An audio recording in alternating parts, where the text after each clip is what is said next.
Chitananda, your words of consciousness and bliss and truth. Informed by your meditation, by your vision, and opening to listening.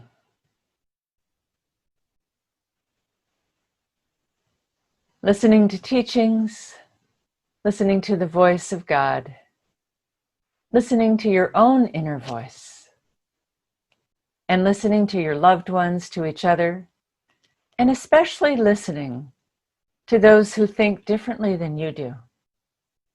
For only when they feel they are understood are they ready to understand something else.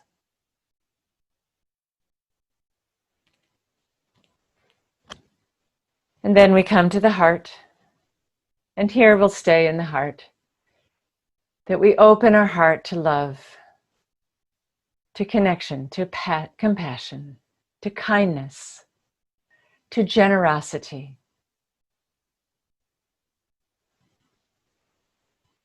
That the air of the heart comes into our breath, and through pranayama we bring expansion of the heart. We bring the prana inside so we can express the prana outside. And with this we empower ourselves to make change in the world. What would be a world where people felt empowered to make a difference? Where they felt empowered over their own lives, to live with dignity, to live in truth.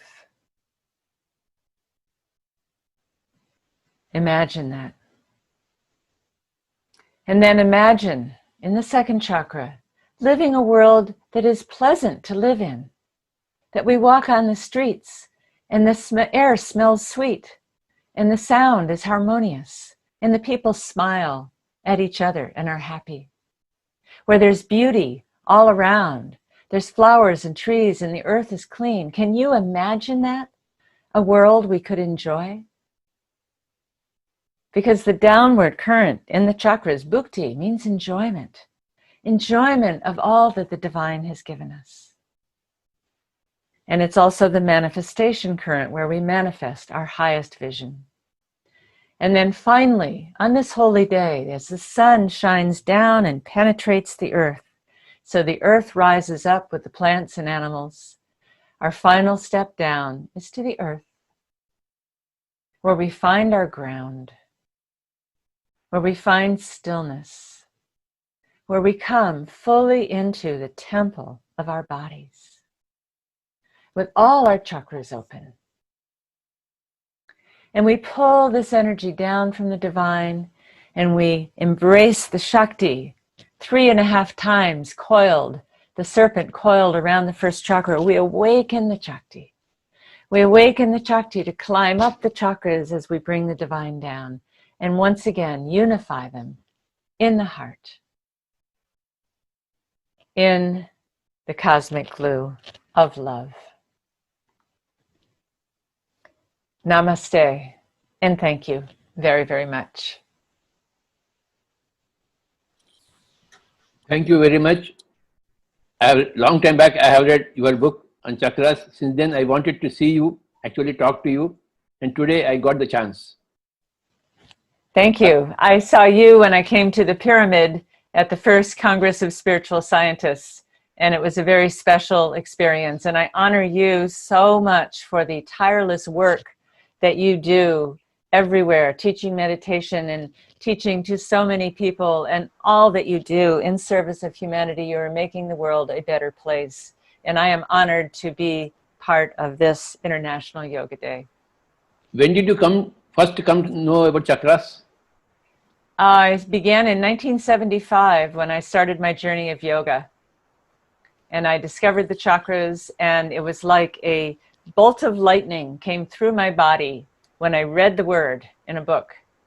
And it was like, whoa, that is my life's work. I didn't even know what they were, but I knew somehow it was my life's work. And I began to read, and I began to study, and I began the practice of yoga. And I was already a meditator, and meditated on them, and could see them in people, and read more, and practiced my yoga and have just been studying many things, and I find the chakra system is a ordering principle for everything, for our psychology, for our world, for history, for everything. And the more I study, the more the chakra system is a map for the union and awakening of consciousness.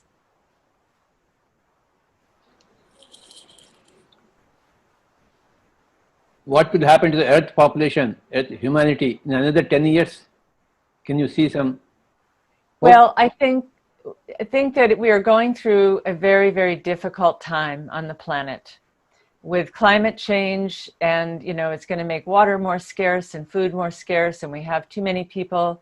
I don't know what is going to happen, but I think we have to go through this rite of passage. But a rite of passage is by nature difficult. Initiations are difficult, and they are designed to awaken something different that wasn't awake before.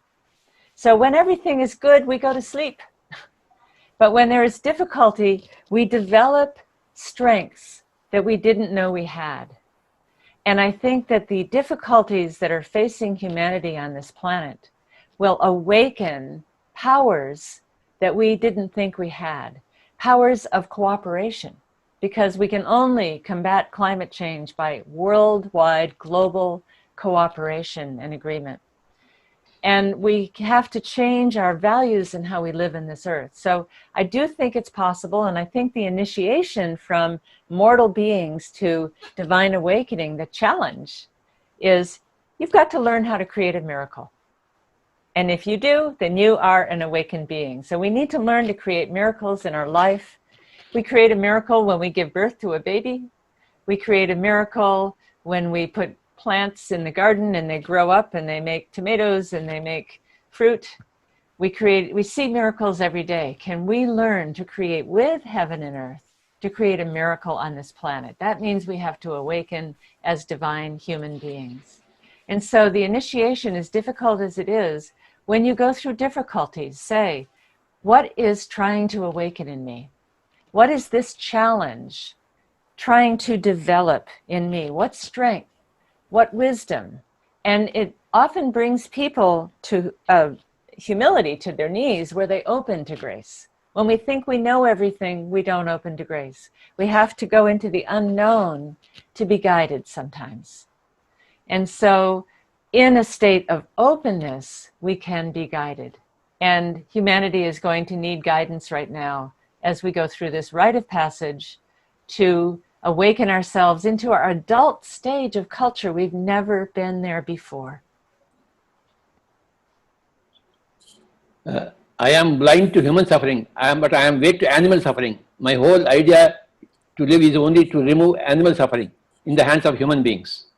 I don't care for human suffering at all. I care for the animal suffering. Well, animals don't have any control over their suffering. Humans have some control. In human suffering, we can say, oh, I'm suffering. How can I do things differently? And suffering is a means to awaken and do things differently. Animals don't have that choice. Animal suffering is often at the hands of humans. And so they don't have a say in the matter. They don't have a voice. And that's why Humans cannot kill animals. No, not for food, not for sport, not for scientific experiment. Yes. Yeah. I want to see that day. Yes. Yes. Well, you have worked tirelessly for that. Yeah. And I think part of, the initiation and is the changes is that as, animal food becomes more scarce, more people in the world become vegetarian. They eat lighter, and that will be a healing for humanity also. We can't cause suffering and be in the heart. Anahata, unstruck, unhurt, means that we are not hurting something else. And so we will only awaken to that when humanity stops causing pain and war and strife to other human beings, to plants, to animals. In which part of the USA you are there now? Yes, I am. I'm in California, the west coast of the USA. Okay. And I'm so honored to speak with you all, and I'm open to questions for the rest of my time. Yes. Hari?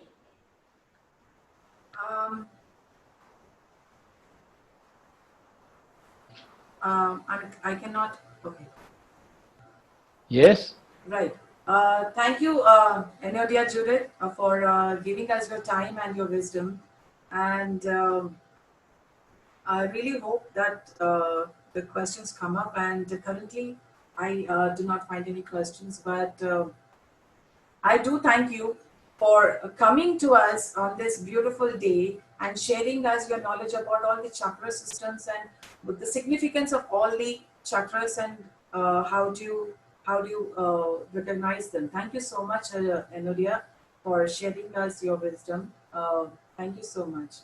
Uh, Thank you so much. It was a deep honor to be part of this and to be with you, Patraji, and to be with you. And it just a deep, deep, deep honor. And to honor the great and royal road of yoga. I will leave with one thing. The body is the vehicle. Consciousness is the driver of the vehicle. Yoga is the royal road, and the chakra system is the map for the journey. Beautiful. And I do have one question which has come up right now. I would like to read out the question. What is the linkage between spirituality and psychology? This is my very area of work in life. Spirituality is the connection with something bigger than ourselves. And psychology is the connection with ourselves. Psychology is the forming of the psyche, of the personality. The larger soul is connected with the divine, but we cannot ignore the wounds caused in our psychology. And so it is an integration of the body, the psyche, and the spirit. And spirituality can help evolve the psyche, but we can't ignore those wounds. So I've seen so many spiritual teachers who have a very dark shadow because they did not heal their psychological wounds, even though they were great meditators and could give Shaktipat and things like that.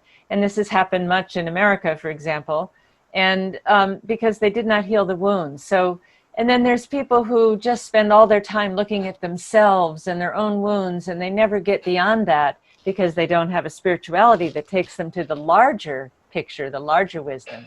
So I think we integrate both. We do our own healing, and we also use the techniques of yoga and meditation to evolve the soul and awaken our consciousness. Thank you so much. And I do have one more question for you, Anodia. What role can we expect from you in Pyramid Spiritual Society's movement in the future? What can be expected? I think your role in Pyramid Spiritual Society's movement. That more people come together in joy and awakening and celebration of beauty and love and meditation, and that they evolve their consciousness to create the seed for a new world. I see the Pyramid Society as imaginal cells. They're the imaginal cells in the body of the caterpillar that are waking up. And as those imaginal cells connect with more people, that's what happens in the caterpillar body. Biologists actually call them imaginal cells. And as they create more of themselves, they connect with each other. They say, we have a new way of doing things. The imaginal cells are so different from the caterpillar. They vibrate at a different frequency.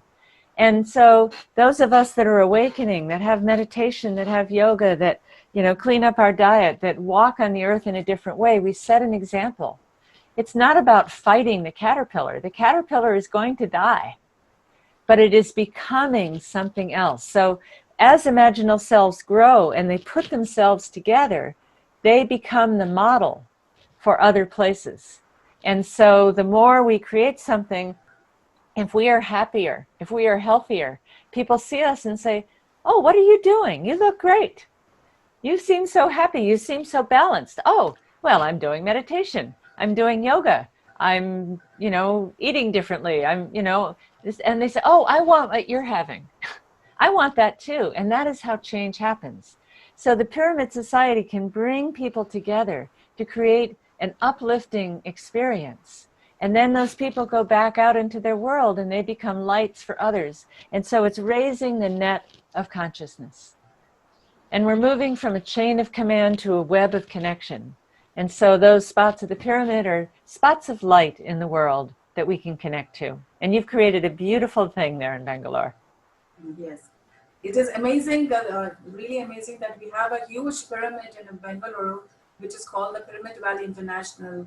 And that is a huge energy spot that we have. And many thousands of meditators come and do meditation in that pyramid. And I invite every person in the world to come and visit the Bangalore Pyramid Valley to see the energy, the overwhelming energy of purity and love, to feel that energy. And when you come next to India, the next time to India, please do visit again Yes. to Bangalore Pyramid Valley. I felt that energy when I was there. And when I sat in meditation in the pyramid, it was very, very powerful. And I really felt a lot of things come through. And I was so honored to be there. You have created something amazing, and you're making change on the earth. And may you do well and prosper, and may the divine assist you in all of your work. Right, thank you. And we have one last question, Enodia, if you can permit me. Yes. Yeah, it's we have heard of 7 chakras, and now we are hearing that there are 12 chakras too. Is that true? You know, a chakra is a unit of energy. You know, and you could say that inside the pyramid, that's a big chakra because people are gathered together. So you could say there are any number. I find, though, that the 7 chakras creates a very elegant mapping system for the journey to consciousness. And I find that when we get too many, it gets confused. But, you know, in the old text, there is the Guru chakra that is a sub-chakra. There's the Kriti chakra that is underneath the heart. There's the Ananda Kanda lotus. There are sub-chakras in the chakras that are not, there's the Soma chakra in chakra 6. So there are sub-chakras. So, you know, different systems. I've heard 33 chakras. I've heard 5. I've heard 12. I've heard 19. Different systems have different numbers. They're all right, and none of them are right. You know, it really, but I like the 7 because it's very elegant and very profound. And to me, it covers the full spectrum, the full rainbow, 7 colors. Right. Thank you so much, Enodia, again for sharing the wisdom with all of us. And thank you for giving us your graceful presence among all of us. Thank you. Thank you so much. I'm very honored, and thank you for all the work all of you have done to put this on today and bring yoga out to the world, for your work, Father. And thank you to everyone. I'm very honored. Have a wonderful solstice day, what is left of it. Thank you so much. Thank you so much.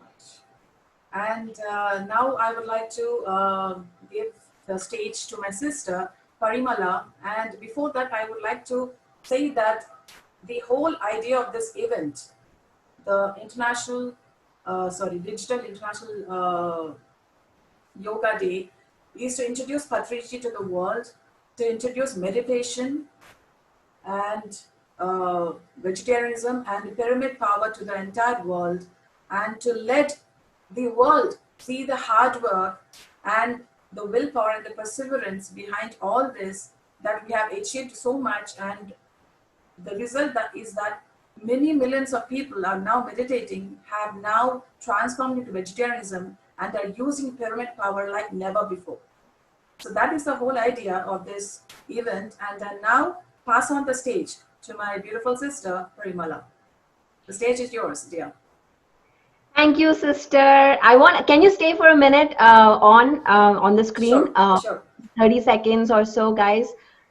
Well, Father, happy Father's Day. I am so glad I have the opportunity to wish you finally, since last 2 days on DIYD like this.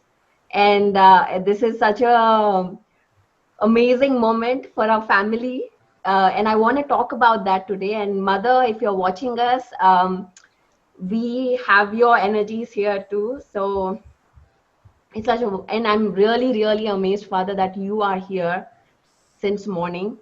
And I've been secretly telling sister that I should ask you to go and sleep. So I don't know how you will do that, but we'll see. So the secret is out. But anyways, it is such a wonderful event. It is so amazing to be here. Hello, PSSM. Hello to wherever you are. all the pyramid masters throughout the world watching right now. It is truly a blessing to share the space with you all. And it's just, I want to share something about Patriji, my father. As a father, being born in a spiritual family where a father is like Patriji is not easy, right, sister? Yes, absolutely.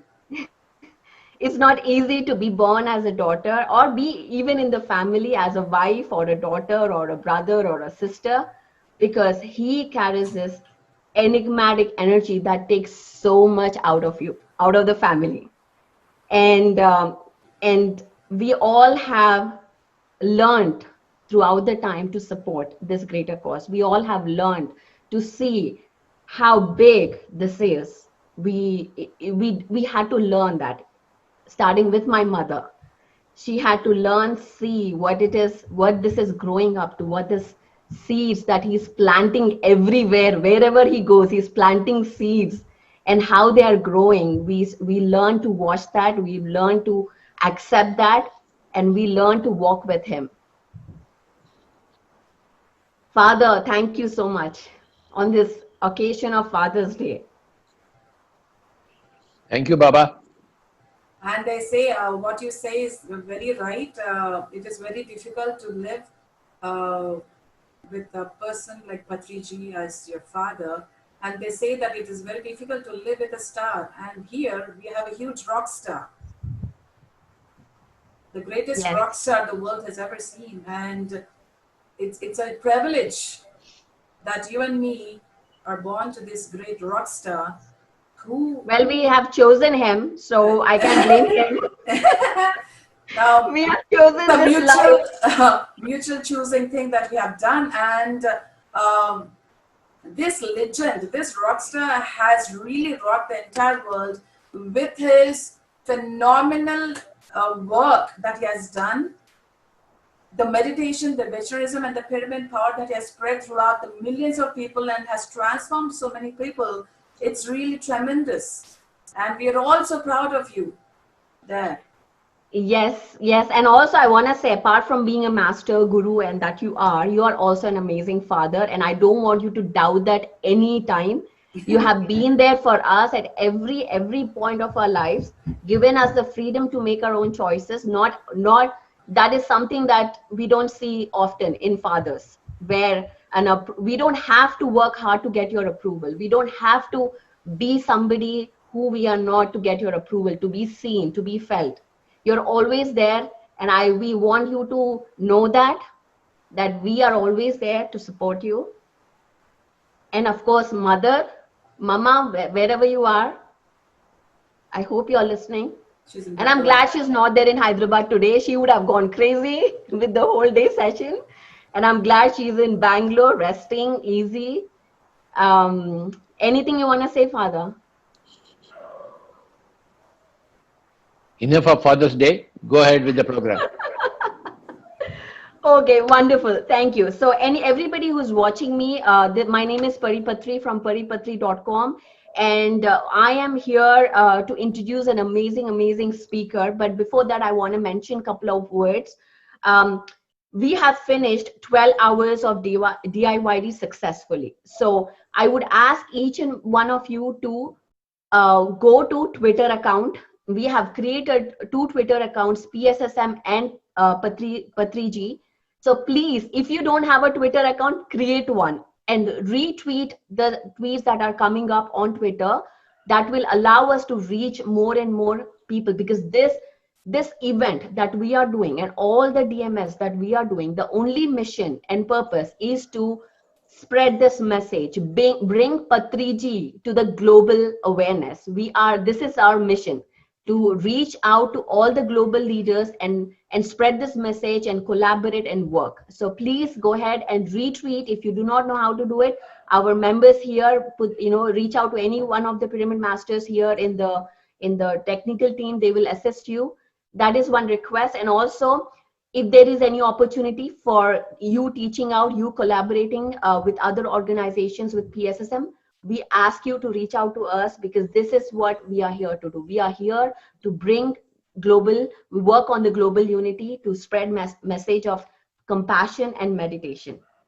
And it's been amazing to see all the programs that there are so many people working tirelessly to bring this for you so smoothly, and I congratulate the whole team for doing this, and happy Fathers to every day who are out there, everybody who's out there.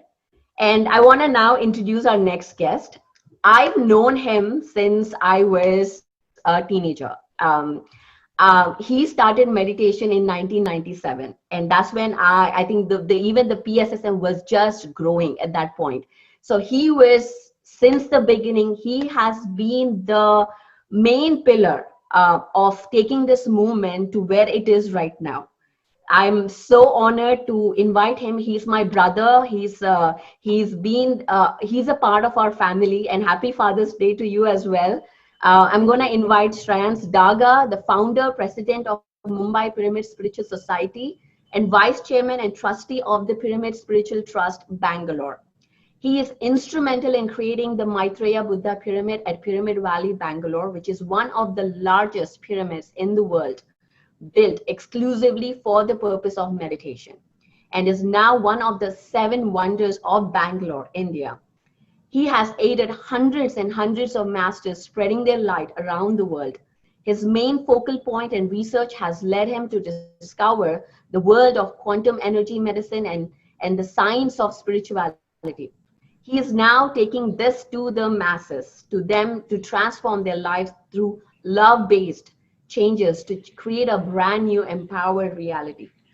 And the topic that he's going to talk about is one of my favorite topics, is about manifestation and meditation, how you as an empowered being can start creating your own reality, program your subconscious mind, and manifest what you want to experience right now. So let's invite Shreyans Daga onto the screen. My brother. Thank you, Pari. Thank you. Thank you so much. Thank you. Now it's all yours. Thank you, and thank you, Patri sir. Really, from my bottom of my heart, wish you a very, very happy Father's Day. And yeah, so it's so amazing to see you online today on Father's Day. And you are my father. You are my father, probably from many lifetimes. And not only just my father, I think father for everybody. And that's why we call you Brahmashri Pitamaha Patriji. So I think you've been a father to so many families, and truly your essence is, everybody feels like when we meet you, we all see you. You are really a father figure in true sense, because not just a spiritual guru, but also a very personal. You have that quality to be very personal and relate on one-on-one, and still give us all the freedom and empower to grow. So thank you so much. And it's really my honor, my privilege. I feel so blessed that I got to meet you, got your guidance at such an early age since 1997. So really, bottom from my heart, I thank you so much and wish you a happy Father's Day. Thank you, sir. Swamiji, you are our best master. And with your help, the PSSM has grown in so many ways. So many people are indebted to you. So many pyramid masters are indebted to you. The whole world is indebted to you. Please shower your blessing on this important day. Thank you, sir. Thank you all. Thank you, Likhya. Thank you, Shastriji, and the whole team, the IVD team, for putting this all together. I really, really understand how much of hard work you all have put together to collect all the masters, gather all the masters from around the world. Thank you so much for doing this great work. Thank you for inviting me. Thank you for giving me this opportunity. Thank you to all the participants for spending so much time. I know it's been since morning, so thank you so much for giving your time. Okay, friends, so today my topic is meditation and manifestation. So earlier I thought I'll combine it with meditation, but I understand that there's a meditation session right after this. So I'll be probably just talking on the science of meditation and manifestation. And anyways, 11 o'clock, it is followed by meditation. And I'll be happy to share some of the meditation musics. Probably, maybe I'll announce in the end. You can always download the meditation music. And and it is also, and I'll also share you a few of the YouTube links with all my recorded sessions are there on those YouTube links. Thank you, friends. So friends, how many of you have really believe? How many of you really believe in law of attraction? How many of you have seen the movie Secret? And how many of you believe that visualization, in the power of visualization, but tried so many times and but has not worked, or it has not worked all the time, and you have failed? Right. So it's common, friends. So I also tried a lot of times. I was trying a lot of visualizations when I got to know about creative visualization and the power of your subconscious mind. And I tried so many times, but few times I was successful and few times I failed very badly. And the harder I tried of wanting what I want, the more I manifested what I did not want. So that became my search for what is the fine difference. Why, if manifestation is a science, and why I'm not able to manifest it every time? Where is the gap? Where is that thin line where I'm making the mistake? So friends, today I'm going to talk more about those thin lines, and where we are not able to manifest what we want. And if we are able to understand from that space, that if we are able to exactly fine tune that little small processes, and we are able to exactly manifest what we want in our life. All right, friends. So let me start. So friends, the research shows that we have 60 to 70,000 thoughts a day. Now, the 60 to 70,000 thoughts a day, 90 to 95% are coming from our previous days or from our past. So it shows that by the 95% of who we are by the age of 35 is a set of same memorized thoughts, behaviors, actions, and attitudes, skill sets that we have acquired over a period of time. So our past is no longer, our future is no longer different than our past. And so we think that we have a free will and we are able to have creative thoughts. But actually those creative thoughts are only 5%. Only 5% are our aspirational thoughts of wishes, desires, aspirations, or positive thinking, what we really want to be to achieve in our life. But 95% is coming from our past. So we think the same thoughts, which leads us to same emotions, which leads us to same chemical reactions, same emotions, leads us to the same choices, which leads us to same behaviors, same actions, and we draw the same reality into your life. So friends, so 95% of what you see is actually those habitual thoughts and patterns. It has become hardwired into our brain. It has become hardwired. Our brain has formed its strong neurosynaptic connections into our brain, and now it is spontaneous. It is autonomous. It is automatic. Now your body knows better than your mind. So friends, what happens is, whatever we want to think abundance, but we are feeling lack. Because why are we feeling lack? Because our body, which is a subconscious mind, this 95% what you see as a habitual mind is actually a subconscious mind. So 5% is the conscious mind and 95% is the subconscious mind, and this subconscious mind is represented by a body. 5% is represented by a brain, our creative thinking, our brain, and 95% is represented by a body. Because our body is a subconscious mind. Over a period of time, how do we remember our past? Through the emotions. And these emotions are stored in our body. So thoughts are the language of the brain, and feelings, these emotions are the language of the body. So that's why you want to think positive, but you are feeling negative. You want to think abundance, but you are feeling lack. You want to think good health or whole, but you are feeling sick. You want to think a healthy relationship, but you feel hurt, you feel broken, you feel angry, you feel resentment. So friends, this is where the emotions comes in. So the crux is, if you really want to achieve what you want to manifest in our life, we have to marry our thoughts with our emotions. And that is where meditation comes in. So what happens, but over a period of time, we think we have a free will, but actually we have lost our free will to our program, to the 95% program. So it's a choice whether we want to be a host to our future or to be hostage to our past. And over a period of time, because of this 95% of the same thoughts, same emotions, same feelings, we have become, rather than be a host to a future, we have become a hostage to our past. So, as I told you, thoughts are the language of the brain and feelings are the language of the body. So, this is a very important slide where this 95% is represented by body, and body represents emotions, whereas 5% is represented by a brain, and a brain represents your aspirational thinking, your creative thoughts, your wishes, your desires, your aspirations. So the feeling, the real language of the body is this feeling. So anything happens in our life, we just feel, and from this feeling we just react. So somebody, you're driving on the road, and say somebody bangs your car, and you are just angry. You're not even processing through your logical mind. It's just that you're just in a state of fit or rage or anger, and that is coming by the feelings.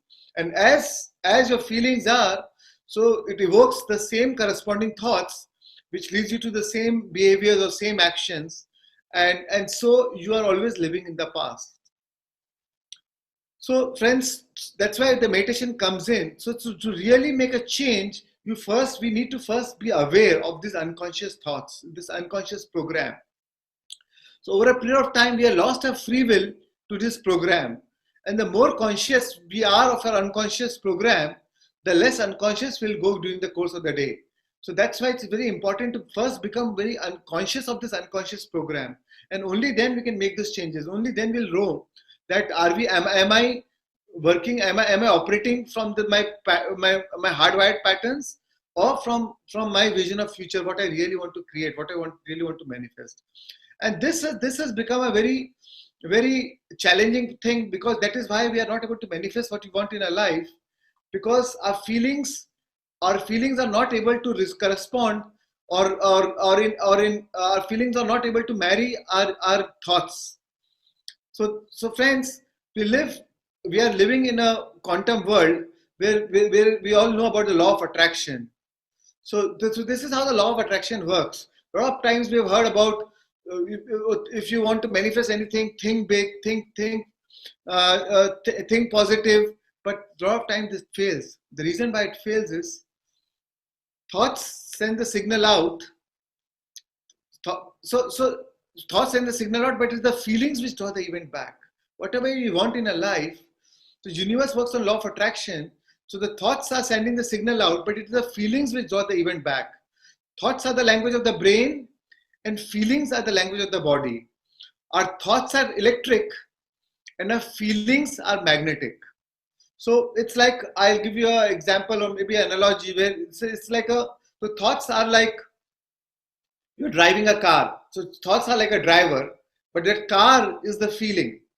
So even your thoughts are traveling on the frequency of your feelings. If you're not able to marry your thoughts with the corresponding feelings or the corresponding emotions, your thoughts does not travel far. You're not able to draw that into your life. You're not able to manifest into your life. So the crux is the feeling. So feelings actually are the magnets. So your feeling is equal to prayer. What you're feeling is what you're praying for, and it is what you draw into your life. And so that's why over a period of time, with your repeated behaviors, you become hardwired. It becomes your belief system. Any thoughts repeated over a period of time becomes your belief, and then your belief drives your behaviors. And friends, over a period of time, it's always a fight between your conscious and your unconscious thoughts. But as I told you, only 5% is conscious and 95% is unconscious. So whenever there's a fight, most of the time, your unconscious thoughts, your body wins over your mind, which is represented by your emotions. Your feelings override your brain, your mind, which is your conscious thoughts. So we are actually lost our free will to a program.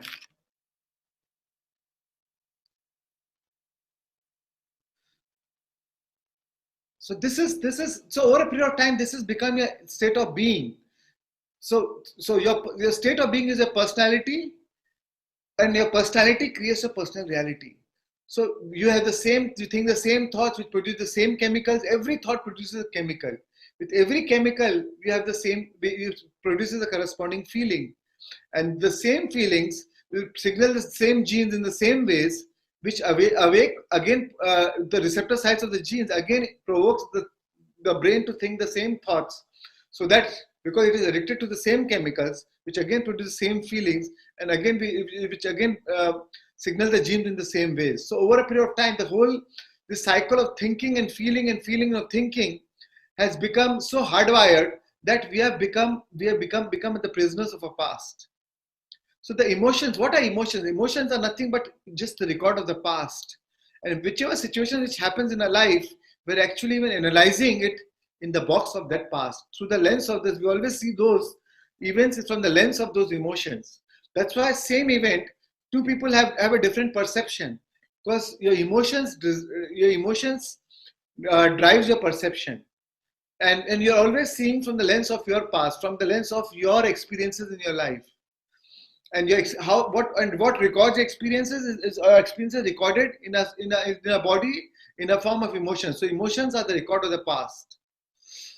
So friends, over a period of time, this cycle of thinking and feeling of thinking has become a state of being, and this state of being has actually turned into a habit. And what is a habit? And the habit is a redundant set of same automatic, unconscious thoughts, behavior, and actions. A habit is something that you have done so many times that your body knows better than your mind. In fact, your body is an autopilot. So friends, first we make our habits, and then our habits make us. So, and then you only think equal to your emotional state. So if your emotional state is as an act of fear or any survival-based emotions, your thoughts will correspond to those emotions. If your emotional is love-based and oneness, your thoughts will always correspond to those emotions. You always think equal to your emotional state. So as I told you, friends, our thoughts are electric and our feelings are magnetic. So how you think and how you feel, how you think neurologically and how you feel electrically, broadcast an electromagnetic signature into the quantum field, and that's how you draw that event into your life. So the thoughts send the signal out, and the feelings draw the event back, and thoughts are in fact being carried on the frequency of the emotions. So friends, everything, whatever we want to do, whatever we want to manifest in our life, whatever we want to achieve in our life, we actually do it for emotional payoff. There's no other reason why you want to do things. It's always for emotional payoff. If I go on a good holiday, it will make me feel happy. It will make me explore new things. I'll be very excited. If I buy a new car, it will give me a lot of thrill, joy. Or if I buy a new house, I'll feel so complete. I have a great time with my family. So always you're seeking for some emotional payoff. And friends, the beauty is we don't need any external stimulus to get the same emotional payoff. And that's where meditation comes in. We can get the same emotional payoff by going into a subconscious mind through meditation, because in our heart, when we tune into our source, when we tune into our true self, we are pure in deep inside. We are pure positive energy, full of love, full of joy, full of happiness, full of abundance. So we don't need to seek these emotions from any external stimulus. We can produce those emotions from our own source. Once we dip into the source, once we connect into the quantum field, once you tune into the vortex, once you tune into that pure positive energy, we can manifest those emotions. And then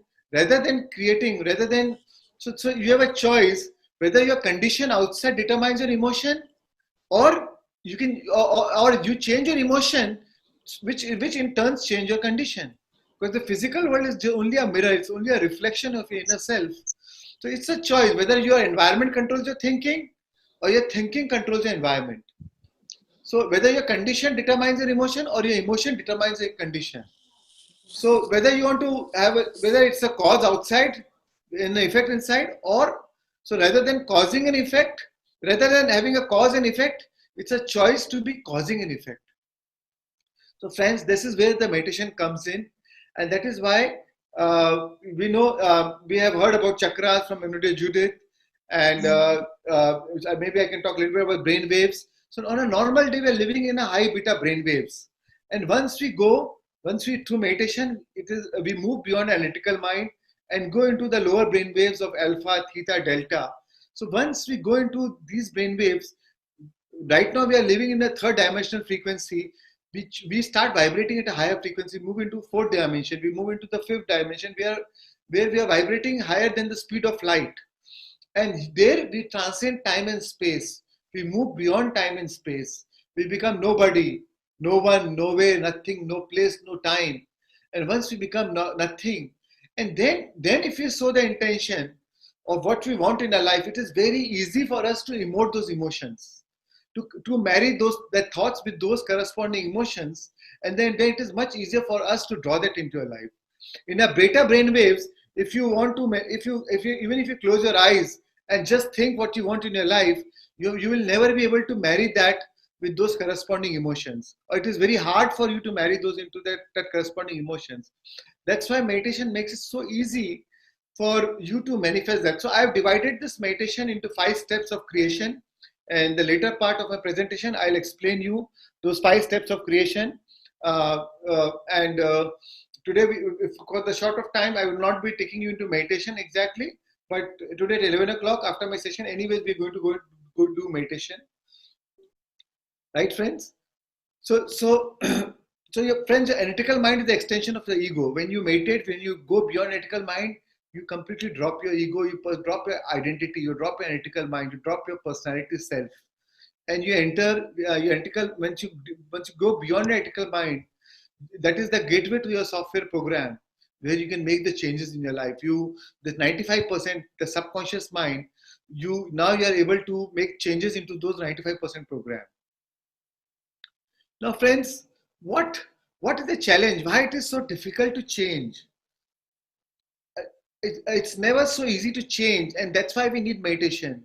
Because over a period of time, friends, we have addicted to those chemical reactions in our body.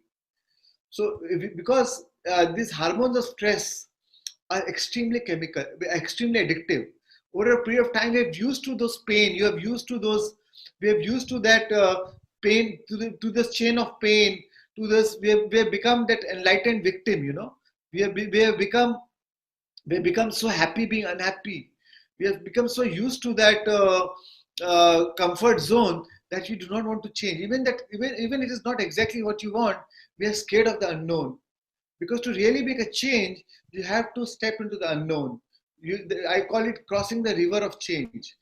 From your familiar predicted past, you need to go beyond. You have to cross that unfamiliar. You have to cross the river to go, and you step into that unfamiliar, unpredictable future. But friends, the future is of course unpredictable, but but the future, the unknown, is also the field of infinite possibilities.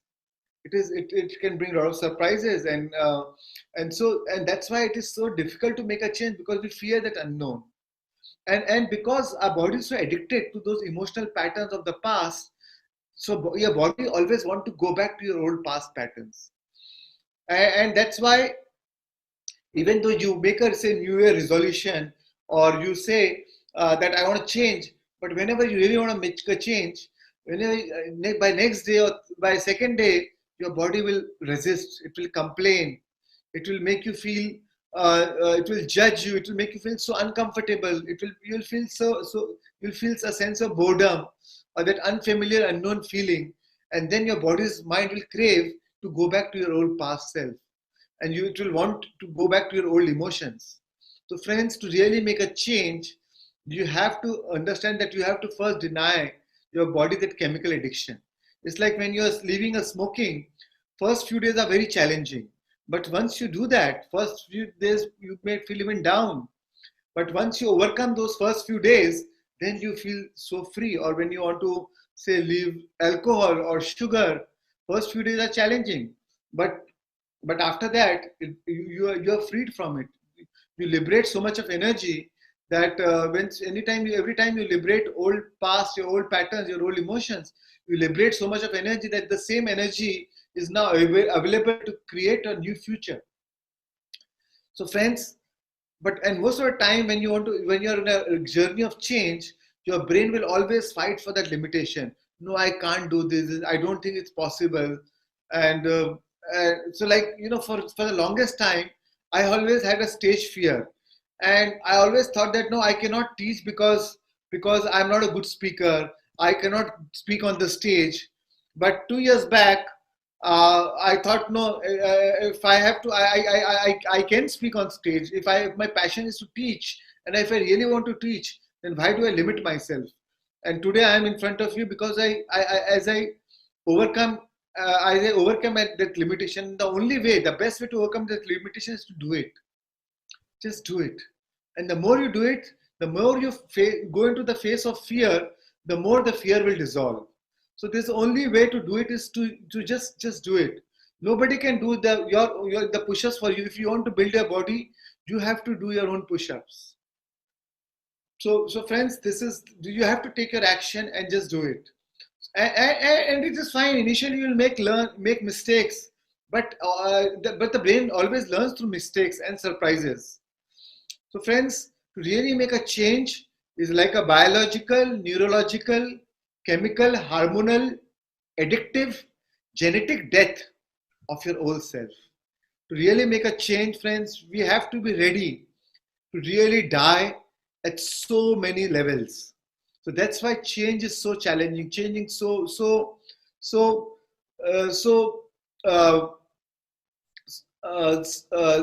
difficult.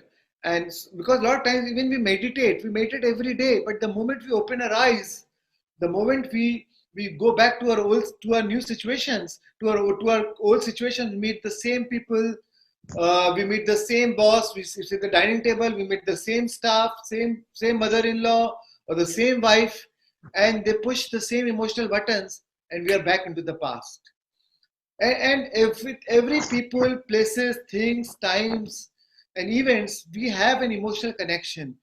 We have a neurological connection with the same situation, same people, same things, same events, same time past. And the moment we are surrounded by the same situation, we are back into the past. Next day again we meditate, and during the meditation we feel good, and again we go back and we are in the past.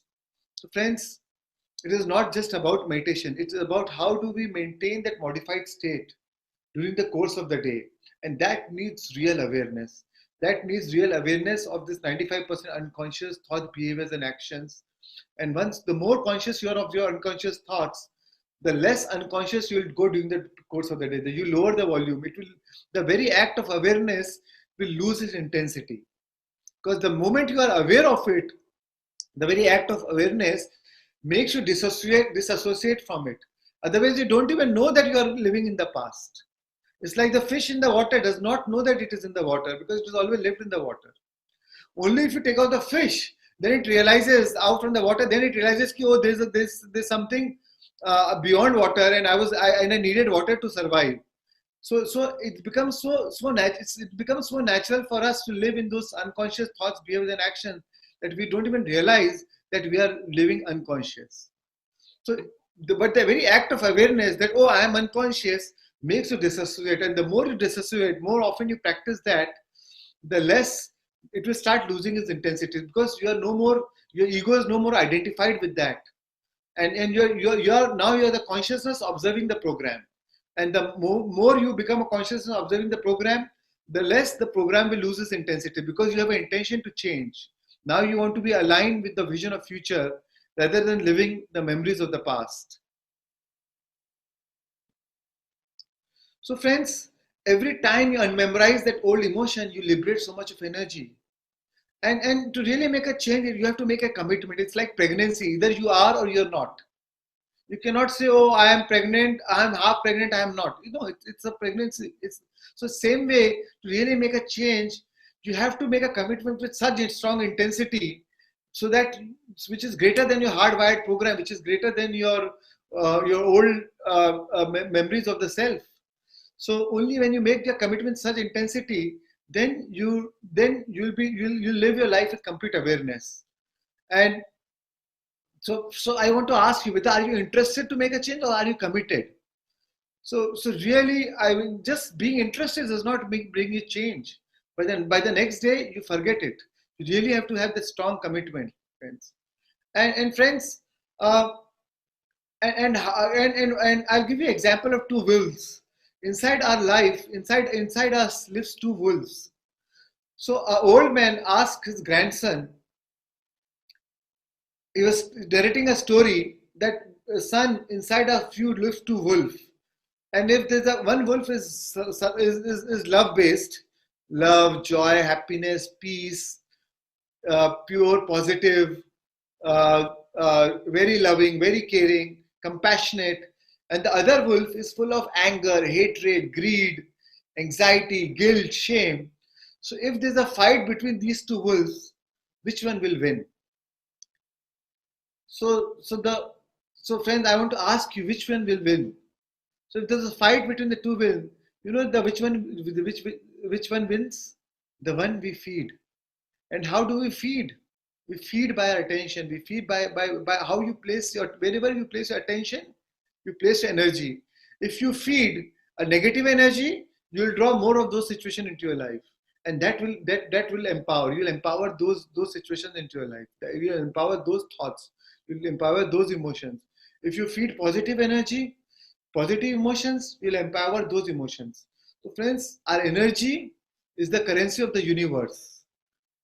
Wherever you place your attention, you place your energy, you buy that experience. Through your attention, you're actually buying that experience into your life. And no situation is good or bad. All situations are fundamentally neutral.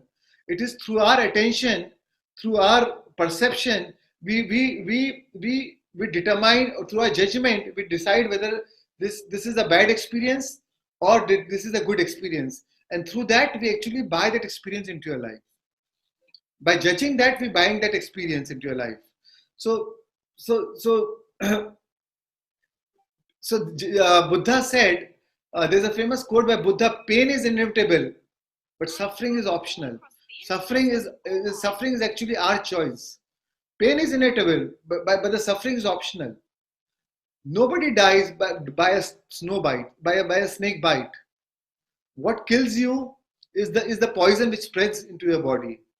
So that poison is the memory, is the emotional memory, is our judgment, whether how we judge that experience as good or bad.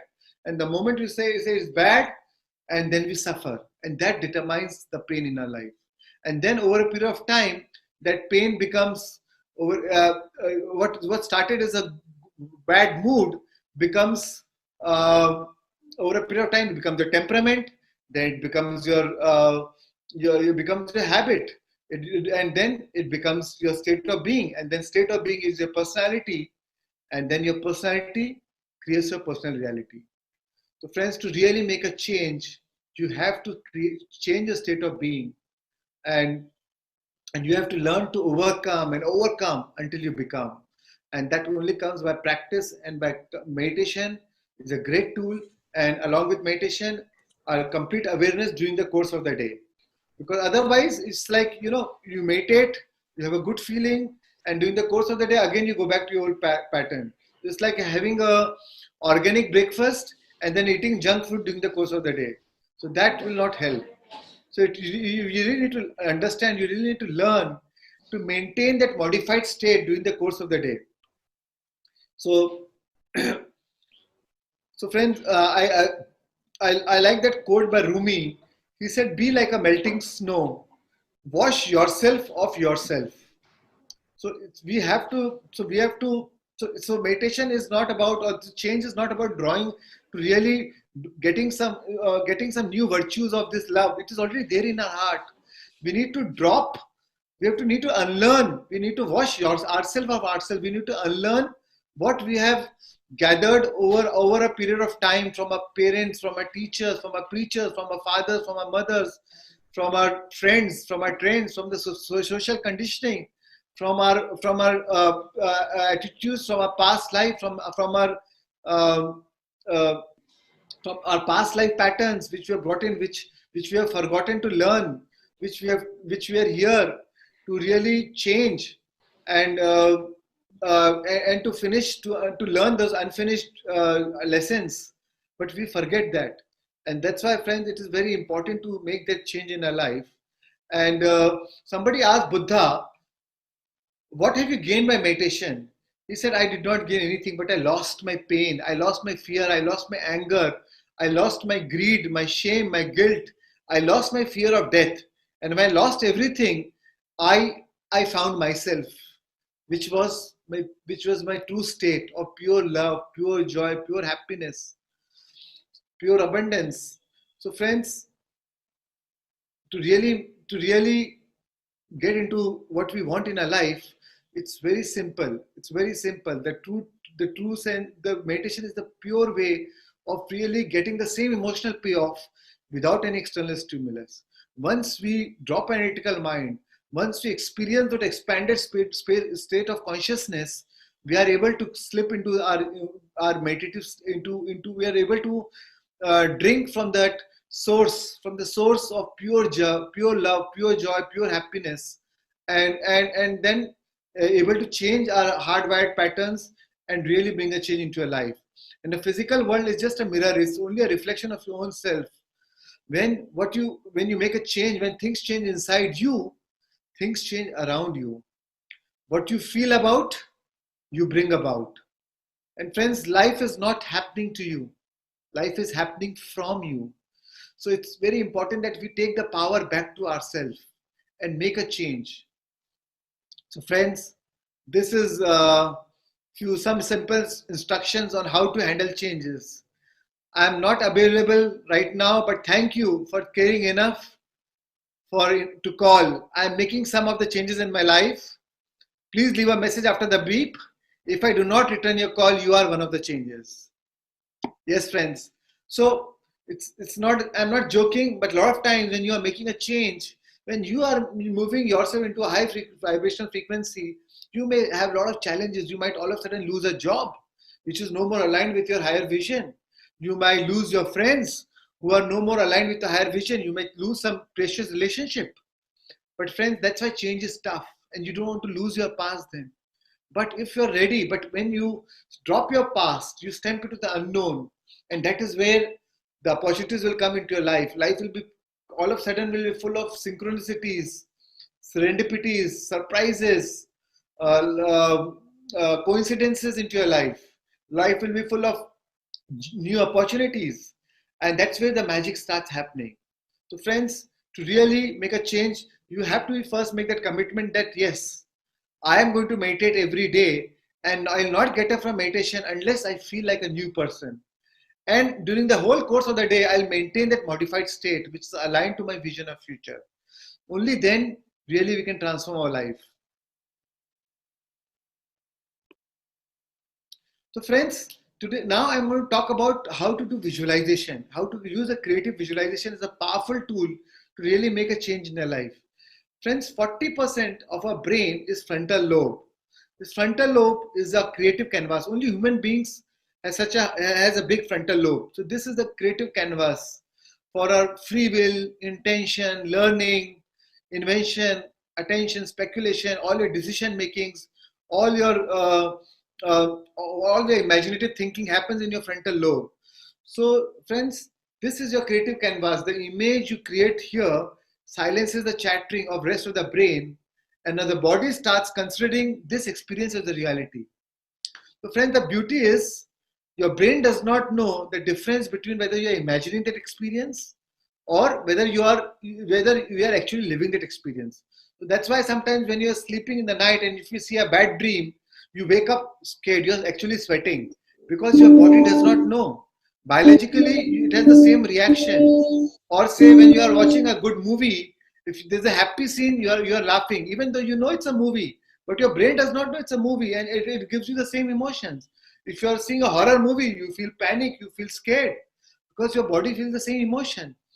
So same way, friends, this is one weakness of the brain. Our brain is a super powerful thing, but this is one weakness of the brain which you can use it to our advantage. So it's our choice whether you want to use it to our advantage or to a disadvantage.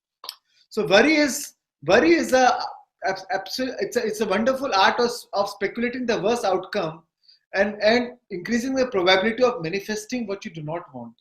Because when you worry, you are speculating the worst outcome. You are giving an image to the brain of what worse can happen. And that's why you, all the more you draw the attention to the situation that you do not want, and then you draw that event into your life. But friends, same way now, if you do creative meditation, you use your creative power, your meditation for the creative manifestation. Now this is exactly what you want in your life. You're visualizing what you want in your life. And when you match the thoughts with those elevated emotions as if it has already happened in your life, you will draw that into your life. So thoughts send the signal out and the feelings draw the event back. Our thoughts are electric and our feelings are magnetic.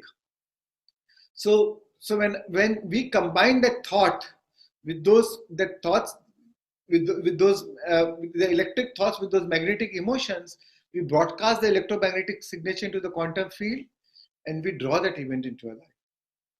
Because whatever you want in a life, whatever we want, whether it's a good house or a good car or a relationship, or whether you want to start a spiritual center, or whether you want to start teaching, whatever you want, whatever aspirations you want, everything, that the fact that you are thinking, the universe is stagnated with that thought now.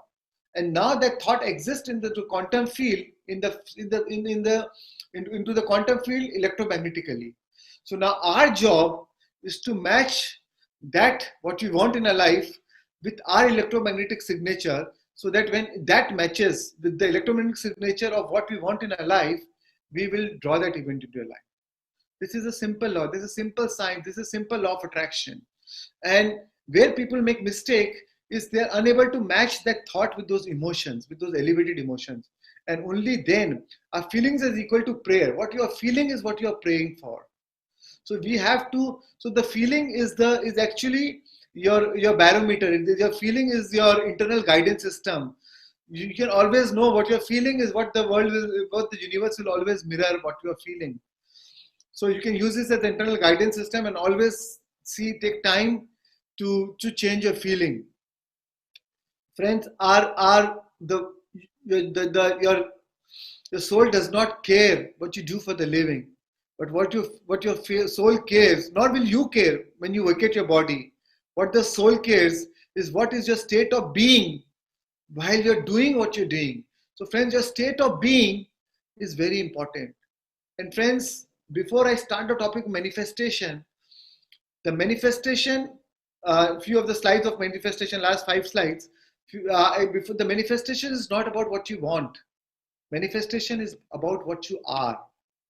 So it's not about, so if you really want something in your life, if you're trying to visualize it from the feeling of lack, you're empowering more of that lack feeling, and you're into the quantum field, you're imprinting more of that lack, and you'll draw more of that lack into your life. You'll draw more of the situations which represent that lack into your life, which match that frequency of lack into your life. So friends, to visualize, when you visualize whatever you want to manifest in your life, first it has to come from the state of satisfaction, from the state of gratitude for whatever you have in your life.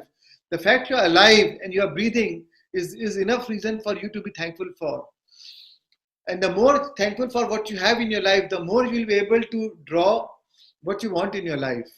So friends, it is about building from the state of what you are. So if you are, so your sense of gratitude, that fulfillment, that content, satisfaction, these are the pillar stones. These are the foundation stones for creative visualization. If you're visualizing from the state of lack and feeling that what you do not have, you'll draw more of what you do not have. So it's like, so I'll just give you an example of how we want to manifest, how we want to visualize in our life. So friends, that's why I divided into 5 steps of manifestation. First step is Anapanasati, that is just observing the breath. And today at 11 o'clock probably we'll be doing the same meditation. Just observing the breath and go into the state of become nobody, nowhere, no place, no time, nothing. And once you become nobody, nowhere, no place, nothing, nobody, nothing, you move beyond your analytical mind. You are no more relating with your current life situation or your current pain in your body or your current situation of bad relationship or any hardships you are facing or any challenge, now you are forgetting all that. Now the second step you take is of brain, I call it heart coherence. The first step is brain coherence, analyzing, breathing from your, observing your breath. And then the second step is heart coherence. So friends, so here you are going to focus on your heart and breathe from your heart. So when you breathe from your heart, now you are able to, where you place your attention, you place your energy. Wherever your thought goes, your energy flows. Now when you're breathing from your heart, you are able to focus, all the energy is focused on your heart, and slowly your heart will open up. Your brain will release a chemical called nitric oxide and oxytocin, which are love chemicals. You'll release a lot of endorphins, which are happy chemicals, and then you'll be able to feel a lot of love, joy, happiness, abundance, that feeling of oneness into you. So once you're in a state of those pure positive vibration energy, then you start. Then the third step comes is sowing the intention. Sowing the intention. So friends, so I'm just giving you one example of how to sow the intention. Suppose you want a good job. So then, and these are the conditions what you want. What is your vision of your good job? So be very clear of what you want in your life. So first thing is clarity. When you want to manifest what you like, first thing is clarity. We have a clear intention of what you want in your life. So suppose my intention is I want a good job. So my intention is I should work from anywhere in the world. I should make the same amount of money or more. Or I should love what I do. Or I want to be my own boss and lead my own team. Now when you visualize what you want, think of what is the feeling of how would I feel if I manifest what I want in my life. So friends, when you visualize what you want, think of what I want in my life. Think of the feeling. What am I going to feel? So if I get that job which I want in my life, I'll feel very empowered. So say I'll be in love with my life. I'll feel so grateful, so feel of gratitude. I'll feel sense of freedom. I'll feel so inspiration, feel of so much of passion because I love that my job. So friends, feel those emotions as if it's already happened. So you don't visualize it it should be good, honest, pure and positive. It should be in a present tense. And you feel it as if it's already happened in your life. So friends, the trick is to can you fall in love with that future potential so much that now your body believes that the experience has already happened? Can you teach your body emotionally how their future is going to feel like before it's made manifest? And if so, then you can just relax, and then the experience will find you. You don't have to find your experiences. Then the experience will find you in form of synchronicities and serendipities. So friends, and when you do that, it will come to you in the most unexpected ways. So friends, you have to make a commitment to yourself that you will not get up from the meditation unless you feel as a new self, unless you feel those elevated emotions. A lot of time people ask me, how much time do I meditate? And that's why I tell them, unless you feel that elevated emotion, unless you feel like a new self, don't get up. Have that commitment that I'll not get up from my meditation unless I feel that old new self. And that's why, friends, it doesn't matter how old you've been meditating, how old are you. If you really want to make a change in your life, you have to, when you sit for meditation, you have to make that commitment that I'll only meditate, I'll get up only as a changed person. And then maintain that modified state in spite of all the challenges during the course of the day. Right, friends? And why meditation is so important? So brain coherence and heart coherence, so that we get enough momentum. You change your vibrational frequency. You're able to tune to the vortex. And now when you sow the intention, so this is the third step. Third step is sowing the intention. First step is brain coherence. Second step is heart coherence. Then the third step is sowing the intention, because now you're able to match that thoughts with those elevated emotions. Because of the first two steps, you've already gathered enough momentum to change your vibrational frequency and then match that thought with those elevated emotions. Now you're able to evoke those thoughts. Now that thoughts you're able to sponsor that thoughts with that, sponsor that emotions corresponding to your thoughts. So friends, that's why first two steps are very important for visualization. So I call it ready to be ready to be ready. So first you have to be ready, brain coherence, then second step is ready to be ready, and then third comes the third step, ready to be ready to be ready. But again, and why first and two steps are ready? So that before you go to the third step, you are already in the state of joy, abundance, gratitude. You're always thankful. You're already in a state of thankful for what you already have. You're already in a state of contentment. You're already in a state of pure love. You're already in a state of satisfaction. And that once you in a state of fulfillment, and then you visualize what you want in your life. So friends,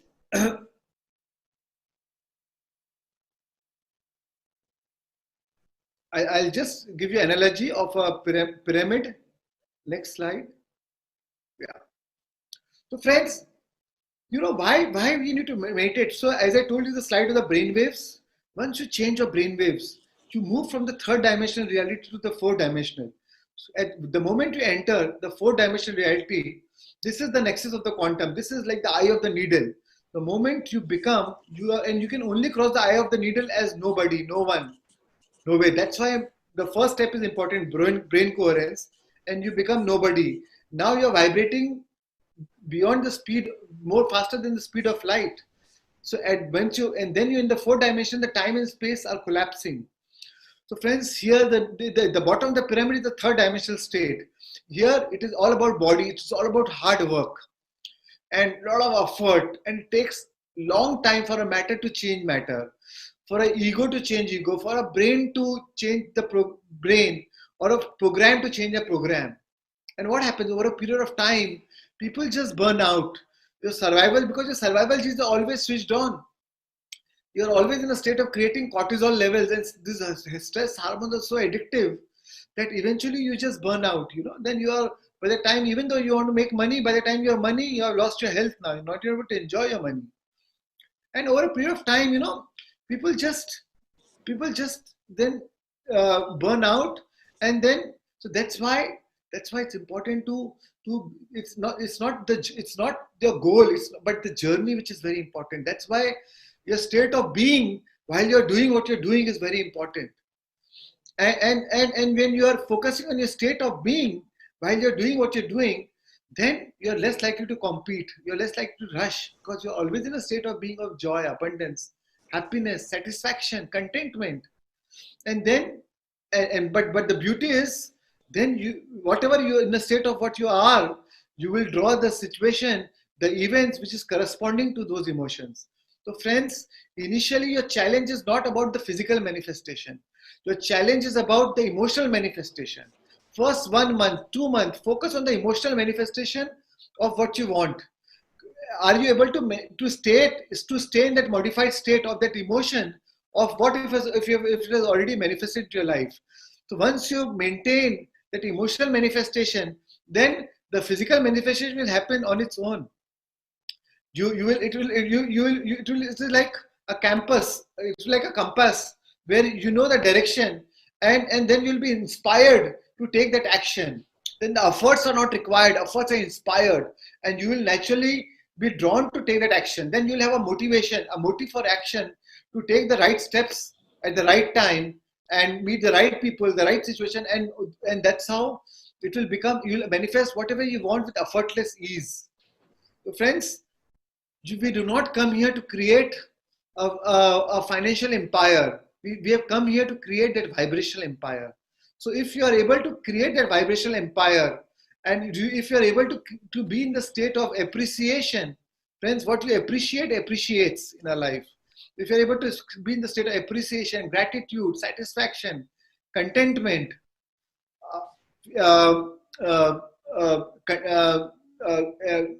abundance, you will draw all the situations to match those emotions into your life, right, friends? So friends, this is so initially, if you are living in the state of 3D reality, it is always hard work. But as you move up the state in the pyramid, it is smart work. Then as you move further, it is no work. So you have to move from body to mind to soul, and that then you collapse this time and space, and that's how you are able to manifest much faster, because you are vibrating at a much higher frequency. And the more you move up the pyramid, you are vibrating at a much higher frequency, and you are able to draw those events into your life. So friends, this is how you move from the lower chakra to the higher chakra, because now you are change your emotions. So at the bottom of the pyramid, you're in the lower chakra, and now you are change your emotions. You have crossed that eye of the needle, where you know we have become nobody, nowhere, nothing, no place, no time. So from somebody you have moved to nobody, and once you move further higher, now you become everybody. Now you have connected to the unified field. And friends, whatever we see in our life, whatever we see, any people, places, things, situations, objects have come from the unified field. It has all manifested from that unified field. And once we connect to that unified field, we are connecting to the field of infinite possibilities. And then nothing is impossible. Whatever we want, it's very easy. Once you tune into that frequency, once you tune into the unified field, it's very easy to draw that into your life. And once you experience the transcendental mystical moment, friends, we will never be the same again. It is that union of polarity and duality, is that wholeness. Then we feel that I am Brahmasmi. And friends, trust me, the divine lives in each and every one of us. And once we connect, it gives us in that most unexpected ways. And nobody in this audience is so special to be excluded from that phenomena, friends. So it's important to connect to that divine matrix, to pierce that wheel. And friends, trust me, once we connect that, it is the most familiar feeling you will ever feel in each and every cell of your body. And once you do that, you actually become super humbled. Then in spite of wanting, all you really want is to give. Because how can you want when you're so whole? And once you have created in your heart and in your mind, then you don't even care whether you will manifest that into your life or not. Because you anyways feel so whole. Because everything what you do is for an emotional payoff. Now, without even having that situation you already created in your mind, and you already have that emotional payoff, so you don't even care whether that manifests or not. By doing that, by already having that emotional payoff, you're no more attached to that outcome. It doesn't matter, because anyways that emotional payoff, you're already living it now. So friends, that is the crux. That is the thin. So manifestation is a double-edged sword. If you're manifesting from the state of lack, you'll manifest more of lack. If you're visualizing from the state of lack, you'll manifest more of lack. If you're visualizing from the state of joy and abundance, you'll manifest more of that. So first, to manifest everything, first we have to become nothing. There's a quote by Rumi, let's be nothing, I heard it last forever. There's a quote by Lao Tzu, I do nothing and leave nothing undone. So friends, if you manifest from that state of emotions, everything becomes so effortless. You manifest from such an effortless, it's no more hardwire, it's no more hard work, it's smart work. It becomes really, everything becomes everything becomes everything comes to in your life with so much of grace and with so much of synchronicities. Yeah. So friends, I'll just share the last few slides. So I've told you about brain coherence, heart coherence. Then the third step is showing the intention. Swamiji, it is time for meditation. Yes, all over sir. The world. Last 1 minute, sir, I'm ending now. Yes, sir. Last 1 minute, I'm ending. And then, friends, so third step is brain coherence. Then the fourth step, friends, is surrender. So you just don't meddle with the details and force the outcome. Because when you do that, you stop the magic. You just surrender it to the quantum field and let the quantum field manifest for you. So just surrender it. And then the fifth step is gratitude, where you're really thankful for what you want what you have manifested in your life. And gratitude is the ultimate state of receivership. The emotional signature of gratitude means that the event has already happened. And the more thankful you are for what you have in your universe, the universe will give you more of what you can be thankful for.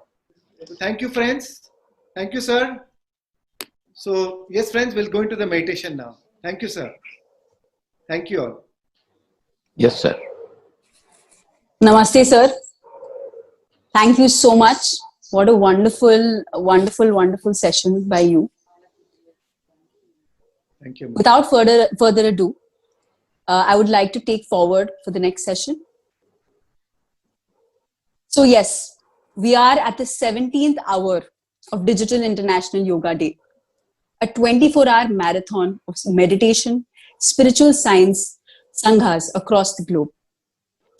Let me introduce myself. My name is Amulya Shastri, and I've always lived my life as just for myself, just because my family, my friends, my situation, my problems, my stuff.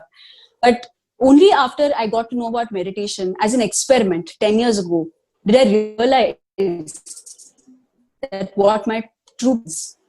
And only after meditating did I know this truth. This hour that we have, let me welcome you to this grand moment of oneness, where we all gather here today to collectively expand our consciousness. We are not human beings having spiritual experiences. We are spiritual beings having human experiences. What we all have gathered for today is not just another gathering. What music we're about to hear is not just another music session. We together, having gathered today on 21st June 2020, a 24-hour celebration is not just a celebration. It is a grand moment of truth that masters from across the galaxies are trying to communicate with us, particularly Pleiadian beings.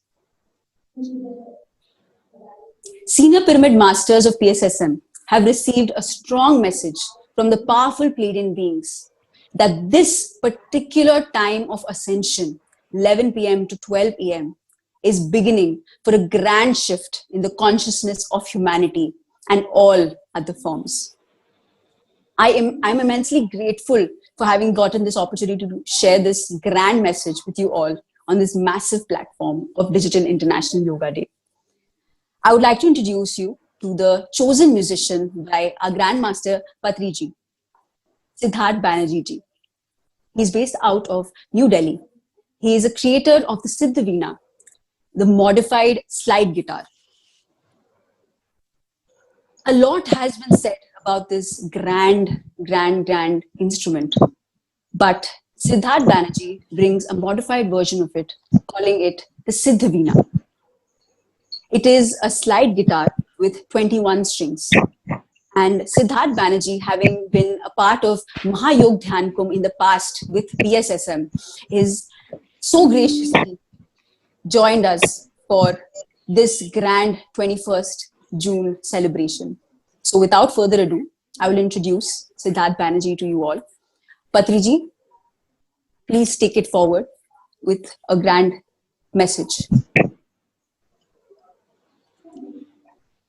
Swamiji, namaskar. We are all waiting for you to start so that we can start our meditation, our global meditation. Thank you so much, sir, for having me on this special platform, on this special day, and at the same time on this special time. And I would like to convey my gratitude to entire family of PSSM and obviously Swamiji, to Patriji, you. And thank you so much, Amulya, for the beautiful introduction. But I would like to say a few words before I start my Siddha Veena presentation and meditation with you all.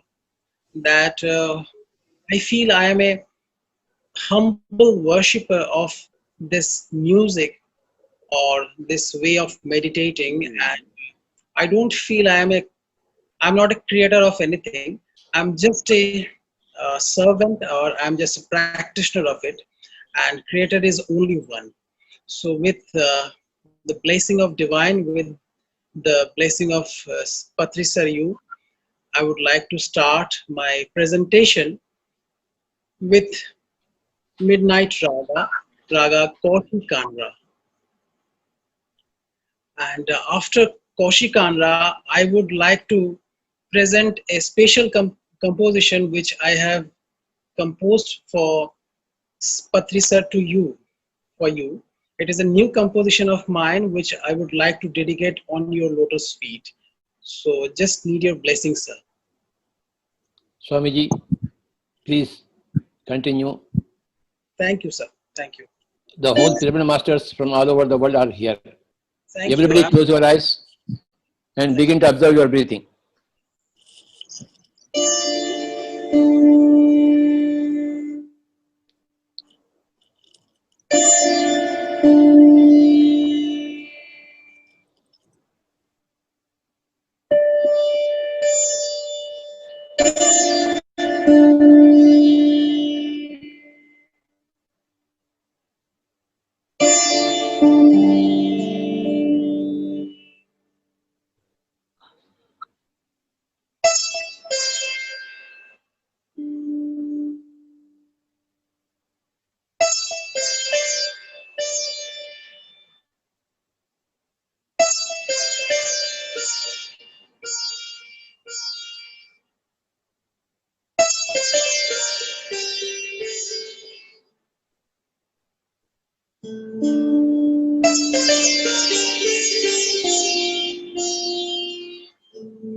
Thank you पत्री sir.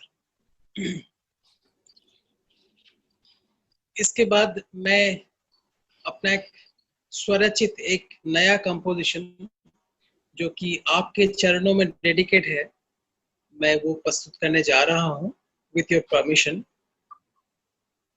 The feeling, the core feeling of the composition is calling the spirit, calling the Shakti or the power of the universe which is within us.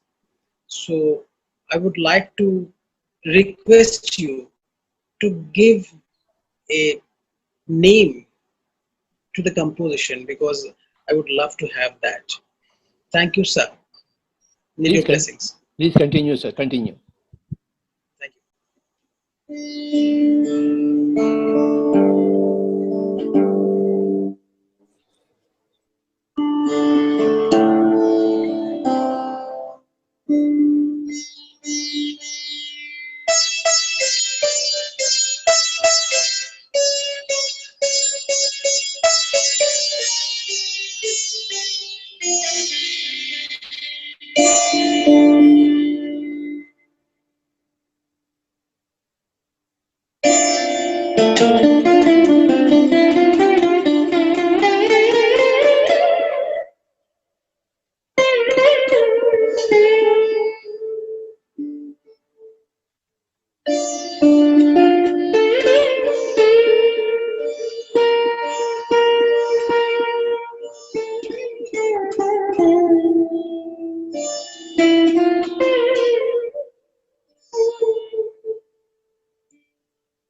Thank you, sir. I'm going to conclude the part, this performance with the, as far as ritual concerned, with Raga Bhairavi, a composition from my album, Inner Voice of Siddhavina. Swamiji, I have given Anurag to that piece you have composed. Thank you, sir. Anurag. Okay. So thank you, sir, for giving me this beautiful name, and it means a lot. So this composition, right now, it will be known as a Anurag. Thank you, sir. Thank you. And I would like to have your blessing that in my upcoming album, it will feature as a Anurag. Yes, sir. Thank you so much, sir. So I'm going to conclude the performance of Siddha Veena with Raga Bhairavi, with your permission. Please go ahead, sir. Thank you, sir.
Thank you, sir. Thank you for having me.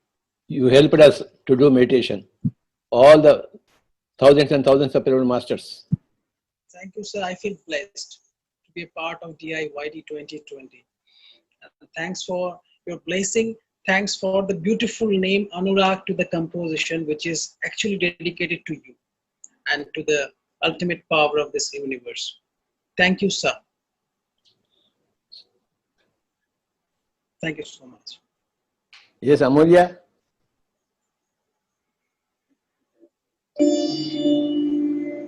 Namaste, sir. Thank you, Thank you Amulya. so much. Thank you so much for this wonderful music.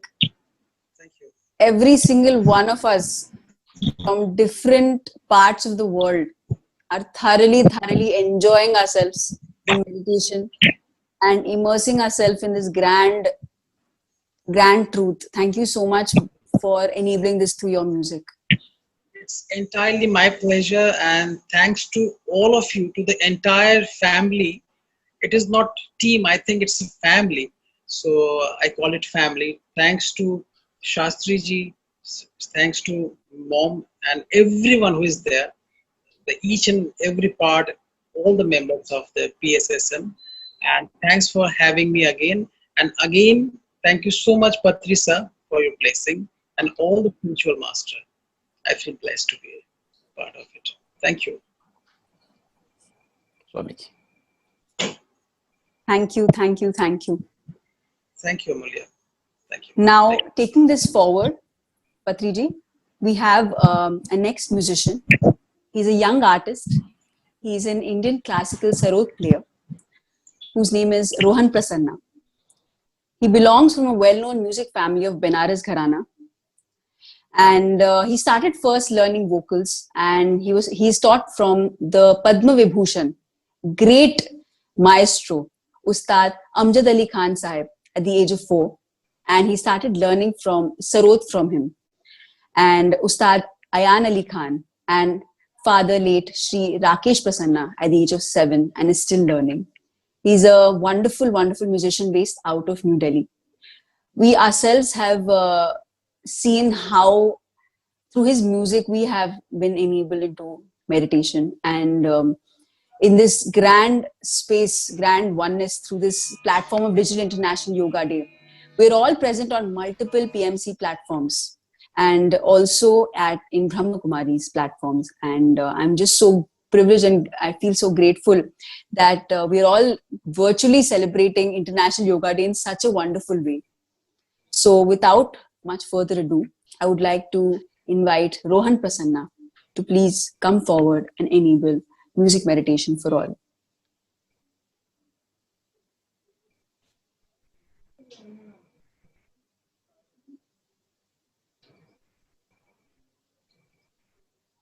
Unmute, please.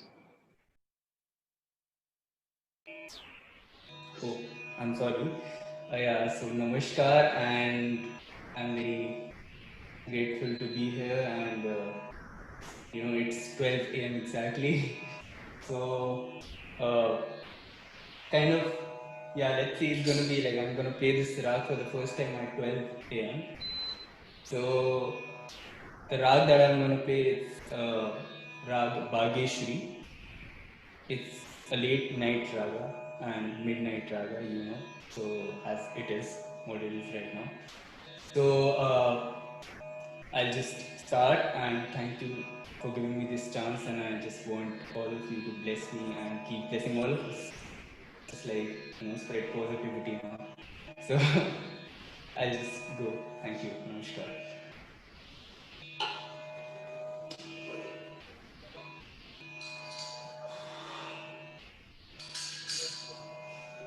Let us all relax our bodies. Wherever you are, please sit in a comfortable posture. Sorry? I'm enabling everyone into meditation. Yeah, So, sure. yeah.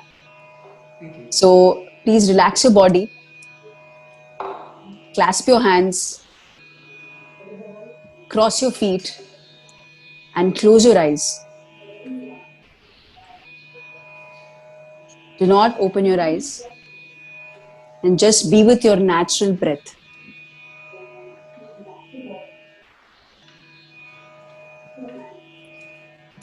With the wonderful sarod, let us all go deep into meditation.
So now I'm gonna play the same bandish, but now we have a rhythmic exploration of it. So I'll be playing a bandish, which is also a tune in Indian classical. I'm gonna play that in 16 beat time cycle. That's called Teen Tal.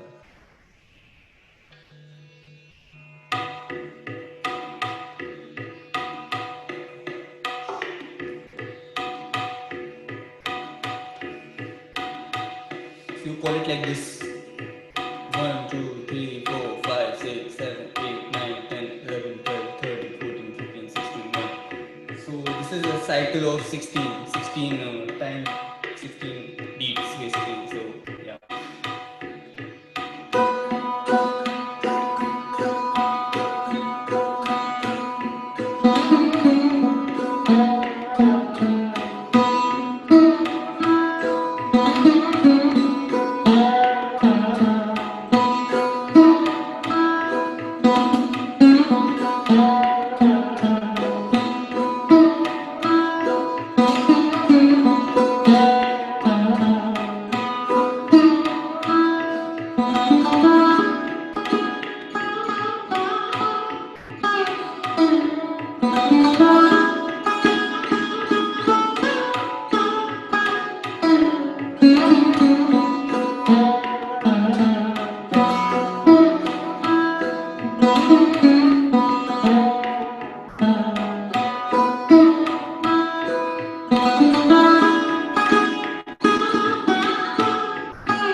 this is called Ek Tal.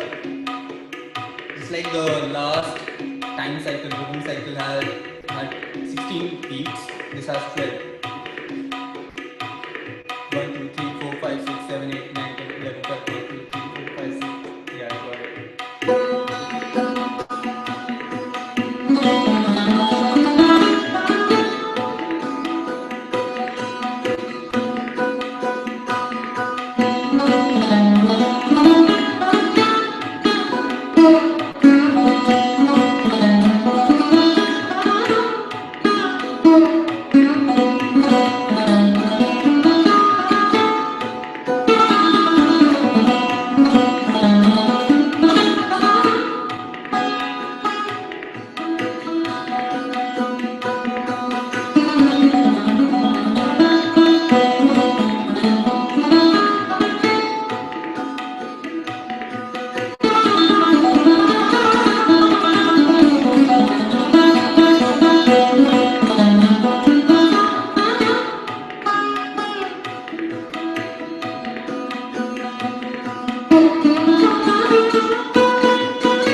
Swamiji.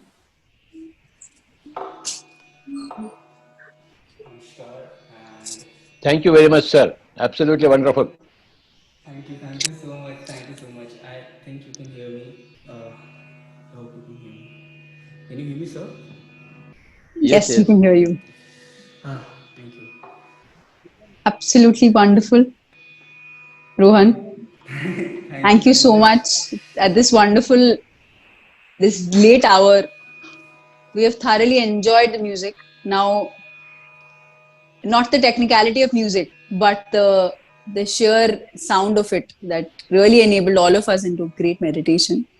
Keep playing like this so that we can all keep enjoying like this for times to Thank you come. so much. Thank you so much for this. And I hope that I finished on time because Definitely you did. yeah. Perfectly. So yeah.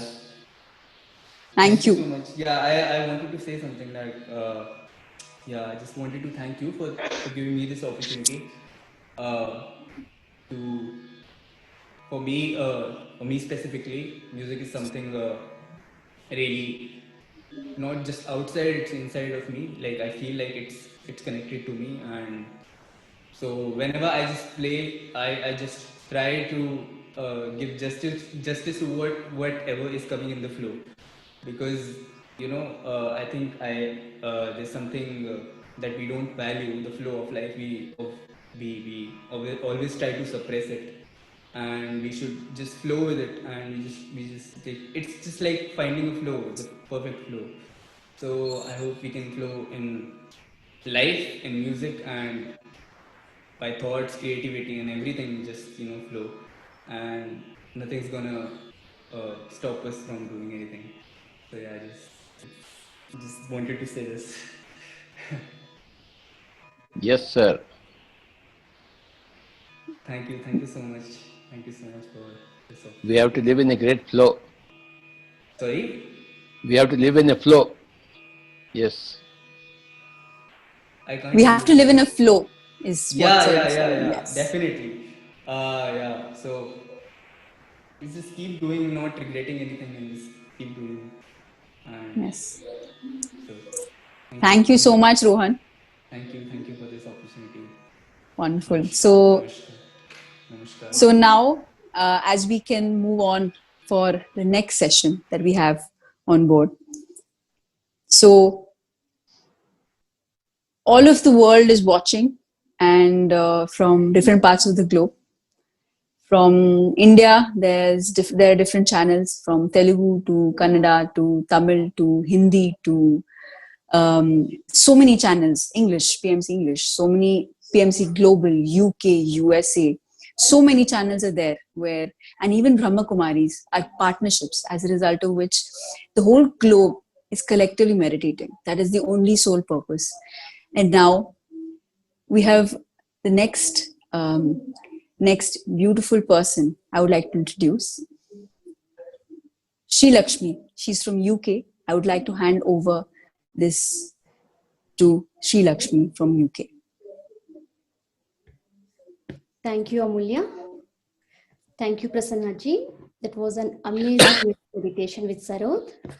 Hello, Patrisa. Yeah. The time there. Sir, it's 8:15, sir. Okay. Morning? Evening, sir. Night 8:15. Okay. Proceed. Yes, sir. Yes, sir. Thank you, sir.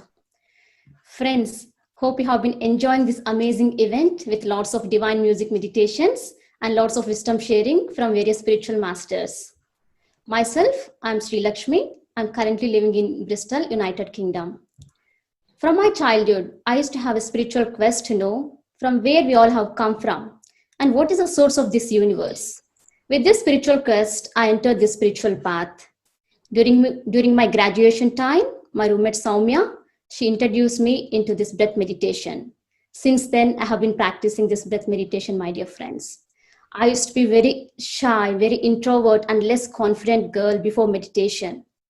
But after coming into this meditation with regular practice of meditation, this regular practice of meditation brought miraculous, tremendous transformations in my life. It really shifted my life physically, mentally, emotionally, and spiritually. And it made me so strong and courageous. And I taught meditation to all my family members, and they are doing meditation now. I met Brahmarshi Pitamaha Patriji at Sri Shala Dhyana Mahayagnam in the year 2009. Meeting Patriji was most memorable and unforgettable moment in my life. Doing meditation and doing spiritual works gives me a lot of inner happiness, my dear friends. I worked as editor for a lot of PSSM international newsletters and also worked for many PSSM spiritual projects. Now, currently, I'm teaching meditation in UK from past 8 years. Here in UK, I regularly take meditation sessions and workshops for adults and children. We organize regular 41-day and 21 days morning and evening meditations. Friends, my mission on this planet Earth is to inspire and empower everyone to become vegetarians and to become meditators. Now again, it's time for all of us to dive into deeper states of meditation with a blend of divine cosmic tunes with flute by Ali El-Kadi. Ali El-Kadi is a Native American flute player and a natural talent. His style ranges from meditative to ceremonial. First inspired by its enchanting sound in 2014, he says it connects him to spirit and roots him to earth. In 2015, he bought his first flute in the key of E 432 Hz and began self-meditation. And soon after, he began to facilitate and guide group meditations in Egypt, where he delights meditators to ride the flow of his flute tunes and go inward on deep journeys. His playing is based on intuition and moment-to-moment improvisation, which results in organic, natural flow suitable for meditation journeys. Without taking much time, now I would like to call upon our next musician, Ali. Friends, now let's sit in meditation for 40 minutes. So I request everyone to please close your eyes. Sit comfortably, clasp your hands, cross your feet, completely relax yourself.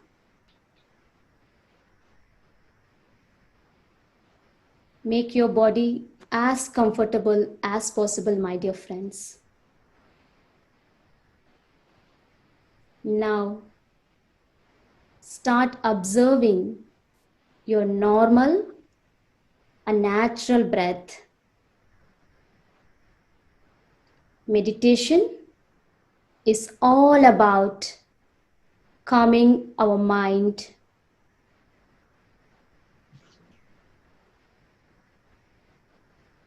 Just start focusing on your normal and natural breath. Connect to this present moment without any judgment. Now, Ali will be taking us into deeper states of meditation with his divine flute music. Yes, Ali. Namaste, everyone. Please sit as comfortable as you can and maintain an upright posture that has the quality of attention, at the same time relaxation.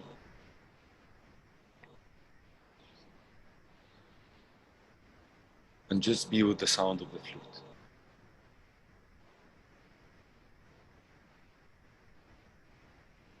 Let it guide you to a place of bliss, divinity, contentment, and calmness.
Be with your breath, my dear friends.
Continue to focus on your breathing.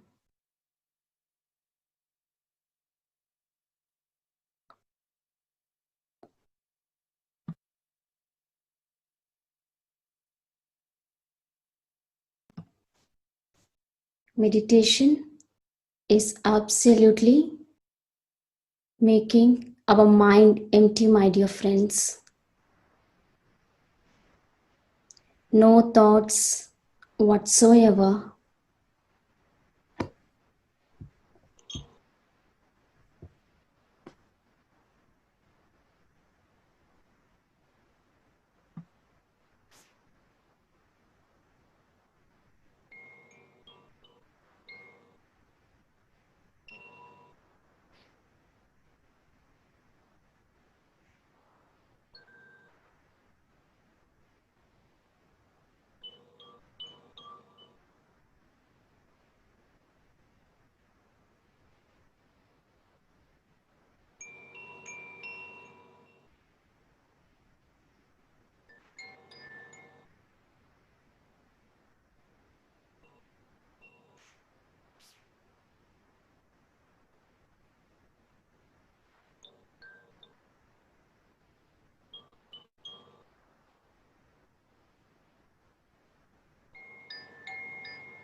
Few more minutes, my dear friends.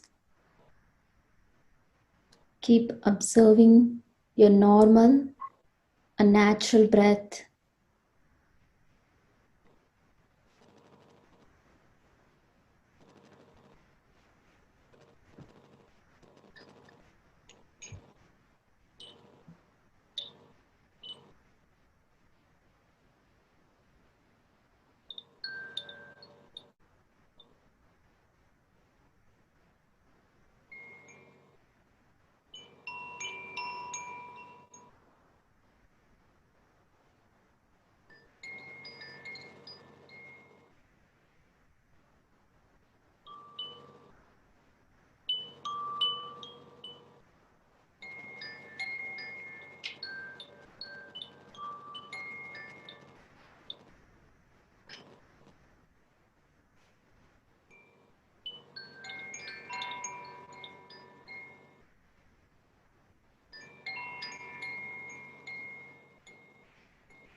Gently start getting out of the meditation, slowly and gently.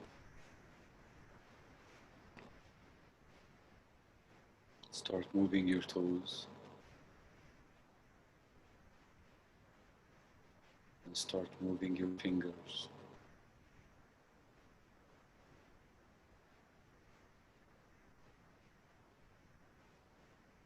Rotate your shoulders.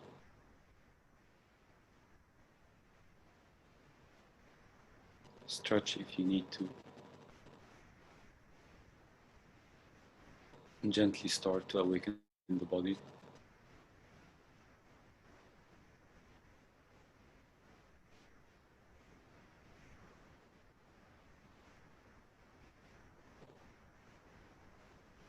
And when you're ready to end your meditation, place your hands on your eyes.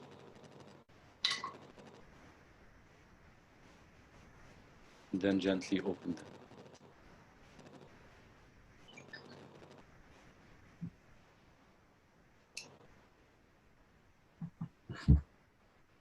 That was an amazing meditation. Thank you so much, Ali, for taking all of us, yes, into deeper states of meditation. We really enjoyed a lot. Thank you so much. Thank you. Thank you. Thank you for this opportunity, and I hope everyone enjoyed. And I wish you all wellness, happiness, and joy, especially at those moments. Thank you. Yes, thank you so much, Ali. Friends, I'm so privileged to take an opportunity to introduce our next speaker, Dr. Shanmugamurthy Lakshmanan. Dr. Shanmugamurthy Lakshmanan is the founder and the Vice Chancellor of the Siddha Veda Center for Transdisciplinary Studies. Shan is also the Vice President of International Research and is a Harvard-trained scientist who received his PhD in Applied Physics from Rutgers NGIT. He's a scientific advisor and head of the Indian Medicine Sciences and Cultural Division at the World Institute for Scientific Exploration. Shan has published his research work in several international journals and books and also serves in the editorial board of 8 other international journals. He is a founder and editor-in-chief of 2 peer-reviewed international journals too. Sean is the proud recipient of the Aryabhatta Award for his research in Ayurveda. He also received the ISOL Community Program Award for Indigenous Knowledge and Culture, and also the Star of the Universe Award from the Society of Universal Oneness for taking initiatives to bridging the gap between ancient and modern science. Dr. Sean is ready to share his valuable wisdom with all of us. Now, I would like to call upon our next speaker of the platform, Dr. Sean. Over to you, sir.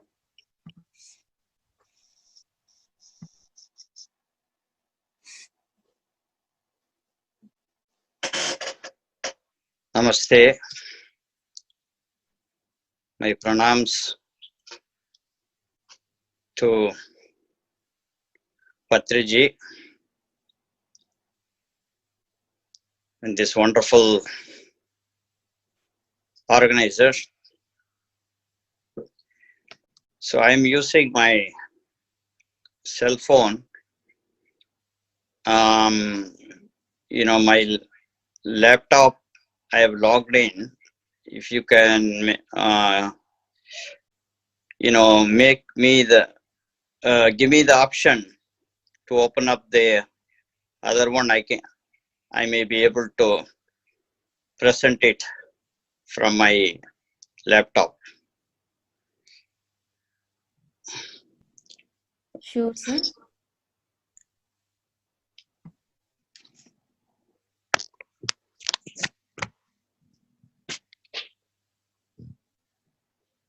Okay.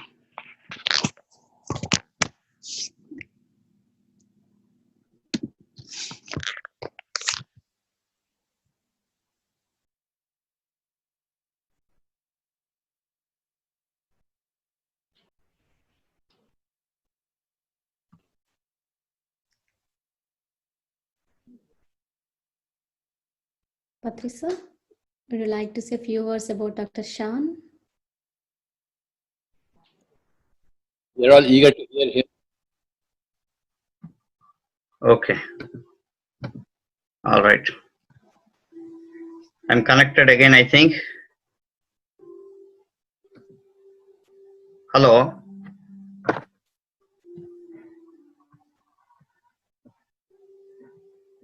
Hello. And we can hear you. Okay, thank you so much. All right. So I would thank you, Patriji, for this wonderful thing. I want collaboratively working on this. So we have so much honored to be part of this this program. And so I met Mr. Patriji. I will share my slide here. Let me see if I can share. Post disabled, so you need to enable me so I can share my slide, so I can show the first picture with Patriji where we met. Okay. Co-host now. Okay, great. So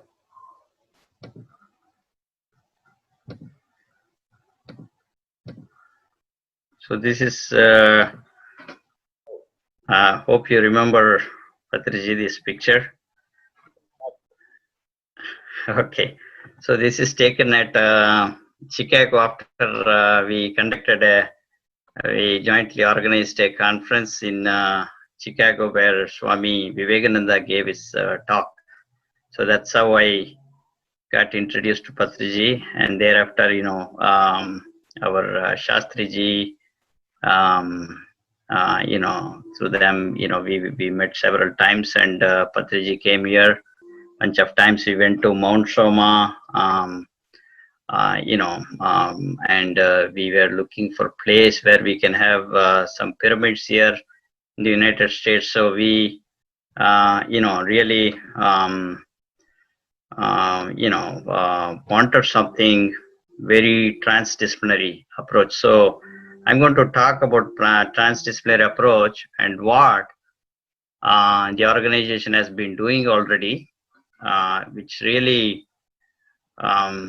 matches with what we are doing, and that's what the approach is needed today. So today, all of us have a different approach. So individuals are becoming organizations. Why is that? Everybody says, I have an organization, I have a company. That's how they work, people. Because our knowledge has expanded, we no more work as individuals. So we work as like networking and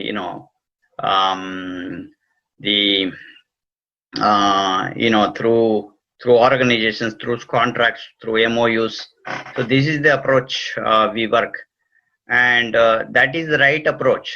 So when I went to Bangalore and stayed at the ashram, Patriji was not there that time. But what I realized that was Shastriji was there, I think. So, the way the approach today, we are looking at a transdisciplinary approach of doing things, that is integrating everything together, and that's the need of the hour. Integrating everything together is what only will work for today. Collaborating with people, collaborating with organizations, and working together. So, binding organizations. So these are very important for expanding the yoga. So it's not only yoga. So when we're saying yoga, when we're talking about generally yoga, everybody knows that, people talk about yoga is beyond, but what is this beyond? So we have the faculty to expand our uniqueness. See, that is part of the consciousness. The consciousness doesn't want you to be the same as somebody else. It wants you to be different. And that's why different gurus are appearing every time with different kind of knowledge. But now there is a real problem here. We usually say that, okay, when I am connected to this organization, only do this. All the other masters, what they are doing is wrong. When that comes, we become fanatics, becomes very religiously fanatic to a master. So I see Patriji a little different in that approach, is a little opened up in this area, and that's why we were able to sync together. So we went and had a pretty good trip at the Mount Soma, trying to look at where we have a location for creating a pyramid structure and other structures. I was interested in bringing all our sage scientist statues to the United States, and I call them sage scientists because there is a reason for calling our people sage scientists, and you are calling them spiritual scientists. It's a magazine, it's a well-known magazine now. So now, because calling them spiritual scientists or sage scientists is very important. Because today, if you look at how science has shifted, we usually think that science means modern science. Anything answer means you will immediately go to modern science. You link through modern science. So what happened is, overall, people are being drugged with this idea of modern science, which is very, very wrong. And you'll have, the consequences are there. People are already seeing these consequences of being drugged in the name of modern science. Trying to answer everything using modern science words or techniques. This is eventually going to end up in failure. And there is a need for a bigger science, which is already there. Because of our ancient sage scientists, there are several thousands of sage scientists. We are just trying to pull everything and giving it in a different format. So what I call this as the transdisciplinary science. So now the transdisciplinary science, So what is transdisciplinary science? So we will go through this. How much time do I have? I have 1 hour, I guess, right? Maybe 15 minutes. Okay. So you can, oh, all right. Okay. So some random questions for you. Are you happy with your current health condition? Do you have any idea about how much you want to earn and what will you make you happy? You really love your job from heart. Can you continue doing this job if you're not paid? What's your aim in life? Who gave the knowledge about that aim? So these are some of the fundamental questions you can chat if you want to be interactive. But the idea here is that, you know, we have some everybody has some fundamental questions. So we within these fundamental questions, we would like to have our answers, and the answers are not coming from somebody else. So at some point, we have to find our own answers, because we are the one who are suffering when we have a pain, right? So so typically, what is this? Where does this knowledge come from? Everybody reads some book or listen to some YouTube videos, whatever it is. You're getting knowledge this way. This is one way of getting knowledge, and usually you may be strong in knowledge. If you're listening 10 times, you know, it becomes part of your knowledge. And this is what we're going to repeat. And, you know, people, based on how much we know, people think that you're a greater soul, you know, because you know a lot. And that's how, you know, we make judgments. But we have to know that knowledge in general, you know, knowledge is not just one type of knowledge. There are different types of knowledges that are hidden in us. So we call this knowledge. If you call the knowledge as a big K knowledge, then under that we have a smaller types of knowledges, which is within that divisions of knowledge. We have knowledge, which is the general knowledge, and then we have intuition, instinct. We have perspicacity, traditional experiential knowledge, oral tradition, and wisdom. So these are some of the other type of knowledges. So what our you know, current system is doing is filling with this knowledge alone, and everybody is thinking that this knowledge will have all the answers, and that is the wrong thing. I mean, the more we know, the more we are you know, becoming destructive, becoming very egoistic, and we will not expanding our functions, our whole function, not just brain function like in the Western way of looking at it.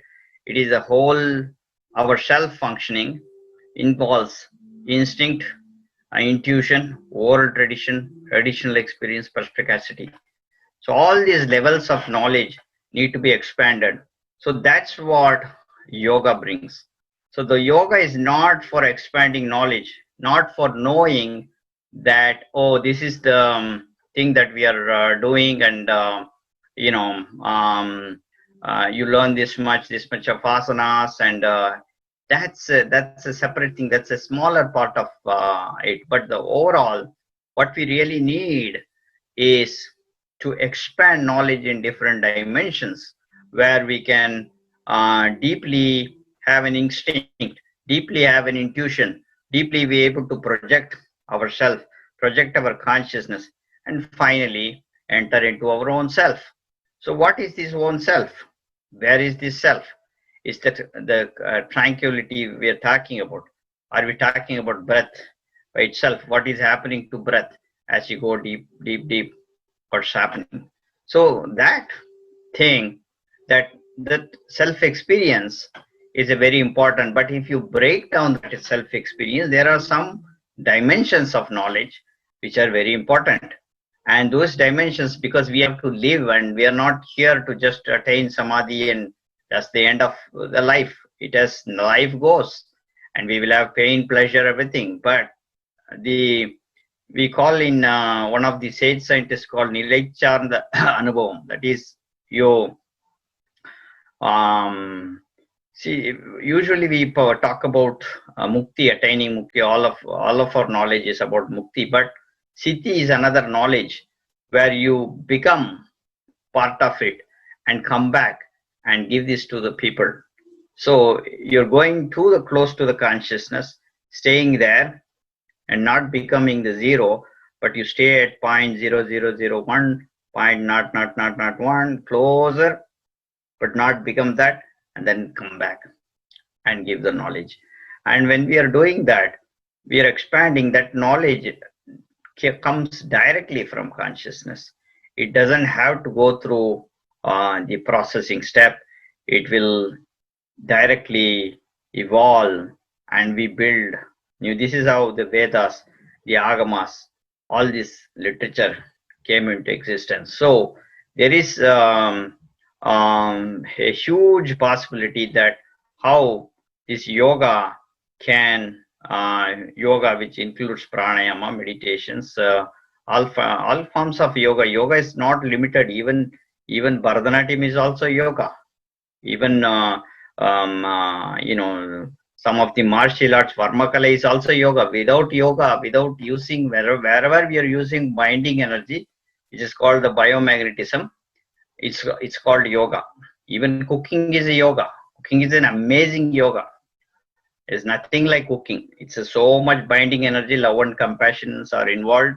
So when we are mindful enough, everything becomes yoga. And what is everything? Is driving yoga. You have to make driving yoga, but driving itself is a disaster, right? So you have to see that, oh, I'm going to do everything is yoga, but when you're doing activities, you have to choose what activities you need to choose. That which is destructive is always destructive, no matter how you do.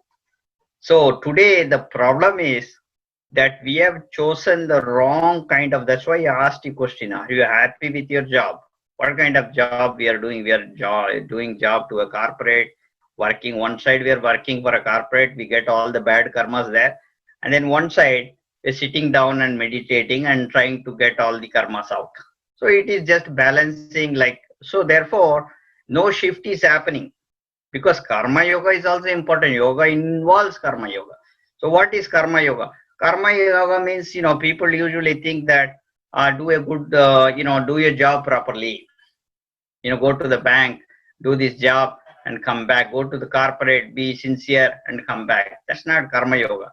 Karma yoga means you do the right karma in your job. That is also important. What kind of job you're doing? All these things, every money will involve a karma. Whatever money we get, there will be a karma involved in that. So there should be a pure form of money, and that is possible. That is definitely possible. With minimum karma, it is possible to develop. When we develop our natural education system and giving that as, in a very fair trade manner and, expandable manner, and if it reaches everyone, and that's what all of these organizations, what we are doing, and that is the actual knowledge, actual way of, the karma yoga. That's a karma yoga. What we're doing is a karma yoga. So that is very important. So that now, so we need to have a, what you call a paradigm shift in this approach. So we have to have a different kind of intelligence for shifting our brain to operate in that way. Because we normally have trained, the modern education system has trained in a particular way that you have to think particularly, answer particularly, and therefore it's the blockage is there, and this knowledge is not easily penetrable. See, there are so many things today people are doing, but why we are not able to give this knowledge? And many people are not, see, the population wise, not many people are celebrating yoga. We are thinking this yoga is becoming very big, but if you look at what your neighbor will be doing right now, they will be watching some TV and things like that. So we have to expand this knowledge, and therefore there is a need for a different kind of education system.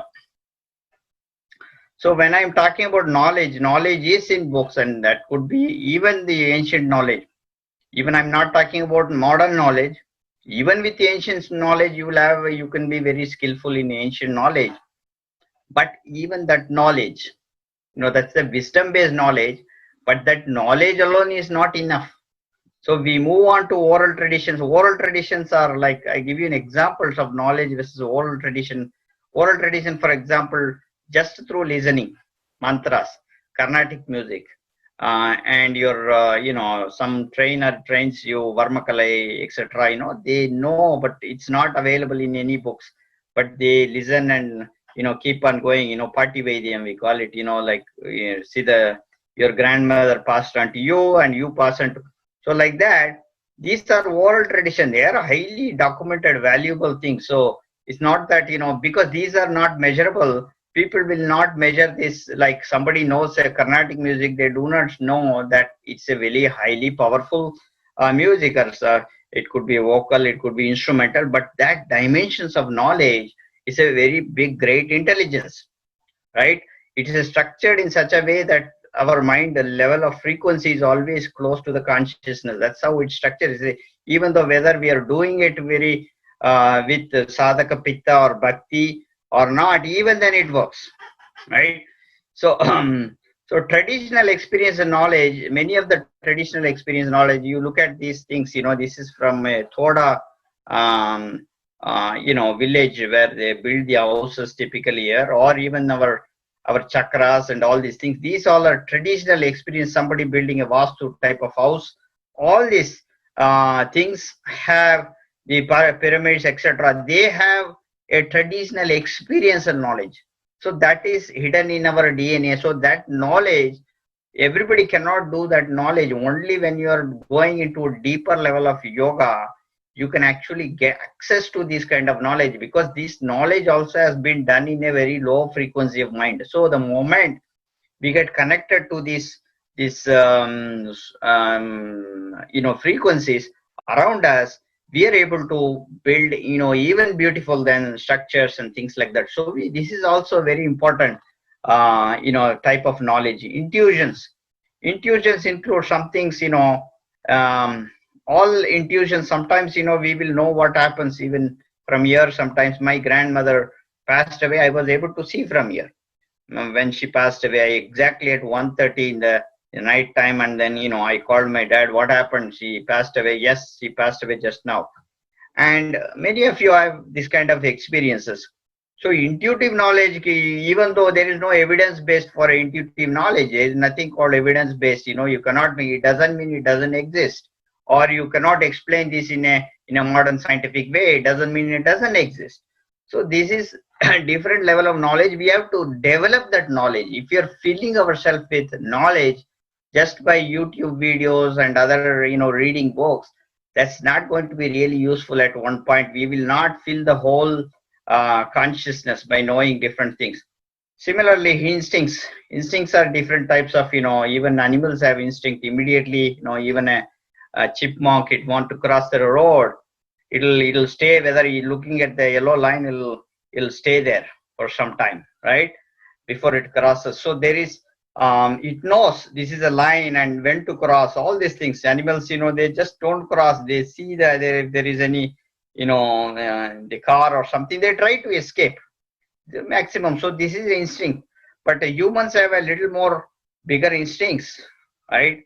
So we can, that is very natural to us, and that's also a type of knowledge.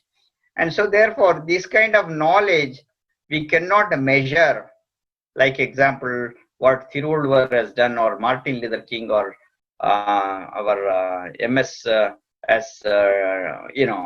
have, their dimensions are very different, and these cannot be compared. The knowledge what these people have cannot be compared with a ordinary language, or saying this is the best. So they have in some form, they have in a very low frequency, meditative frequency, the adaptations. Okay.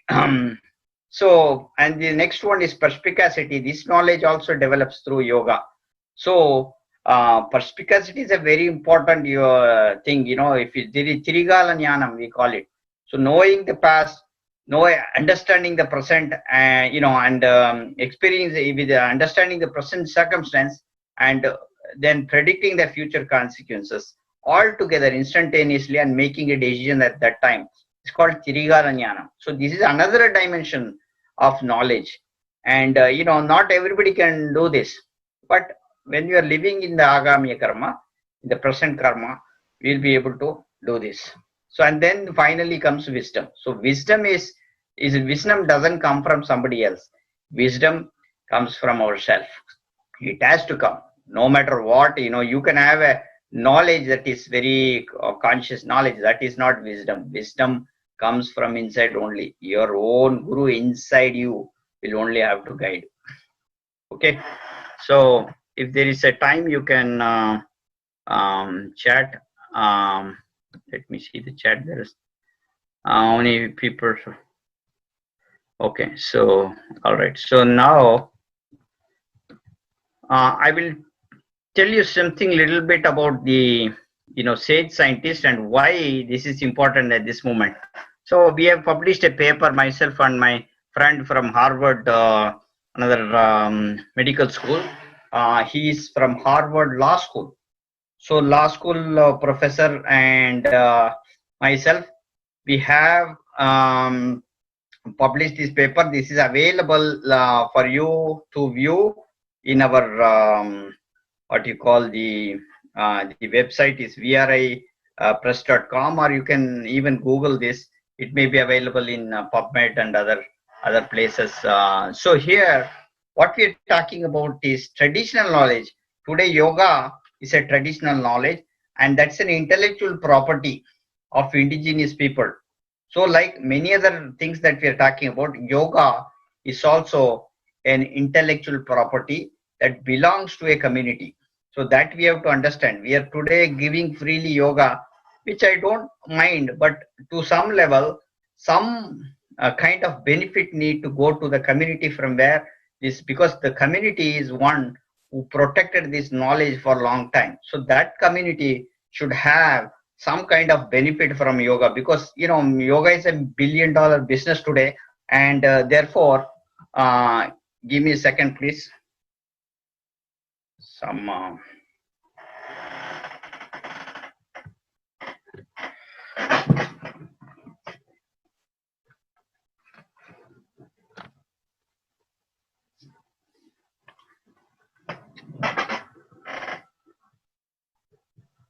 Okay, I'm sorry about it. So there was an insect. I had to protect that insect. So we opened the window. So I had. Okay. So this. So therefore, traditional knowledge need to be protected in some way. At this moment, we are seeing like a lot of knowledge has been stolen in different forms.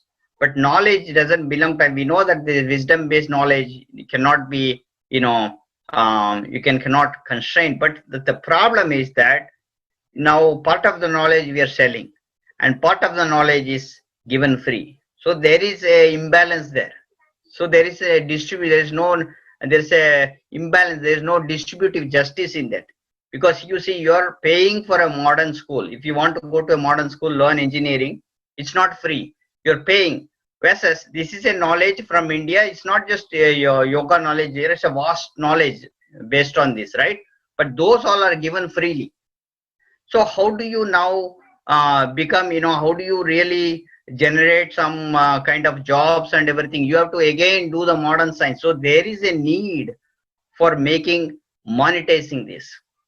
Okay, I'm not saying monetizing as an individual, but it could be going to the community who protected, or organization or the country. So this is very important today. So and then we have, so that's why what we need to do, and so this is one of the plans that I have. I submitted this proposal to when Manmohan Singh period, but it didn't move, and this time we are trying to get it in through the government.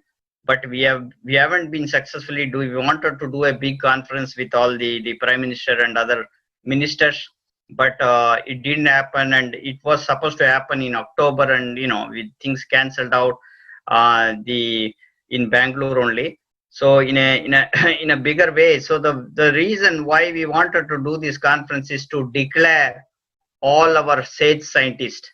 These scientists should be recognized by government. So why they should be recognized by the government? they should be recognized as the government as sage scientists because they have sage scientific contributions alone, also apart from the religious. Forget the religious, they still have a lot of scientific contributions.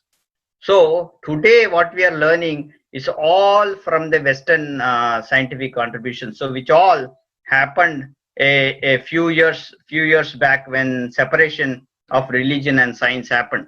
So all today what we are learning is coming from the only 200-300 years they separated. Before Aristotle was the scientist, and till Aristotelian we are all calling it as the sage scientists. They are called sage scientists.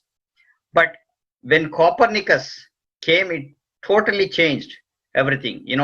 They separated that science and religion is different, and that's what today we call this as a science, modern science. But if you look at, this is all happened when already we had thousands of years of experience in India. A lot of things have been there already established. So people just marketed this science as the whole for the whole world, and Western science has been marketed in such a way that it suppressed everywhere, every culture, every tradition. Mayans, Egyptians, Native Americans, all these cultures have been suppressed because this knowledge is dominated now marketing. So we need to have a distributive justice. I'm not denying on Western science. There are certain things that are very useful in the Western science, but whereas we already have so much of knowledge. We have Nalanda, Taxila, and in the south we have amazing universities. So all this Kumarikandam, Lemuria continent, all the hidden secrets are there, for us to develop. So when we have so much of knowledge, why do we have to read all these books that are not giving any jobs? Look at all the engineers. We have no jobs. All engineers, they become engineers in India. So there is a need for this to create a job. We need to switch the paradigm, and that paradigm shift can happen only when we do certain things. So the collective wisdom of all the traditions we bring, and it should not be restricted or inclined to any dogma, neither limited to modern Western science dogma or any religious based. And we should be having statistic based model for everything, that can be not just going by merely numbers, but we should value that system through another way of valuing that, not just ordinarily just by showing some numbers. So uniformity in legislation worldwide, it should happen, including the UNO, which is today dominated by only few countries, and they have the veto power, and then whatever you say, they have to tell. Corona means we will have to just follow whatever they told. It's just ruled by one kind of a community. So open to the whole world without infusing sectarian axioms. Only if people can live in different cultures, because that's very important. If you live in different cultures and understand different cultures, we respect each other, there will be a mutual tradition. So so these are some things that need to be done for yoga, so we can protect this knowledge. Our knowledge comes from ancient, even our concepts of ancient physics concept comes from absolute consciousness, where for everything came from absolute consciousness. That's the space, and from where atoms came. All this knowledge is there. We are taking a lot of classes on this.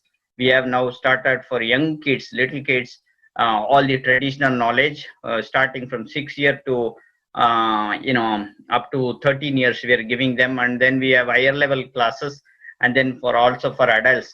So we are teaching them now from the beginning what is our ancient physics, what is our ancient chemistry, alchemy is developed, how we are building, from there botany, we're teaching them ancient mathematics. So all different levels we are teaching them, and this is going to replace. It's not about some other thing, just yoga alone. There are so many dimensions of things that we are giving, and this knowledge is very important for the whole generation of life to come. We call this as a transdisciplinary approach because it is not limited to a guru. I call this as a Mahaguru system. So whenever I call this as a Mahaguru system, you're talking about not just one guru. Like how we are creating physics For example, you don't just read Einstein's book and say, I know physics. You have to read Einstein's book, Heisenberg's book, Newton's, everybody's book. Together you call it as physics. You do not learn, then everything is going to change. And that's how we need to do. Now we have equal respect for all our sage scientists. They should be valued. And same time, it goes into the curriculum. They will not think it as religious. So now today, whenever we are talking about some Thiruvalluvar, they will tell this is a religion. You talk about Ramana Maharishi, this is a religion. But the moment we bring this fusing these together and giving it, then there is, this is absolute. So this is what is needed. And definitely, when we are doing that, there is a huge potential for India to bring this knowledge to other countries, and other countries can also learn, so the education system can be marketed and a mutual economic benefit will be there for India. And that's how it should be done today, instead of giving some things freely and buying something that is unnecessary. We are spending money in one thing. So if you are able to monetize this, India in a big way, we can really achieve this. And traditional knowledge should be definitely protected, because people change names and give different kind of things to this flavor and everything, and so that is a copied knowledge, and we, to some extent, they should repay the community no matter what. And this is one of the things that we need to do right now, because not many people are thinking in these lines. We wanted to give yoga, we let it be free, so everybody should. That will come eventually when world peace. Eventually we have to work for world peace, but there is a temporary situation where one kind of population do not have anything to eat, but they have so much of knowledge. You have cooking knowledge, you have dance, Carnatic music, every knowledge is there. But that knowledge need to be monetized in a global scale. I'm not talking about just local, I'm talking about global scale. When it is marketed, there is so much of potential, and that will create a lot of job opportunities, and that will change the whole planet. And eventually our goal should be world peace, because this is what the sage scientists have told. This knowledge even doesn't belong to India. This knowledge has to go beyond India to all countries, because all these boundaries are also created by human being only temporarily. So what people have done mistakes in the past, that karma we have to now undergo, but we can change. Our future can change, fusing through different tradition, different cultures. We become one as a, one globe, one planet, one world government. So that should be our aim. And hope, this approach what Patriji is taking is coinciding and with what I'm talking about. And he has also a very great vision of, and I hope we can all work together to make this happen at one point. So definitely I put the first person whom I will be collaborating will be Patriji for this. So thank you. For any I will any questions are welcome. So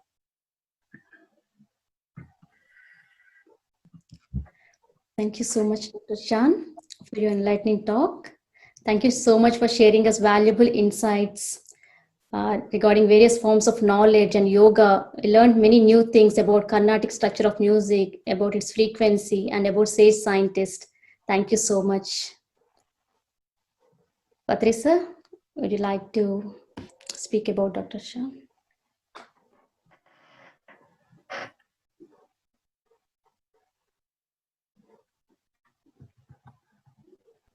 It's all objective.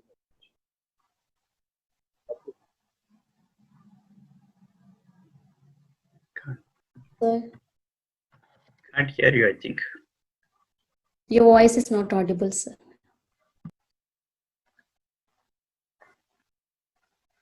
Yes.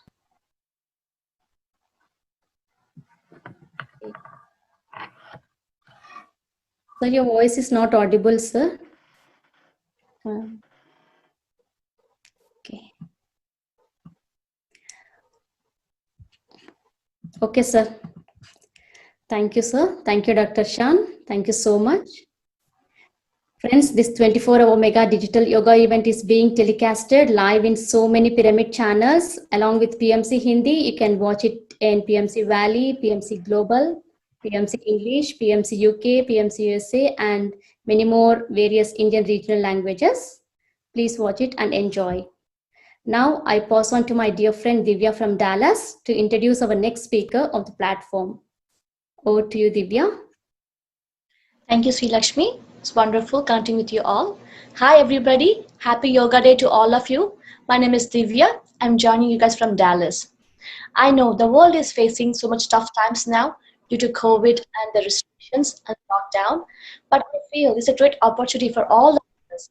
First of all, staying indoors is giving us time to go travel within, and distancing ourselves from the societies is giving a chance to connect as to the nature and to our own family members. I feel so thankful for the technology today, for connecting us, all of us together globally today.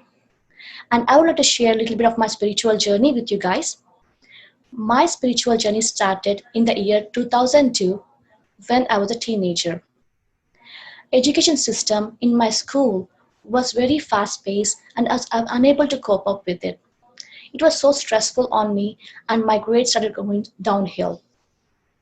I lost interest in life and I was very depressed. And that was the time my mom, Padma, introduced me to pyramid meditation. I thought, okay, let me give it a try. I used to meditate about 15-20 minutes a day before my study hours and in between classes. Miraculously, within few weeks, I regained my confidence levels.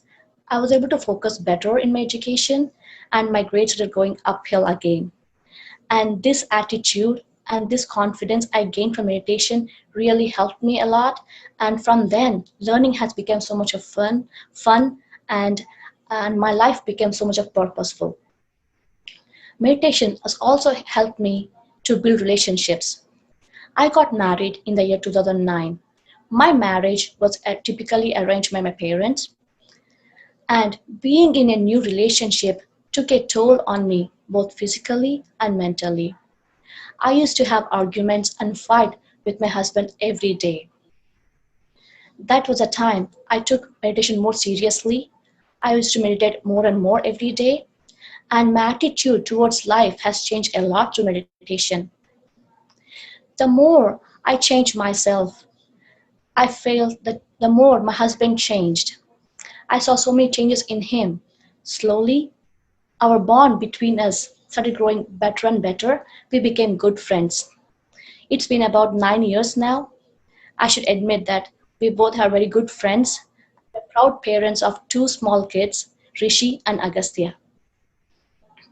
There are 2 spiritual quotes that inspired me a lot. The first quote is Samsarme Nirvanam. It implies that we don't need to renounce the world to be in the spiritual path.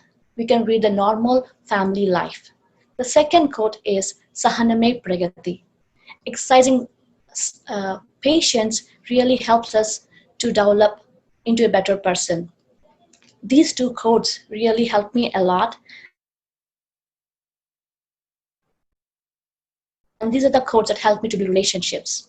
I'm a fan of pyramid philosophy, and I have read many spiritual books, and I have also attended many events organized by PSSM and other pyramid masters across the world. All the concepts I have learned, I have implemented in my life, and they have benefited so much. So the same motto, I want the same benefits, all the people around me to benefit from them as well.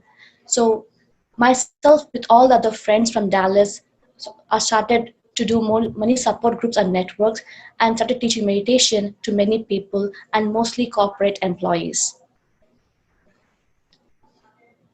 Recently, started a new YouTube channel called Meditation Magic. The main purpose of the channel is to promote spirituality and spiritual science to all the aspirants of the world. I wish my journey has inspired you all, and I wish it helps you to incorporate meditation into your daily life. So we have a special speaker coming up next. He's none other than Swami Nirvananda Saraswati Ji. Swamiji has born in Italy, and he has read a book, Autobiography of a Yogi by Paramahansa Yogananda. This book has transformed him a lot, and his spiritual journey began from then. He's initiated by Transcendental Meditation and then into Kriya Yoga in Holland. And he traveled to India the first time in 1986, and he volunteered in the Mother Teresa organization, and he helped many people in Calcutta. Later, he traveled extensively in India and visited many temples and holy places. During his travel, work by Father Marian near the city of later on, 1992, he took vow of sannyasi and then became Swami Nirvananda Saraswati. Swamiji has started a foundation named Shanti Puri Friends Foundation. To this foundation, he has taken up many projects like Mercy Village Leprosy Colony, Petre Schools, Father Marian High School Project, and Open Cup, 1 cup of milk a day, and Save Children projects. With these projects, he has inspired so many people and touched many, many souls. Let's all welcome Swami Nirvananda Saraswati Ji. Swamiji, welcome. Namaste. Thank you. Thank you. I'm so happy to join you. I'm very, very happy. Thank you so much. It's wonderful. You know, yoga changed completely my life, so this day is so special to me, so special. I would like to share one chant. It's called Remind Me, My Lord. It's a chant that I used to visit Bhikkhu Sangasena, and he liked very much this chant, and we did sing it almost every day with the children of the school. So I would like to share it with you. Thank you.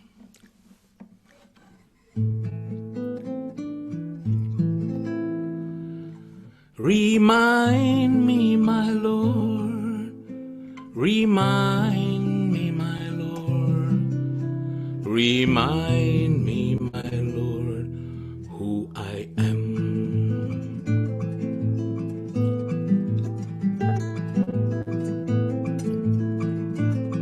Remind me, my Lord, remind me, my Lord, remind me, my Lord, who I am. Remind me, my Lord, remind me, my Lord, remind me, my Lord, who I am. I am love, I am love, pure love. I am love, I am love, pure love. Remind me, my Lord, remind me, my Lord, remind me, my Lord, who I am. Remind me, my Lord, remind me, my Lord, remind me, my Lord, who I am. I am peace, I am peace, divine peace. I am peace, I am peace, divine peace. Remind me, my Lord, remind me, my Lord, remind me, my Lord, who I am. Remind me, my Lord, remind me, my Lord, remind me, my Lord, who I am. I am joy, I am joy, endless joy. I am joy, I am joy, endless joy. Ananda Swarupa, He Prema Swarupa, Ananda Swarupa. Ananda Swarupa, He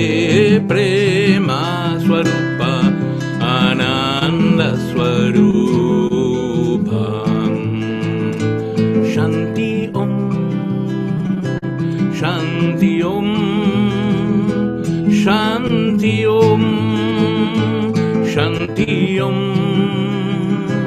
Shanti Om, Shanti Om. Remind me, my Lord, remind me, my Lord, remind me, my Lord, who I am.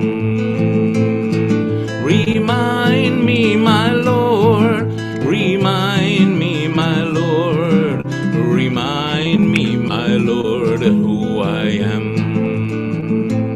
I am Om, I am Om, eternal Om. I am Om, I am Om, eternal Om. Shanti Om, Shanti Om, Shanti Om.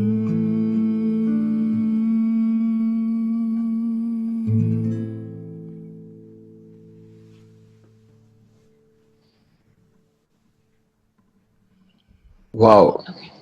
Thank you. Namaste. That was very great, Swamiji. Thank you. Thank you very much. Thank you.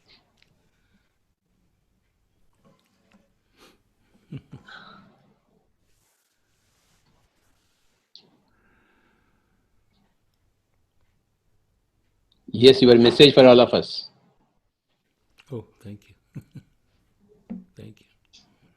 I'm very happy I could join your meeting. Thank you. Thank you for inviting me. That's great. May I chant one more if you... Yes, please. We are here.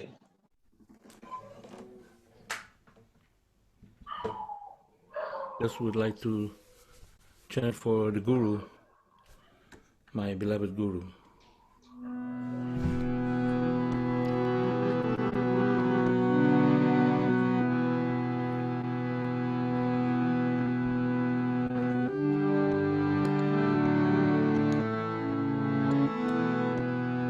Om Namah Shivaya Gurave Satchidananda Muntaye Istapanchaya Shantaya Nirarambaya Tejase. Om Namah Shivaya Gurave Satchidananda Murtaye Nisprapanchaya Shantaya Nirarambaya Tejase. Om Guru Om Guru Om Guru Om Guru Om Guru Om Guru Om Guru Om Om Guru Om Guru Om Guru Om Guru Om Guru Om Guru Om Guru Om Om Guru Om Guru Om Guru Om Guru Om Guru Om Guru Om Guru Om Om Guru Om Guru Om Guru Om Guru Om Guru Om Guru Om Guru Om Om Guru Om Guru Om Guru Om Guru Om Guru Om Guru Om Guru Om Om Guru Om Guru Om Guru Om Guru Om Guru Om Guru Om Guru Om. Om Namah Shivaya Gurave Satchidananda Murtaye Nisprapanchaya Shantaya Nirarambaya Tejase.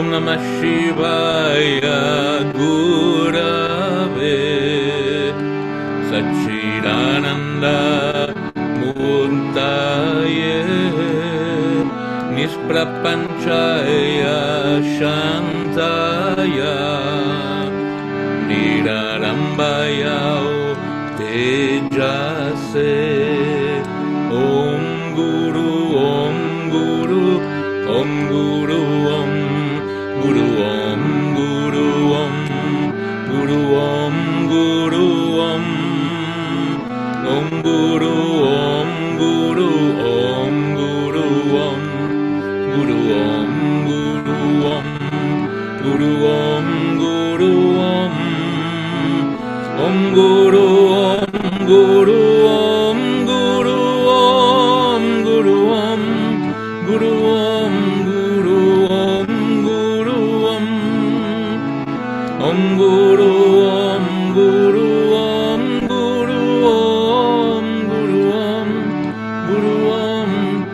Guru Om Guru Om Guru Om Guru Om Om Guru Om Guru Om Guru Om Guru Om Guru Om Guru Om Guru Om.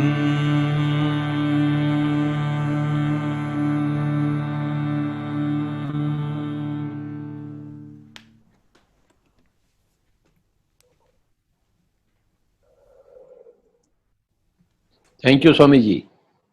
Thank you. Namaste. Thank you so much.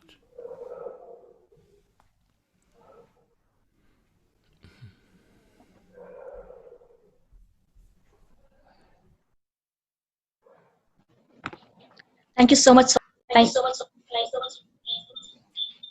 Thank you for joining us today. Thank you. It was a joy for me. Wonderful. We wish to collaborate more with you from the PSSM Yes, and please co-travel let me with know, you and create better humanity. contact, please. Once again, Swamiji. Hari Om. Thank you. Thank you so much. Hello, viewers. Let's move on to the next session for today. It's going to be music meditation session from Peter Popsil from Czech Republic.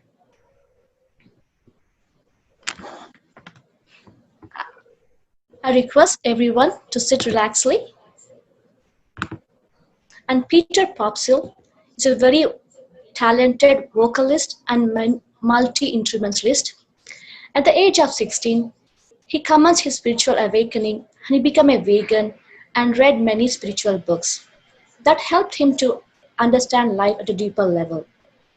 Since the year of 2004, he has been a part of cultivating his voice by singing and chanting. He feels that he's just an instrument voicing out the higher frequencies to tune ourselves to higher consciousness and open our hearts to enhance the healing that is coming from within.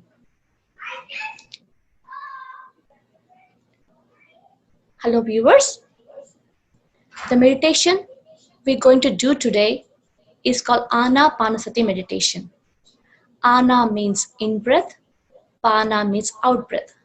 Sati means just being one with. I request all of you to sit comfortably, cross your legs, clasp your hands, fingers into fingers, close your eyes, and observe your breath.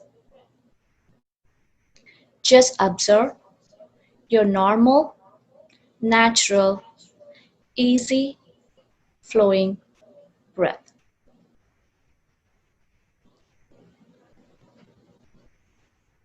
If you get any thoughts, kindly cut the thought and bring your attention back to the breath. We're going to hear melodious music from Peter Popsil.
Kindly keep your eyes closed and clasp your hands. Place your palms on your eyes for 5 seconds. 5, 4, 3, 2, 1, 0. Take out your palms and open your eyes.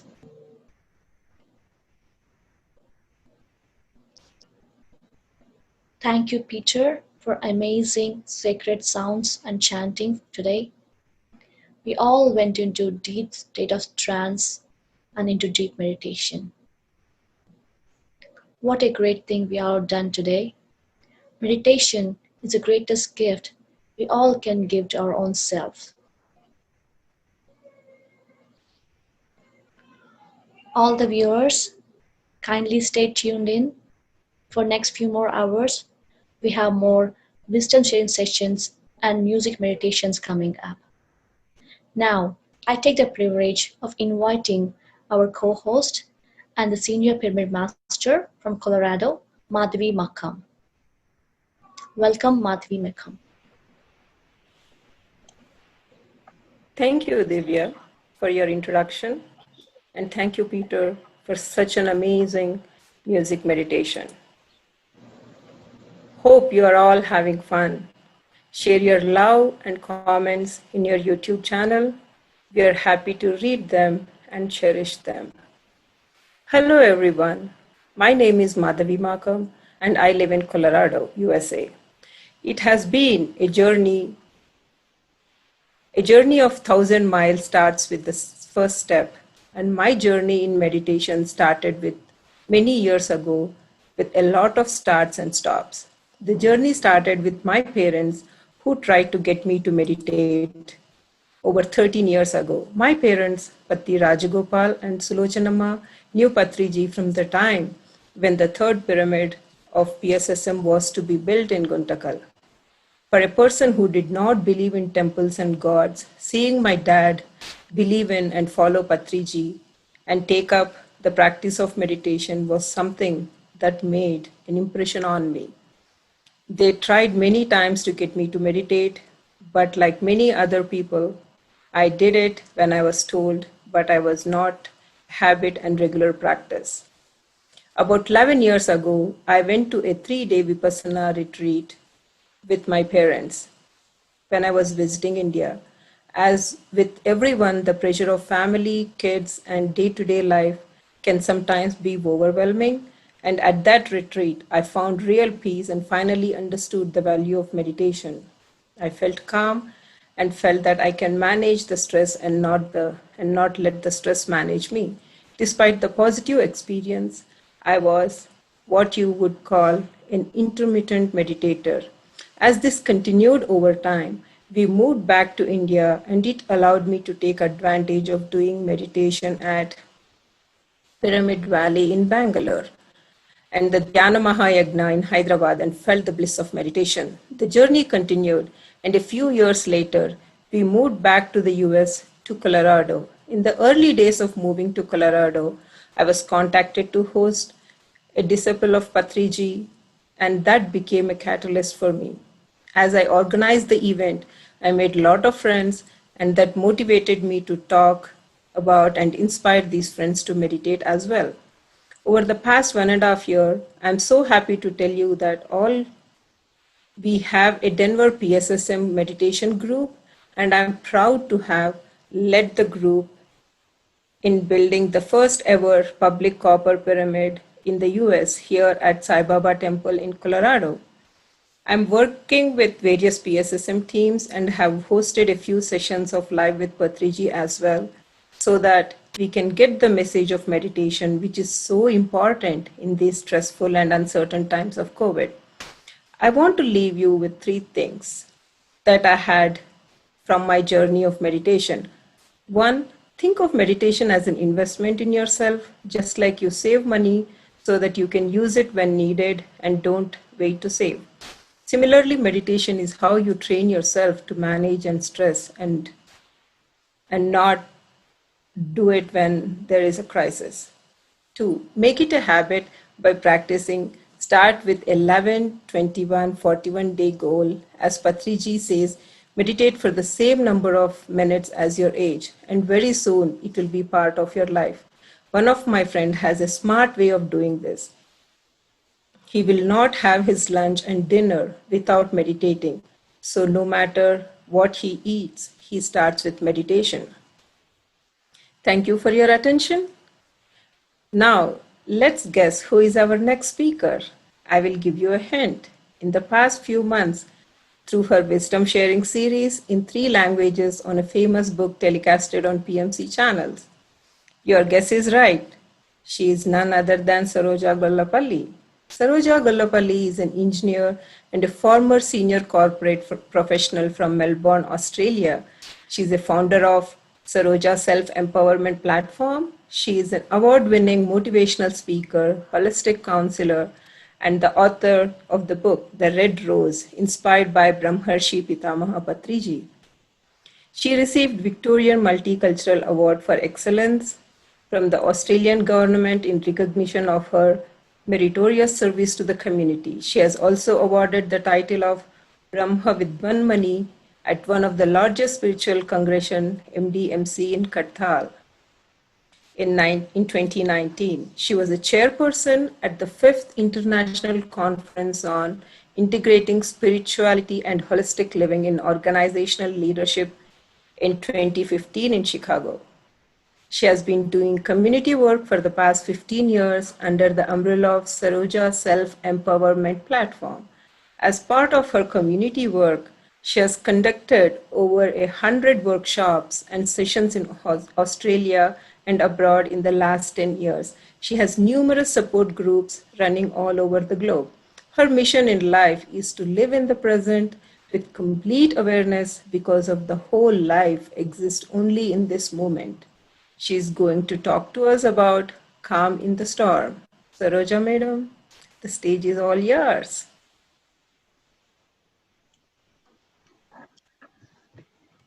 Thank you, Madhavi. I would like to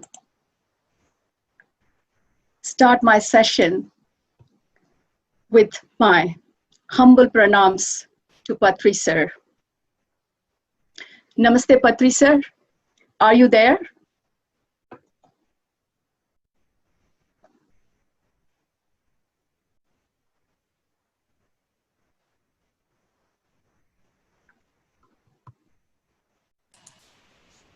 I don't think he's here, ma'am. That's all right. That's all right. That's fine. My dear friends, masters, and gods of the universe, as my gorgeous host introduced me, I'm Saroja Gollapalli, and I live in Melbourne with my beautiful, loving family, my husband, a daughter, and a son. As Madhavi explained, my journey of spirituality started on a beautiful afternoon of October 2002. I was in Chicago in a business meeting, and it was on the last day of my 2 weeks meeting. Just in the middle of the meeting, I felt as though my life stopped. And 3 questions peered at me, my dear friends. What am I doing? Why am I doing? And is this what life is all about? And in the next few days, my spiritual guru came into my life, who taught me meditation, introducing the bliss that I was looking for. And that was the beginning of my transformation. Though my journey started in Chicago, in that meeting room, but my spiritual transformation happened with that 3 hours of meditation, which one of my neighbors, who happened to be my first guru, entered into my life.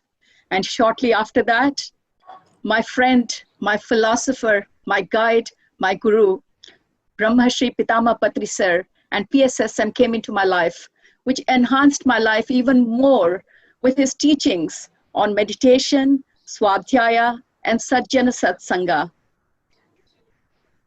My dear friends, that is my spiritual journey in a nutshell. Today, my topic that I would like to share with you is calm in the storm. A few days ago, one of my friends, Raj Shekhar, master from UK, shared a great post on WhatsApp. It said, according to psychologists, there are 4 types of intelligence quantified by quotients. 1, intelligence quotient. This is the measure of our comprehension ability, which we all know, like solving maths, memorizing things, and recalling subject matters, etc., etc. Number 2, emotional quotient. This is the measure of our ability to maintain peace with others, like, be responsible, be honest, respect boundaries, and, be humble, genuine, and etc. The third one is a social quotient. And this is the measure of your ability to build a network of friends and maintain it over a long period. So my dear friends, normally your EQ represents your character and your SQ, which is your social quotient, represents your charisma. But that's not enough. Now there's a fourth one, my dear friends, a new paradigm.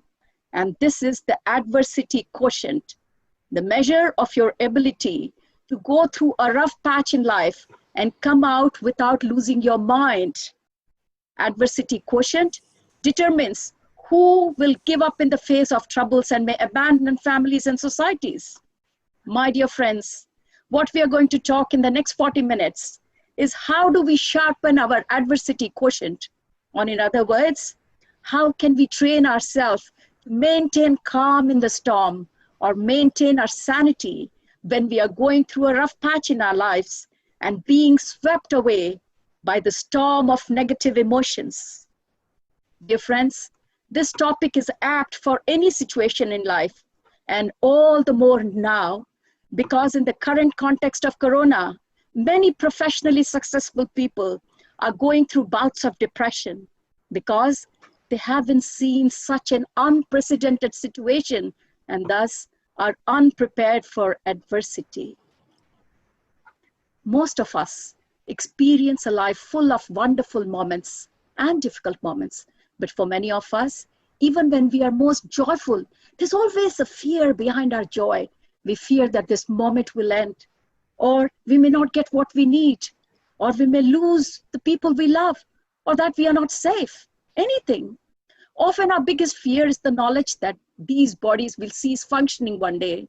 So even when we are surrounded by all the conditions for happiness, our joy is not complete. Many of us often find ourselves thinking of things that stir up feelings of fear and sorrow and negative emotions. We have all experienced some suffering in our past, my dear friends, and we often recall our past suffering. We revisit the past, reviewing it and watching the films of the past. But if we revisit these memories without mindfulness or awareness, every time we watch those images, we suffer again and again and again. We likewise can prepare for the future without getting consumed by our minute plans. Often we either don't plan at all, that's one extreme, or we get caught up in obsessive planning because we fear the future and its uncertainty. The present moment is where we need to operate from. When you are truly anchored in the present moment, you can plan for the future in a better way. Living mindfully in the present does not preclude you from making good plans. It only means that you know there is no use losing yourself in worries and fear that's concerning your future. If you are grounded in the present moment, my dear friends, you can bring the future into the present. And you can have a deep look without losing yourself in the anxiety and uncertainty. In fact, you can learn from the past and plan for the future in the best way if you are grounded in this present moment. Don't go back to the past, my dear friends. It's only a ghost. It's unreal. And whenever we recognize that these are only movies and pictures that we play again and again and again, and not reality, we are free. And that's the practice of mindfulness, my dear friends, because the present is free from fear. When we are not fully present we are not really living, my dear friends. We are not really here, either for our loved ones or even for ourselves. If we are not here, then where are we? We are running and running and running, even during our sleep, my dear friends. We run because we are trying to escape from our fear. We cannot enjoy life if we spend our time and energy worrying about what happened yesterday or what will happen tomorrow. If we are afraid all the time, we miss out on the wonderful fact that we are alive and can be happy right now. When we come back to here and now, we recognize the many conditions of happiness. They're already existing here in the now. The practice of mindfulness, it is the practice of coming back to the here and now, to be deeply in touch with ourselves, not only with ourselves, but with our life too. But we have to train ourselves to do this. This is not going to come automatically, my dear friends. Even if you're very intelligent, and even if you grasp the principle straight away, you know how to do it, it's not going to do the work. We still have to train ourselves to really live this way. We have to train ourselves to recognize the many conditions for happiness that are already here. When you practice being aware of your breathing, you generate the energy of mindfulness. And my dear friends, this is called mindfulness of breathing. When you practice mindful breathing, the energy generated out of it helps reduce the tension in your body and your feelings. There may be tension in your body, and there may be strong emotions in you like fear, anger, and despair. The energy of mindfulness is embracing, it's calming, it releases all the tension and suffering. And this energy calms you and eases your fear, my dear friends. Mindfulness, it carries within it the energy of concentration. So remember that the seed of concentration is also in you. There are practice of concentration that can liberate us from fear, anger, and despair, generating the energies of mindfulness and concentration in our daily life. We learn to transform our fear and anger and let go of all the sufferings, my dear masters. And then, along with mindfulness and concentrations, comes that great thing which we call insight. Insight is wisdom. Insight is understanding. The seed of wisdom, of perfect understanding is there in each one of us, my dear masters. Awareness is mindfulness. Awareness is concentration. And awareness is insight too. In fact, in the first quarter this year, I had conducted several workshop series on awareness because it's so important to us in our lives.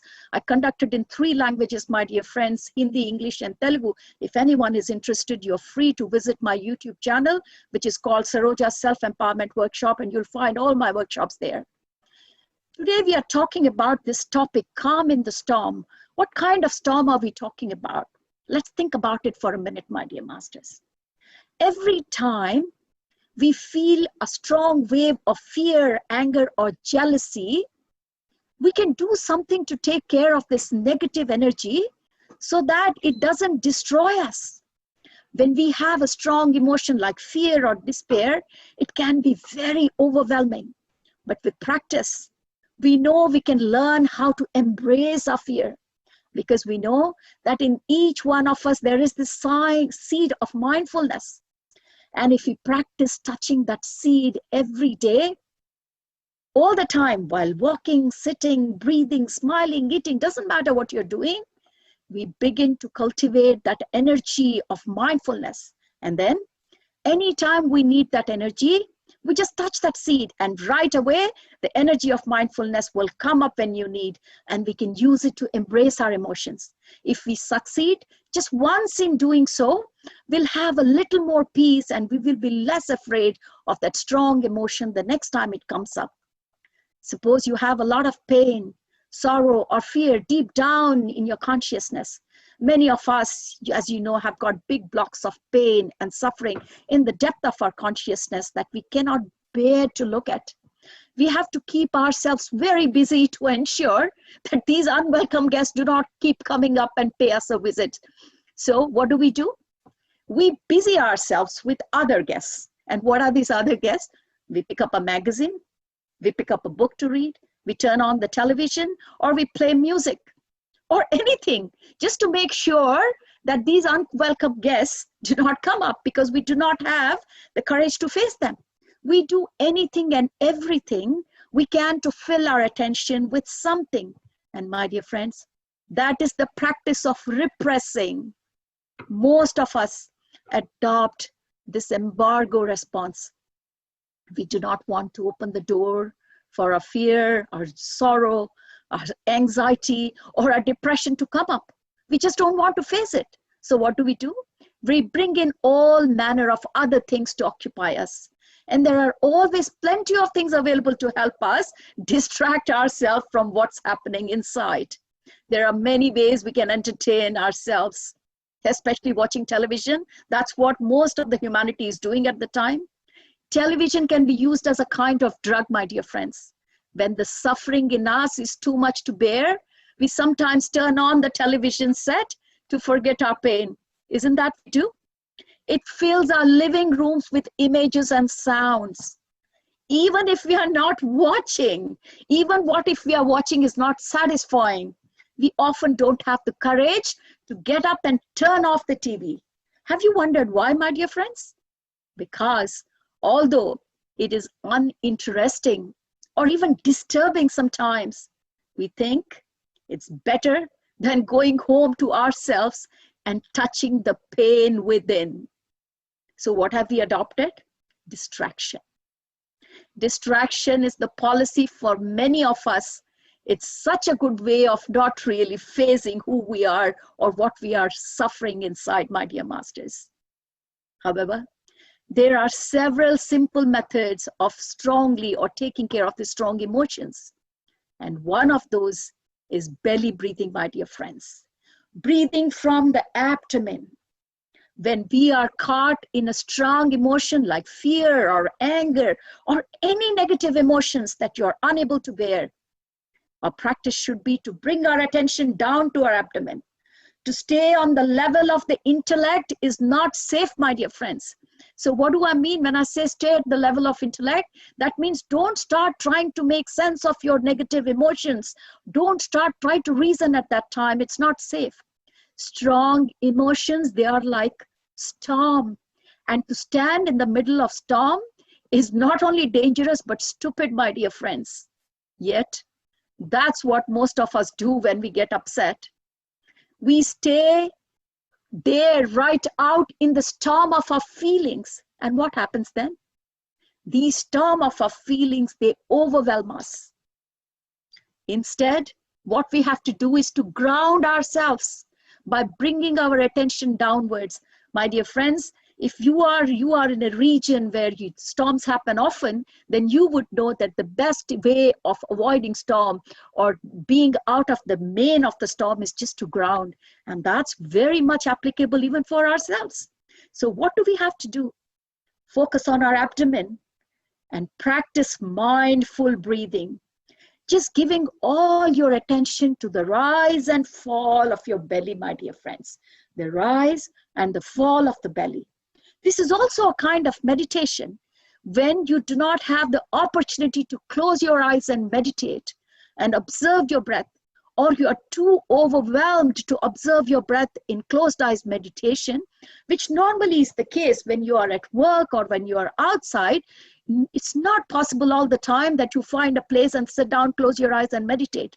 And at that time, when you are caught in the storm of negative emotions, my dear friends, straight away, the best practice is to bring your focus onto your abdomen and practice mindful breathing.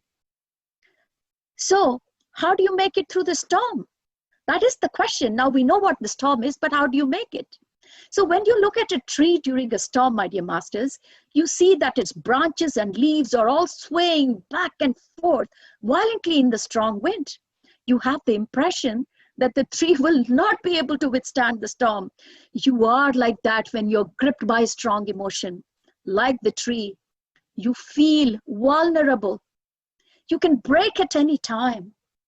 But if you direct your attention down to the trunk of the tree, don't look at the branches at that time, because they will be swaying back and forth violently. Instead, direct your attention down to the trunk of the tree. You will see things differently.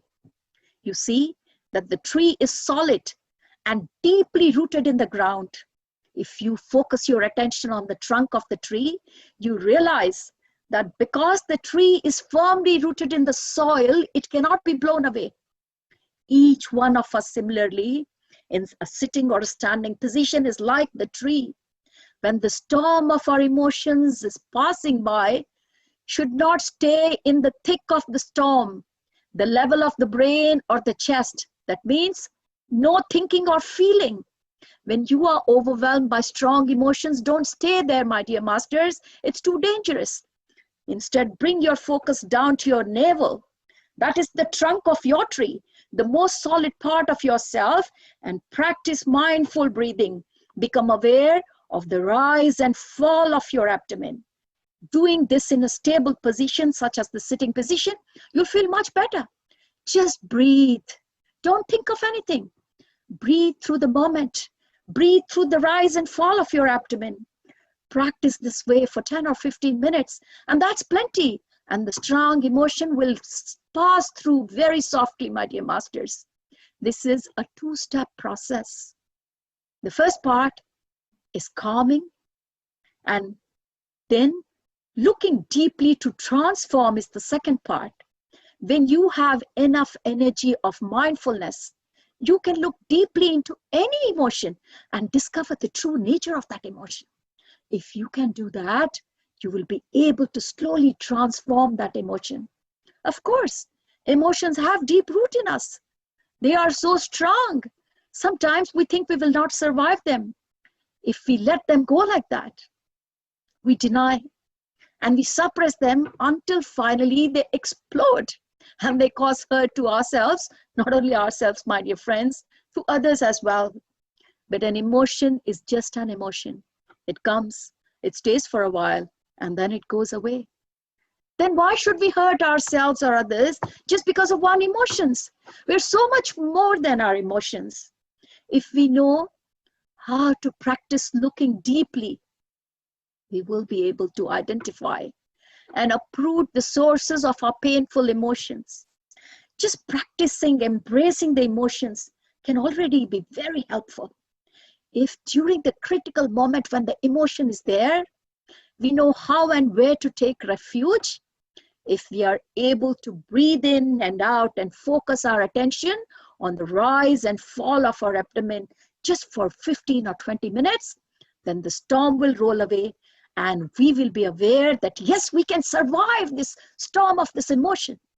When we succeed in surviving strong emotions, we experience a more solid peace of mind, because once you have got this practice in your hand, you're no longer afraid, because if you have done it once, you can do it again. The next time a strong emotion rises, it becomes easier because we already know that we have done it before and we can survive it. If we can relax when our strong emotions come, my dear friends, then we don't pass this fear on to our children and to our future generations. But if we stay with our fear, suppressing it, and then one day letting it explode, we're sharing that fear with the young people around us, and they will consume it, and not only consume it, and they will pass it on. But if we know how to handle our own fear, we will be more able to help our loved ones and our young ones handle theirs. We can be with them when they are going through that and say, darling, breathe in, breathe out with me. Pay attention to the rise and fall of your belly. Because they have seen you do this, they will be more likely to listen to you. Because you are there and you offer your energy of mindfulness and your solidity, your child or your partner will be able to cross the white water of these emotions, my dear masters. He or she will know that with her loved ones at her side, she, like you, also can survive the strong emotions. This is how you pass, how to remain this calm in the storm from generations to generations. Modeling calm in the face of fear and teaching young people how to weather their own storm. You're teaching a very valuable skill that might even save their lives in the future, my dear masters. I'm sure you're all aware of the suicidal rate that's increasing, more in the youngsters, more in the students. And this is the skill they need to learn very early on in their lives. Many of us spend a lot of time acting out of fear. And what is this fear? This is the fear of the past or the present. And in doing that, we affect each other. By affecting each other, we're affecting the larger society. So this is having a very significant impact on the whole society in general. And we create a culture of fear. And when fear comes up, we're upset, we're worried. And the first thing we need to do is first to acknowledge that fear. Nothing goes away, my dear masters, by not acknowledging. The first part is acknowledge before you can do anything. We can recognize and embrace it rather than trying to act it out. All around us, people are afraid. And even at the time of this particular COVID situation, so many people are coming to counseling just because they're afraid. So all around us, people are afraid and they're acting out of fear. In the midst of all this fear, we are all longing for peace and security. Sometimes it's tempting to make fun of the fear of others because it reminds us of our own fear. We have all been taught to keep our fear out of sight and unacknowledged. How can we let go fear and relinquish the anger and violence that animates in us all the time? My dear masters, we do not like feeling afraid. No one likes feeling afraid, but often we hold on to our fear, and that fear turns into anger. We are angry that we are afraid. We are angry at whatever or whoever we perceive as causing our fear and keeping us afraid. Some people spend their whole lives trying only to take revenge on whatever or whoever they think caused their suffering. And this kind of motivation can only bring suffering, not only to others, but also to the ones who feel it, my dear friends. In our society, there is so much fear. There's so much suffering. There is so much violence, despair, and confusion. But at the same time, my dear masters, there is also the beautiful blue sky that you see after the storm. Sometimes the blue of the sky reveals itself to us entirely. Sometimes we are not that lucky, so it reveals only half of itself. Sometimes just a little bit of blue peaks here and there. And sometimes it could be none at all. Storms, clouds, and fog, they hide the blue sky. The kingdom of heaven, which is the peace within, it can only be hidden by a cloud of ignorance or by a tempest of anger, violence, or fear. But if we practice mindfulness that I've been talking about, it is possible to be aware that even if the weather is very foggy, even if the weather is cloudy or stormy, the blue sky is always there for us above the clouds. Remember, it's always there. It hasn't gone anywhere. Remembering this keeps us from sinking into despair. If we know how to transform our despair, our violence, our fear, the vast blue sky will reveal itself to us and to those around us very soon. The basic condition for touching our inner peace is freedom from fear, despair, anger, and various types of cravings. Mindfulness practice, it allows us to recognize the presence of the cloud, that fog, and that storm that I've been talking about all along. But it also helps us recognize the blue sky behind all of it. We all have enough intelligence, courage, and stability to help the blue sky reveal itself again and again when we want. If we want safety, we have to build it, my dear masters. What do we build safety with? Currently, we are building safety with forts, bombs, aeroplanes. Those are not going to take our fear. In fact, they will more likely increase it. There must be something else then, a way to take genuine refuge in so that we can really feel safe. We have to learn to build safety with our in-breath and with our out-breath. We have to learn to build safety with our steps, with our way of acting, with our way of reacting, with the way of our response, with our words, and with our effort to build a healthy communication. So, my dear friends, how do we transform this fear into love? Sorrow, fear, and depression, they're all like kind of garbage. But these bits of garbage are part of our real life. They're not imaginary. And hence, we must look deeply into their nature. We can practice so as to turn these little bits of garbage into beautiful flowers. We should not throw anything out, because if you try to throw them, there's more that's ready to come back to fill that space.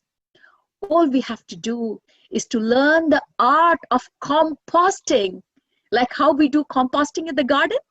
So we have to transform our garbage into beautiful flowers. Practice mindful breathing. Practicing mindful breathing, it helps us experience our joy and our peace. When we are concentrating and focusing on our breath, my dear masters, we are not carried off by the thoughts about either the past or the future. We are free of thinking, and when we are lost in thoughts, we definitely can't live in the present. So when we bring our attention to our in-breath, we're not thinking. We're not really thinking even about our in-breath. So every time we say focus on your in-breath doesn't mean we're thinking about it. It is a direct experience because we are living our in-breath. Our in-breath is not a thought. It is a reality. We are living the reality that is our in-breath. Breathing in, I enjoy my in-breath. So when you're breathing this way, taking every breath and enjoying your in-breath in mindfulness, we can see many things. We can touch the miracle of life, because when we breathe mindfully, we realize that we are alive. To be alive is a fantastic thing, my dear masters. To be present here and now, breathing, is no less than a miracle. To be alive is one of the greatest of miracles of mankind. Parents holding their newborn child, they know this. People on the deathbed know this. To be alive, breathing, taking steps on the planet is a wonderful thing. We don't need to drink some wine or, host a great dinner party to celebrate life. You don't need those things. We can celebrate in every moment with our breathing and our steps that we take along with this breathing. With mindfulness and concentration, we can get in touch and live every moment of our daily lives as a miracle. We can do it right now, today. We don't have to wait for tomorrow, my dear masters. The energy of mindfulness, it can be generated anytime, anywhere, with mindful breathing, mindful walking, doing everything mindful. That energy brings us deeply in touch with the wonders of the life. And that's what brings happiness in our life, my dear masters. Our practice is very concrete, though it is very simple. When you breathe in and really pay attention to your in-breath, there will be a change right away. You are more there and you are in touch with your reality.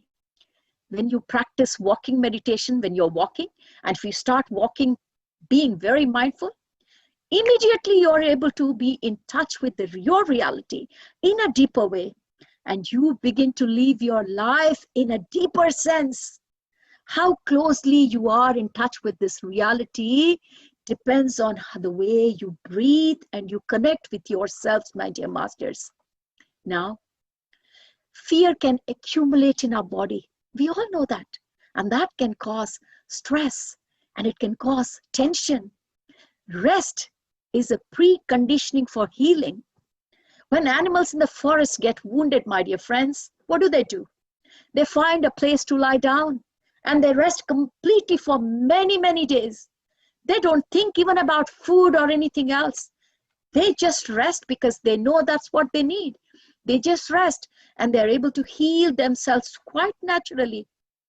But when we humans become fearful and we are overwhelmed with stress, what do?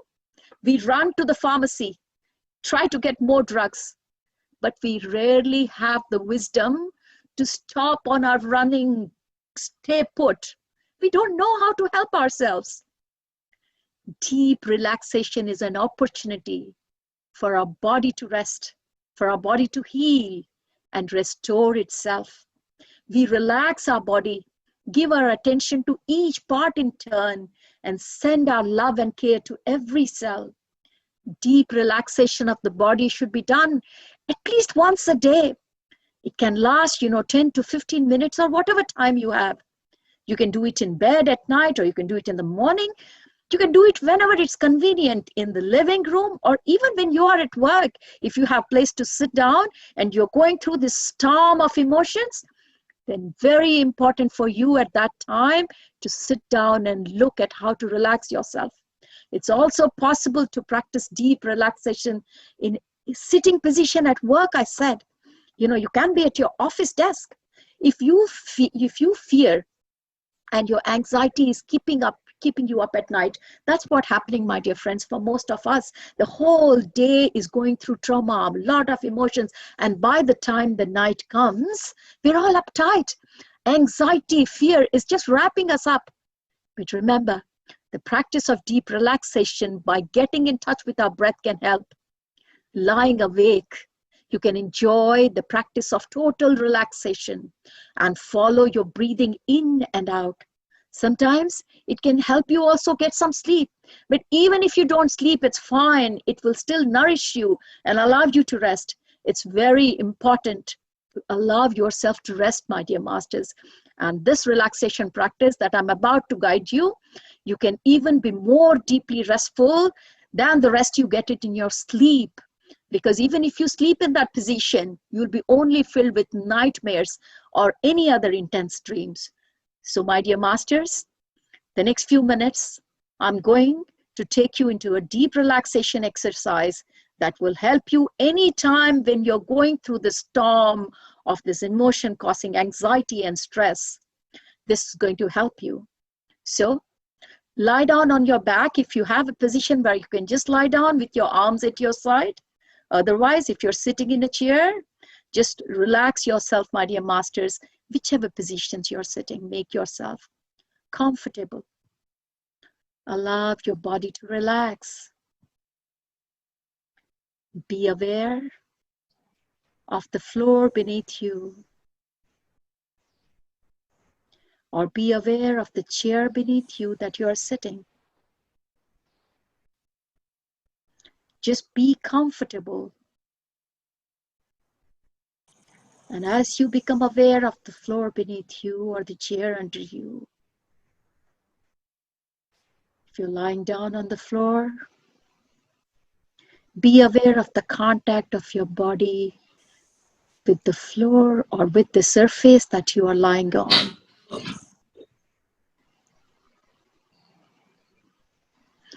Allow your body to sink into the floor or the bed or the chair that you are on.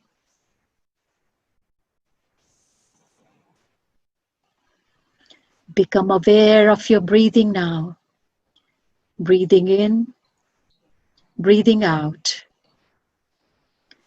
Be aware of your abdomen rising and falling as you breathe in and out. Rising and falling of your abdomen as you breathe in and out. Rising and falling of your abdomen as you breathe in and out. Now breathing in, slowly bring your awareness to your eyes. Breathing out, allow your eyes to relax. Allow your eyes to sink back into your head. Let go of all the tensions in the tiny muscles around your eyes. Our eyes allow us to see a paradise of shapes and colors. Allow your eyes now to rest. Send love and gratitude to your eyes. Breathe in and out. Breathing in, bring your awareness to your mouth, my dear masters. Breathing out, allow your mouth to relax. Relax the tension around your mouth. Your lips are the petals of a flower. Let a gentle smile bloom on your lips. Smiling releases the tension in dozens of muscles around your face. Feel the tension release in your cheeks, your jaw, your throat. Breathe in, breathe out. Breathing in, bring your awareness to your shoulders. Breathing out, allow your shoulders to relax. Let them sink into the floor. Let all the accumulated tension flow into the floor. You carry so much on your shoulders. Let them relax as you care for your shoulders. Breathing in, bring your awareness to your arms. Breathing out, relax your arms. Let your arms sink into the floor, your upper arms, your elbows, your lower arms, your wrists, your hands, fingers, all the tiny muscles. Let them relax. Breathe in, breathe out. Slowly bring your awareness to your heart. Breathe in. Breathing out, allow your heart to relax. You may have neglected your heart for a long time in the way you work, in the way you eat, in the way you manage your anxiety and stress. Breathe in. Breathe out.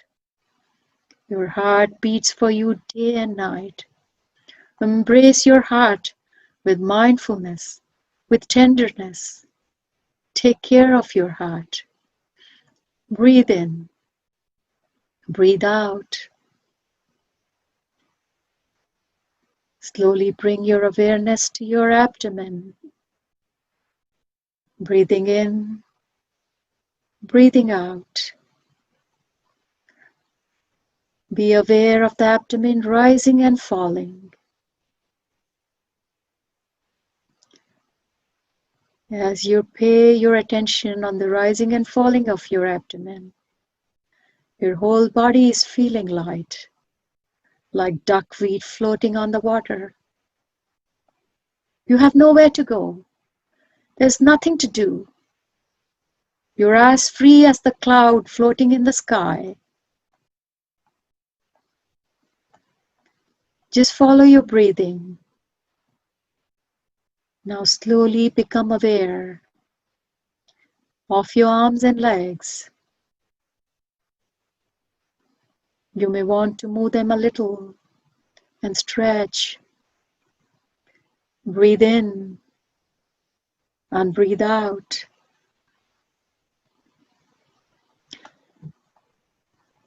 Breathe in, breathe out. If you're doing this practice before sleep, just continue to follow your breathing in and breathing out. If you're doing the practice as a break during the day, when you feel ready, just you can slowly sit up. My dear masters, this was a short preview of a deep relaxation exercise that you can do at any time, even at office desk, by slowly focusing on the breathing and at the end coming to your abdomen and slowly being aware of the rising and falling of your belly. Now take a moment and be aware of your breath as you continue with your next activity, whatever you want to continue. Now, my dear masters, with this practice of deep relaxation, remember that now you have a tool that whenever you feel that you are being swept away in the storm of negative emotions, you have a tool that you can practice even with open eyes. To observe your breath, you do not have to close your eyes, my dear masters. And before I conclude my talk today, I just want to summarize some common emotions that we all go through. And why do these common emotions, these common negative emotions become monsters? Because, my dear masters, we do not understand these emotions when they come and attack us in the first time. One of the most common negative emotions that we all go through is anger. What is anger, my dear masters? Anger is nothing but non-acceptance of things which are beyond our control. But mind, masters, just mind it. If only you can accept the things are beyond your control, that's fine. But only if you can accept those things beyond your control, then that anger transforms into tolerance. And that negative emotion has now become your skill. What is fear, my dear masters? Fear is nothing but non-acceptance of uncertainty. You have no control on uncertainty, but you have control on the non-acceptance bit.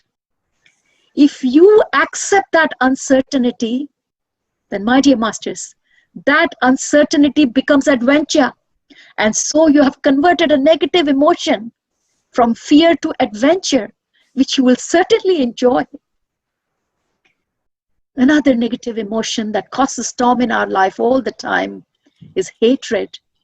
What is hatred, my dear masters? Hatred is nothing but non-acceptance of a person as he is. You are not able to accept a person the way he or she is. That is why you feel hatred for the person, because you want to control everyone and turn them around as per your expectation. And when that can't be done, it turns into hatred. So if that non-acceptance of the person, whoever it is, if you can start accepting that person unconditionally, that hatred turns into unconditional love, my dear masters. And what is unconditional love? Unconditional love is nothing but accepting any person or any situation in your life just the way it is, and allowing this creation to be what it is, just to be. And that's what unconditional love is, my dear masters. And before I conclude this talk, and before I take any question answers, I just wanted to say a few words. And this is to my beloved sir, Patri sir. I'm quite grateful to you, Patri sir, for giving me this opportunity today to share my views about this storm and how to calm it on this great platform of DIYD. Earlier in the session, I have heard such great maestros playing musics and such great masters with their wisdom sharing session. But the one wisdom sharing session which I would definitely mention is the one from Dena Madam. And Dena Madam did mention that Sita Ma's cosmic energy is very much required at this time when the earth is going through this ascension, and especially when the earth mother needs us all to come along together, giving the positive energy. And Dena Madam must have done her part by having the vision and writing the book.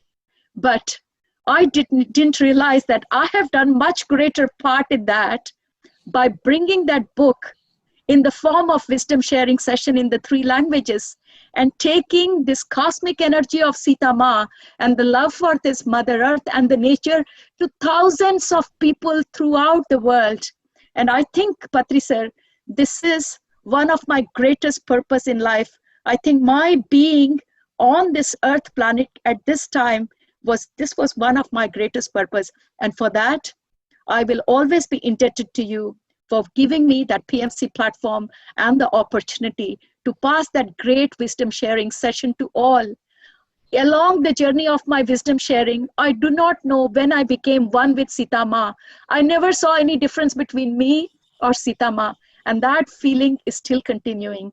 So, Patri sir, I would really humbly do my pranams to you for giving me that opportunity, and thank all the people behind the scenes and on the scenes who have made this DIYD so successful, as I say. Thank you, Patri sir. Thank you very much. You have a lot more work.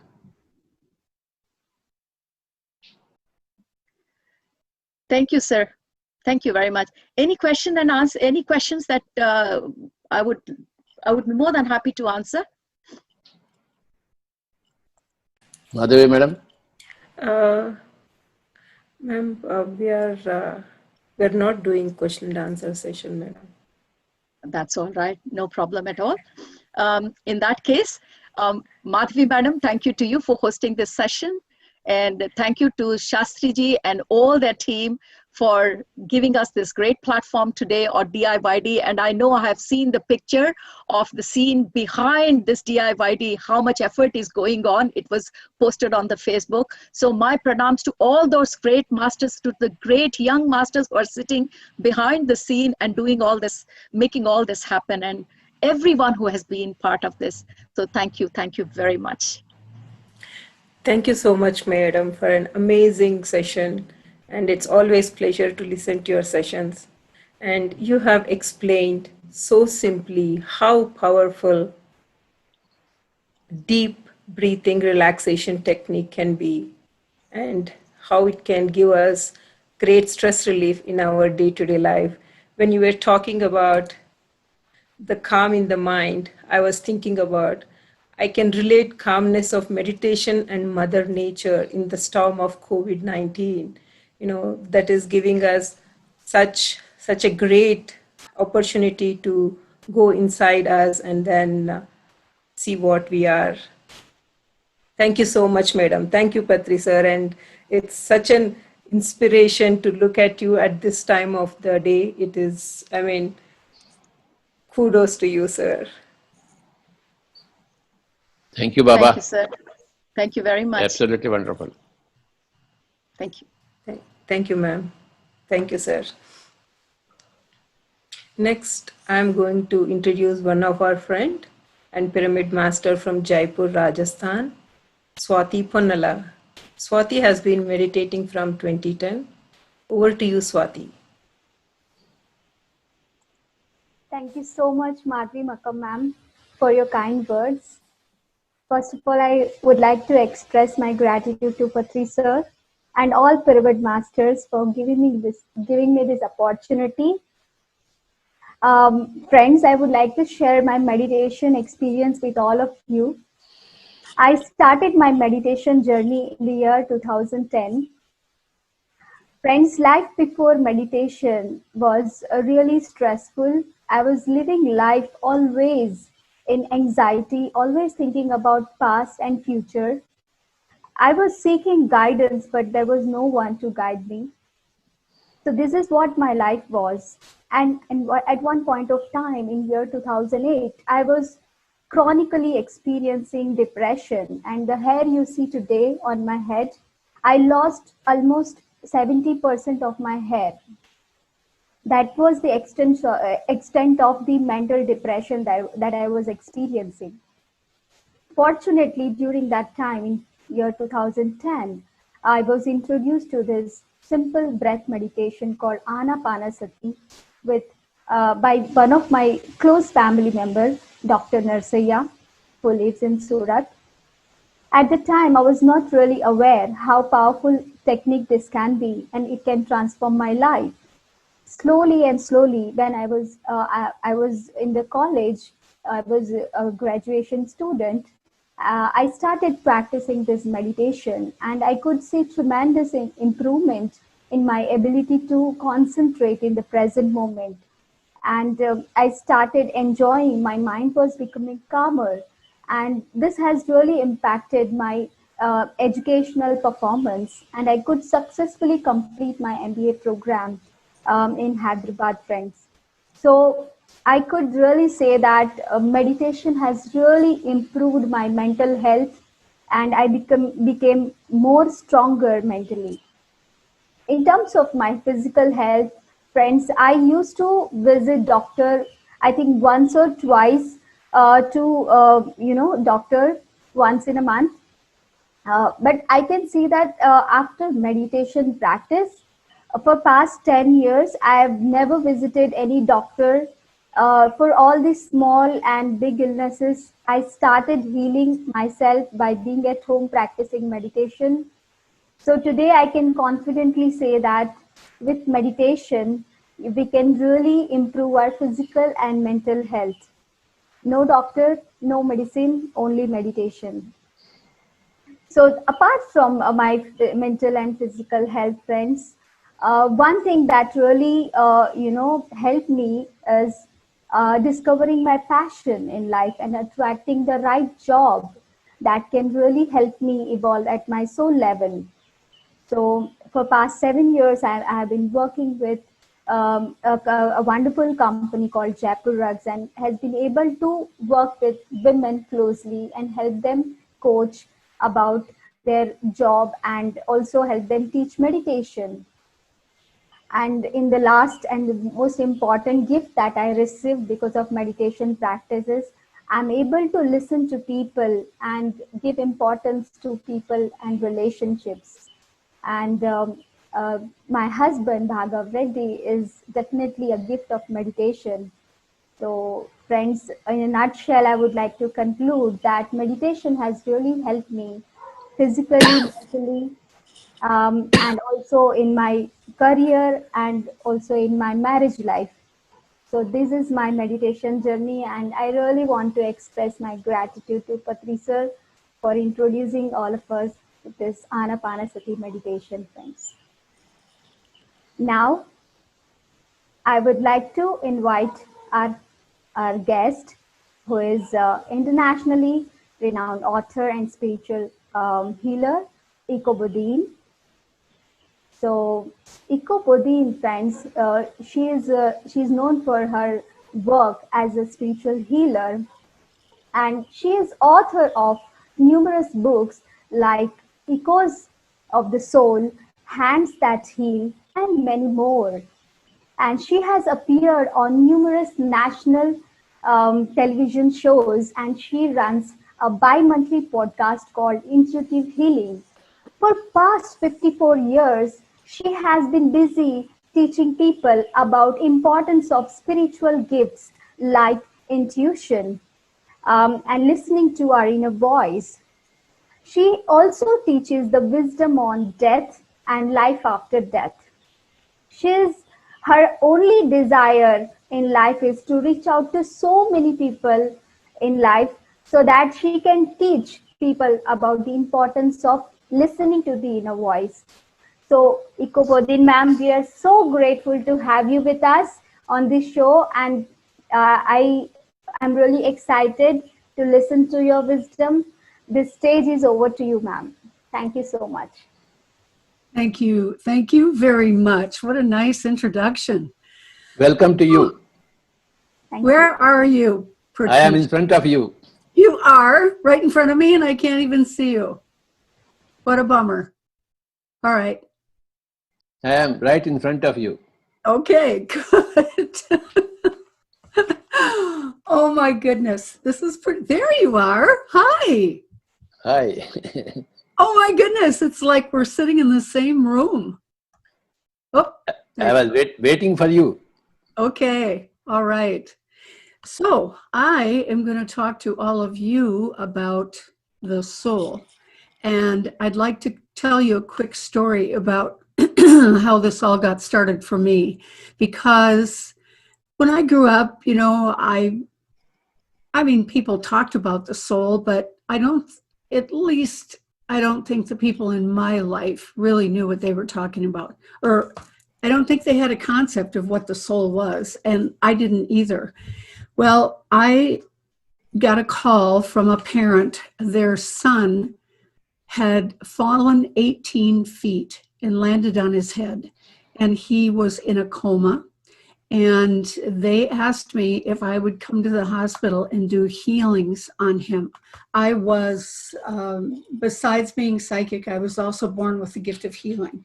And so I went to the hospital, and you know what was interesting about that experience is, well, there were many interesting things about it, but I walked into his room that night and he was completely bandaged. So I didn't even know what he looked like. And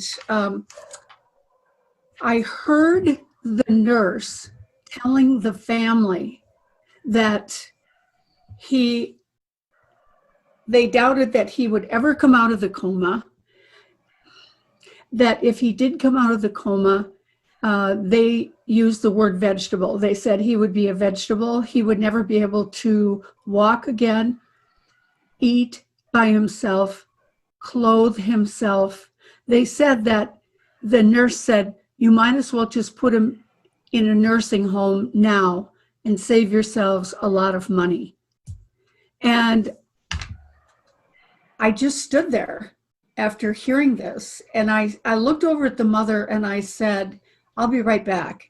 And I walked down the hall and I said to God, I said, did you hear what they just said? And my inner voice said, don't listen to the fears of the world. Get to work. And so, okay, I started that night channeling healing to him. And the next day, on my lunch break, I went up to the hospital, and I was standing, and you know, his whole body had been messed up in the accident, so I wasn't even sure, you know, where should I put my hands? And I had my hands, one on his head and one on his stomach, and within about 15 seconds, I heard a voice behind me say, would you please heal the speech part of my brain? I'd like to talk again. And I thought, okay, where is that coming from? Because he's in a coma and there's no one else in this room. So I slowly turned around, and standing behind me up against a wall was, well, it was a human being, but it was kind of invisible. Well, I'm not saying that correctly, but I just looked at this person, I guess I'll call him, and I said, who are you? And he said, I'm the soul that lives in that body. And I said, well, if you're the soul, can you be out of the body? And he said, oh yes, we come and go all the time. And he said, when I am out of my body doesn't feel the pain. And he said, so I'm going to stay out of my body more than be in the body. And I'm telling you, I didn't even know how to respond to this person. I mean, this soul. And he said, it was interesting. He said, I want to speak again, so please work on the speech part of my brain. And I said, I don't know where that is. And this is what happened. That energy, that soul went right into the body, and his arm came up like that and smashed down on his head. And what happened was the nurse walked in right at that time, and she said to me, why did you put his hand there? And I said, well, I didn't put his hand there. Well, I mean, what do you say? So all I said was, do you know where the speech part of the brain is?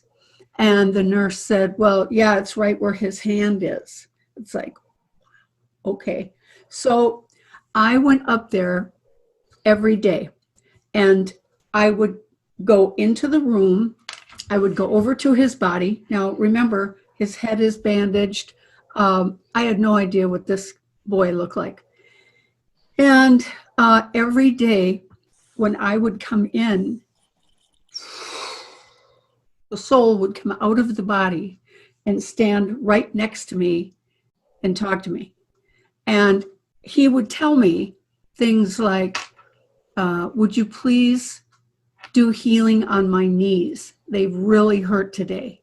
Another time when I went in, he said, would you please work on the back of my neck? It's really sore. I have a really bad headache today. Okay. And so his soul guided me for 6 weeks. And 6 weeks later, that young man left the hospital walking and talking on his own. He was fine.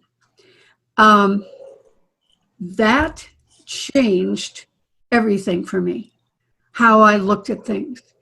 He taught me so much, just even by, seeing him go out, come back in. I noticed that when his soul was out of his body was very, very still.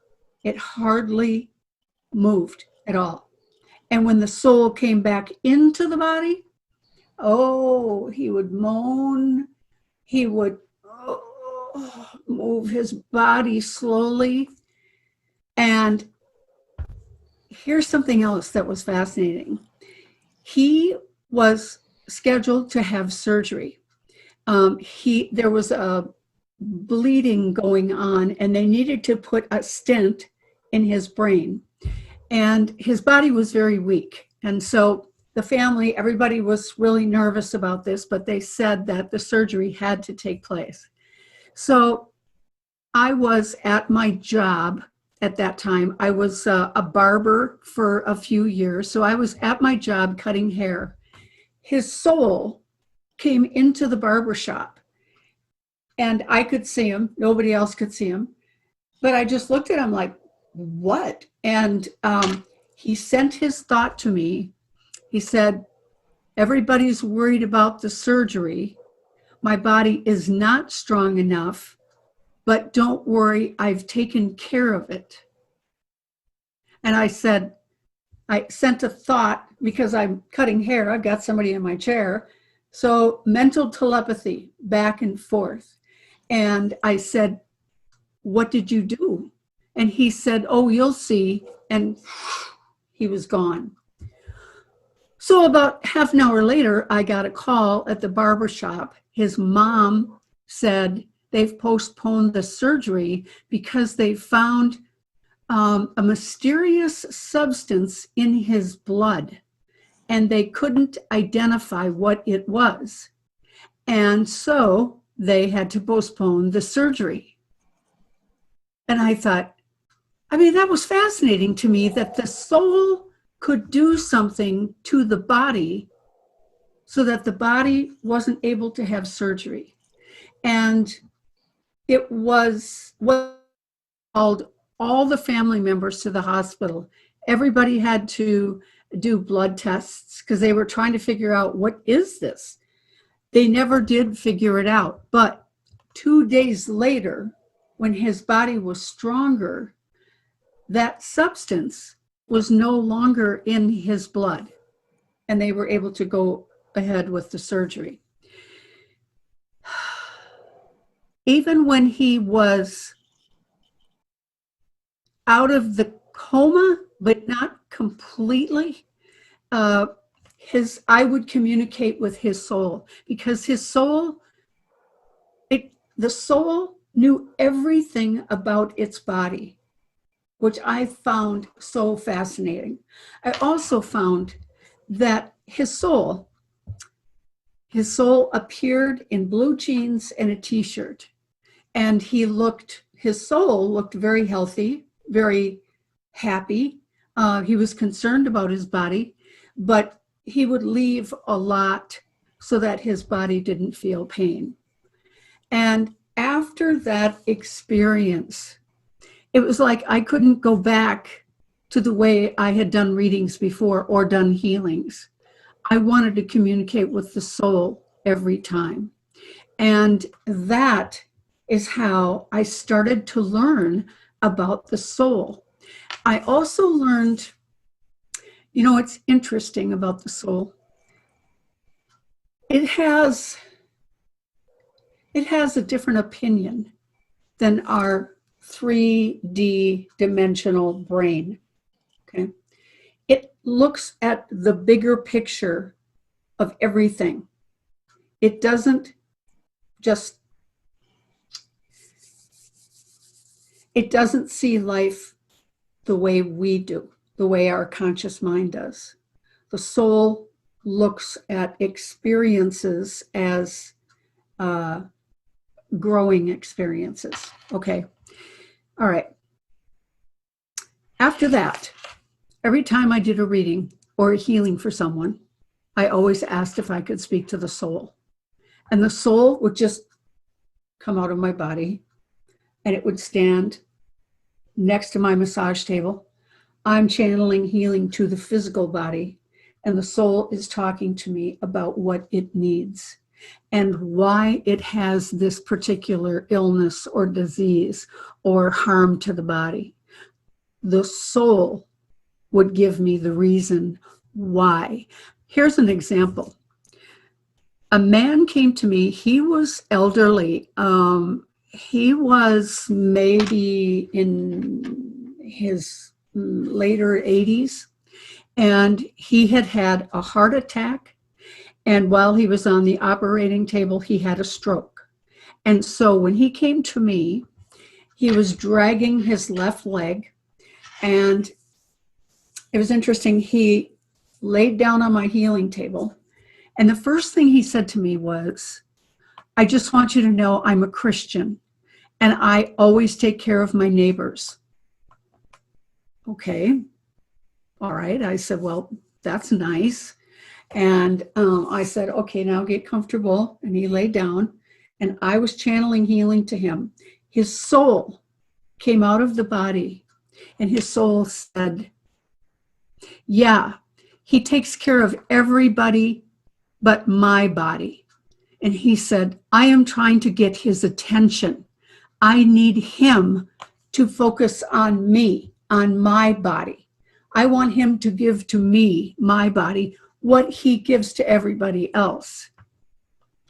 So I thought, well, this is going to be interesting. So when I was finished with the healing and he got up and I told him what his soul said, and he started to cry. And he said, well, that's never going to happen because that's being selfish. And I can't spend that much time on myself. I have to focus on other people. That's what God wants for us. And I thought, all I could think about was, I wonder what else is going to happen to his body so that he finally pays attention to his own body instead of being out there giving to everyone else. So that's what I mean. The soul can see experiences from a higher level and can see why we go through the things that we go through. Another example, a very successful dentist was up on his roof one day. I can't remember why he was up on his roof, but he was cutting part of his tree down. Okay. And he fell, landed on his back, broke his back, and severed something in the back, and he was paralyzed. So now he's in a wheelchair, can't work anymore. And he came and I was channeling healing to him. And I told him earlier, I said, I'm going to talk to your soul and see if we can get any information on this, on why you are going through being paralyzed. Okay. He said, yeah, that was fine. Okay. So his soul came out of his body. And I said to him, okay, what's up? What's going on with this? Why are you having the experience of being crippled? And he showed me a past life where he was a pirate. And he said that that whole life, well, how do I put this? He had a lot of relationships with different women around the world, well, around that part of the world when they were pirates.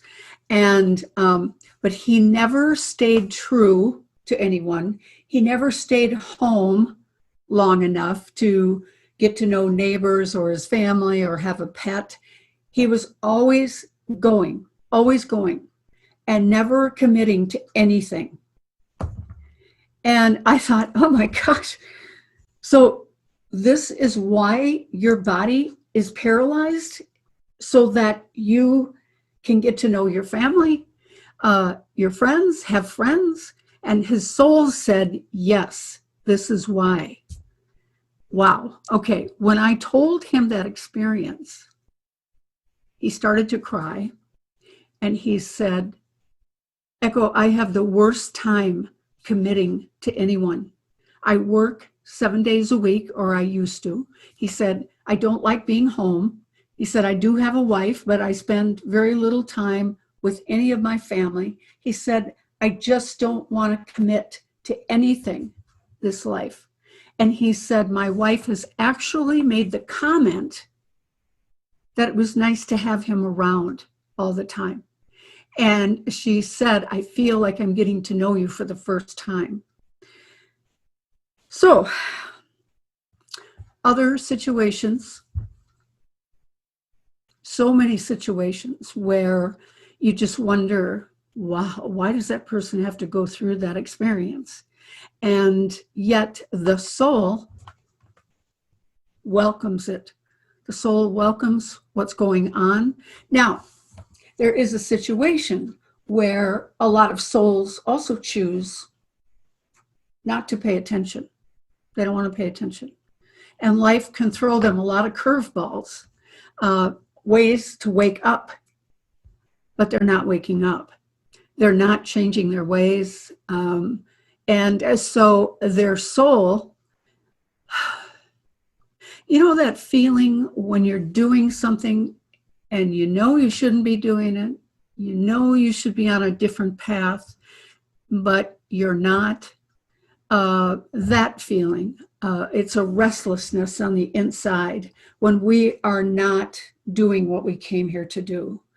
And another way that I've learned a lot from the soul is watching people in their dying process. Okay. So fascinating when you see the body just laying there and the soul is out of the body, and the soul is oftentimes just hanging out with the family, listening to people talk. It was interesting. I went and visited a friend of mine. This was about a year ago. He was dying. And I came out of the elevator. I walked by the family room, and his soul was sitting in the family room with the family. It just kind of startled me. And he saw me, and he smiled at me, and I smiled at him. And then I went in and looked at his body. Body was completely vacant of any soul energy. And about maybe a minute later, his soul came into the room, stood up at the top of his bed, up by his head. And his soul looked at me and said, "This is ridiculous. Why are they doing all of this?" And so I sent him back a thought, and I said, "Well, they're trying to keep you alive." And he said, "Why? Why? I'm full of cancer. It's time for me to go. Why are they doing this?" And he said, "I'm going to go sit with my son in the family room. I don't want to be in here. I don't like what I'm seeing." And his soul left the room, and they continued to do life support. Now, what was very sad was that he had told his partner that if he ever got really sick, he didn't want any measures to keep him alive. If something happened, he wanted to be out of there. And unfortunately, they never got it in writing. And so it was the hospital's obligation to do everything that they could to keep him alive. And, you know, something that I thought was interesting was his sister was coming from out of town, and he made the comment, his body made the comment to his partner, well, I hope she gets here tomorrow by noon. And his partner said, well, I don't know how she can get here that soon. He said, well, let's just hope it's by noon. His body went back to sleep, soul left his room. And the very next day at noon, right at noon, he had a heart attack. And you could see his soul was ready to go, and his body was a mess. And they came flying in with all the equipment, and they hooked him up to machines, and he lived for 2 more days. And just from the machines, his soul didn't even go back into the body. And they said, you know, he was in a coma at that point. And the truth is, his soul was out. His soul was really upset that they were doing all of that. And yet then his soul later said to me, after he died, his soul was at the funeral. And his soul said that he was glad that they took longer so his partner could accept that he was dying. And so he said, I see the value of them prolonging my death. But he said, I also think it was terrible that they put my body through all of that because my body was exhausted. So even his funeral, I learned, I saw his soul cry tears, not wet tears, but tears. His soul was very, very sad. And he kept telling his partner, although his partner couldn't hear him, he kept saying, I'm so sorry. I'm so sorry that I left. I was just really, really sick. And so I told his partner afterwards what he had said. So throughout my career, and it's been a long one, I've been doing this work for 54 years. God, I sound ancient, don't I? I'm grateful that I have been able to learn about the soul. I have also seen visions of the other side. I have talked to my own soul. What I've done is I have regressed, done hypnosis, and I told the man that I wanted to talk to my own soul.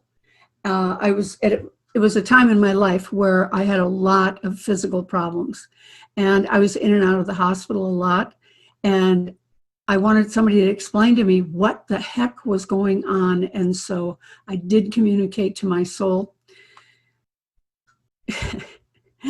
Oh my goodness. I was surprised, let's say, at the answer that my soul gave me when I said, why am I so sick all the time? She said, we are learning compassion for all other people that are sick, and that will make you a good healer. And I told her, I said, yeah, you're right. It'll make me a great healer, but oh my gosh. And so again, the soul has a much different idea of why we go through what we go through. And I want to take you back. Let's go back in time when your soul was first created, okay? And this is billions of years ago.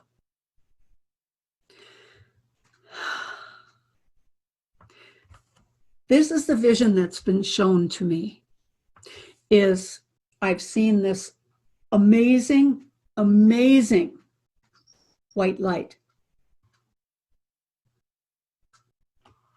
Sorry, There's a funny little noise in my office. That was very strange. Okay, there's this enormous white light. And I saw, okay, what they said to me when they showed me this picture, they said, this is the creator. And it was this humongous white light energy, okay? And it took a part of itself and created each one of us, each one of our souls. And they showed it to me like this, like little round balls. And eventually they told me that every one of us, when we first started out, we started out as white balls of energy, and that we, our souls, were the stars out there in the galaxy. We were the stars. Our light was a star, okay? And then what happens, just like with a baby, if you pay attention to a baby, you know, in the beginning, they're born, they're nurtured.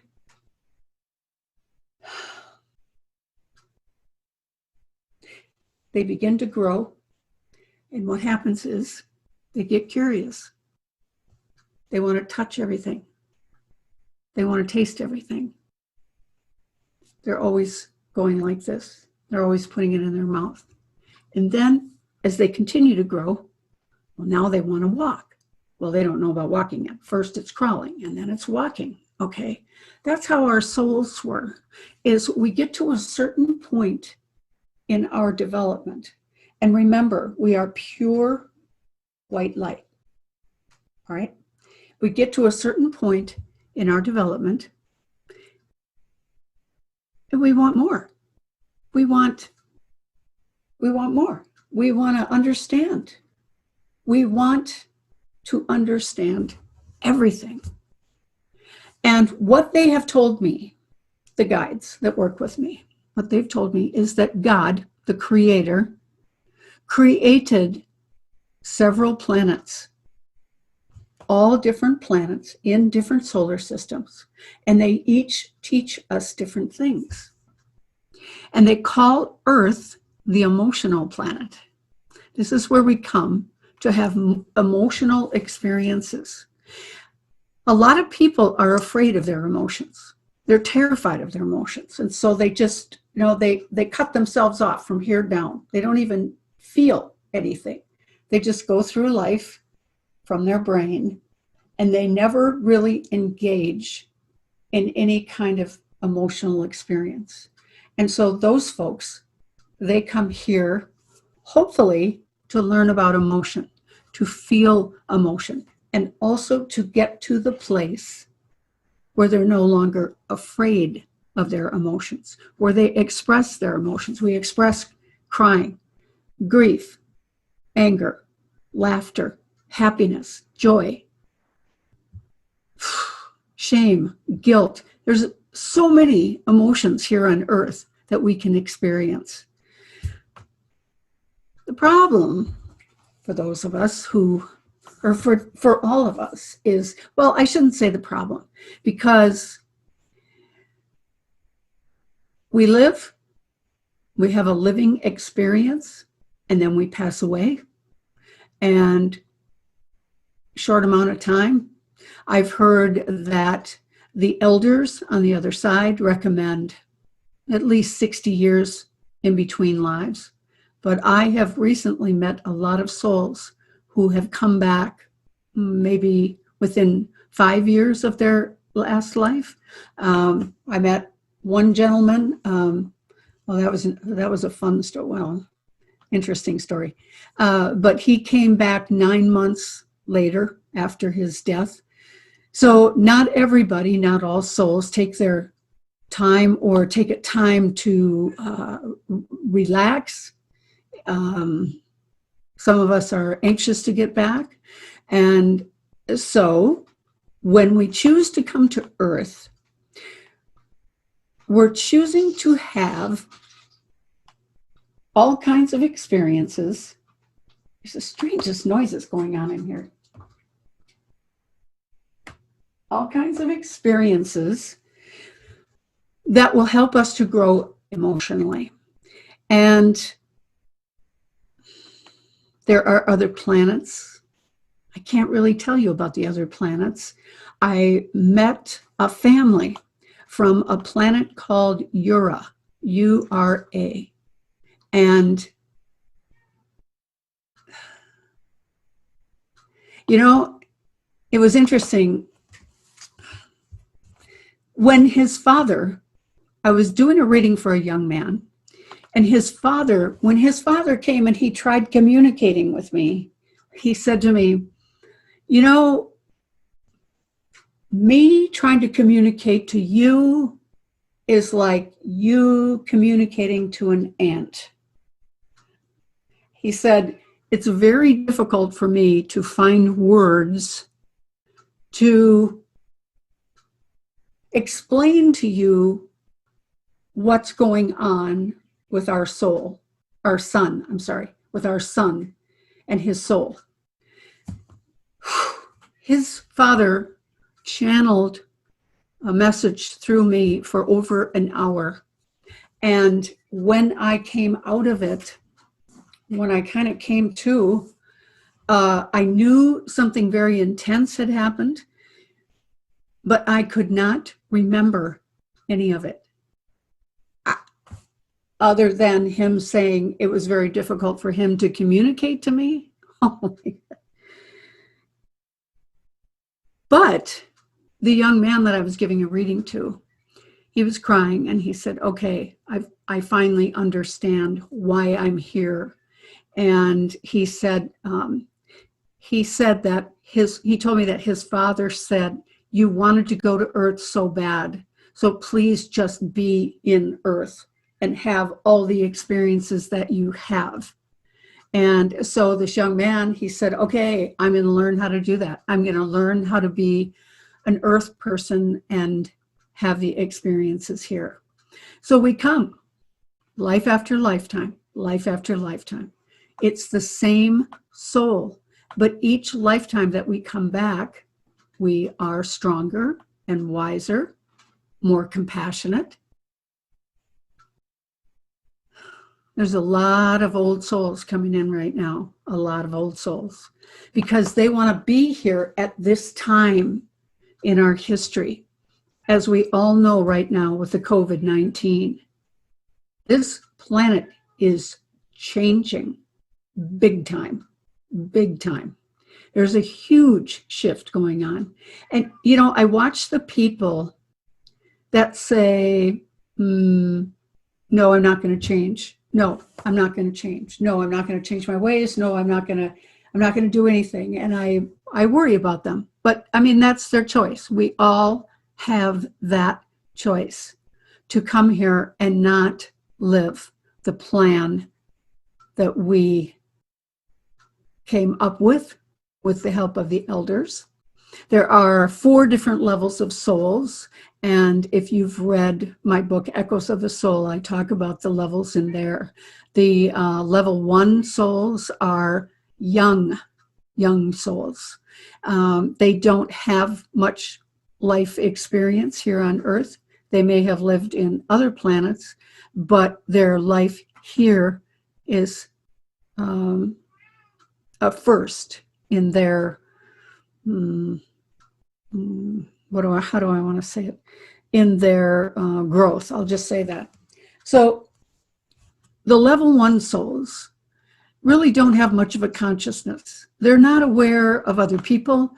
They don't follow the rules. They don't think rules apply to them. They are often in gangs. And what they're doing is they're trying to find a way to feel powerful. Most of them feel very powerless.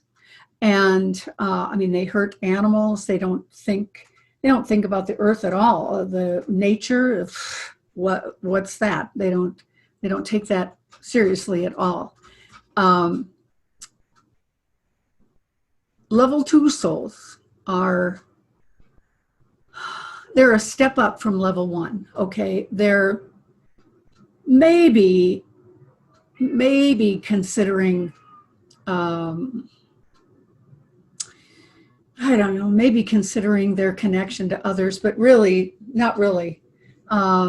They feel isolated a lot. It's hard for them to make friends. They don't really understand the importance of pets or or of nature. But they get through life. They learn, and hopefully they take it seriously. Then level 3 souls, they are more awake, all right, much more awake. They're starting to pay attention to animals as pets, as animals with a consciousness. They're starting to understand consciousness a little bit. And, they're growing. They may choose not to grow too much. They don't want too much on their plate, but they're growing. And then level 4 souls. That's when people have a consciousness like we do. They look at the earth. I'm looking out my window and it's just, garden everywhere. And they appreciate the earth. They appreciate people. They connect better with people. They have a lot more emotional life experiences, and they learn from them. All right. Now, when we are done as a level 4 soul, we move on to the other side where there is levels 5, 6, and 7. And now some people are saying now there's a level 8 on the other side. I personally haven't seen that yet. I've seen 5, 6, and 7, but not 8. It's interesting. I had a pastor who died, and he came to visit one night.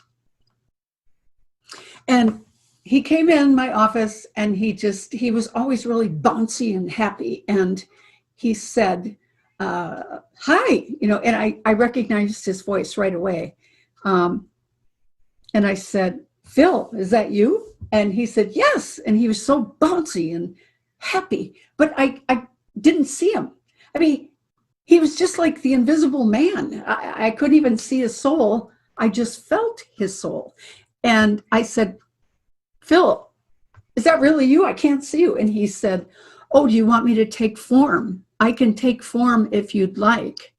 And I said, no, that's okay. You don't have to take form. I've just never communicated to a soul like this who I can't see. And he said, well, when we go to the higher levels, our energy is different. And he said, it's hard to explain to you. He said, when you get to the 5th level, then you'll understand. And I said to him, are you going to reincarnate again? And he said, no, when you get to the 5th level, you don't have to reincarnate anymore. He said, we can if we want. And he said, if a level 5 soul came to Earth, now it would be as a helper, as someone that will help to raise up the consciousness. And we see those people in babies who are just really like, whoa, they even look at you like a little adult. They're very intelligent, they're very wise, they're very conscious of everything. And you can see that these are the wiser souls. My cat, that's what that noise is. She's going crazy. She's not used to the door being closed. So,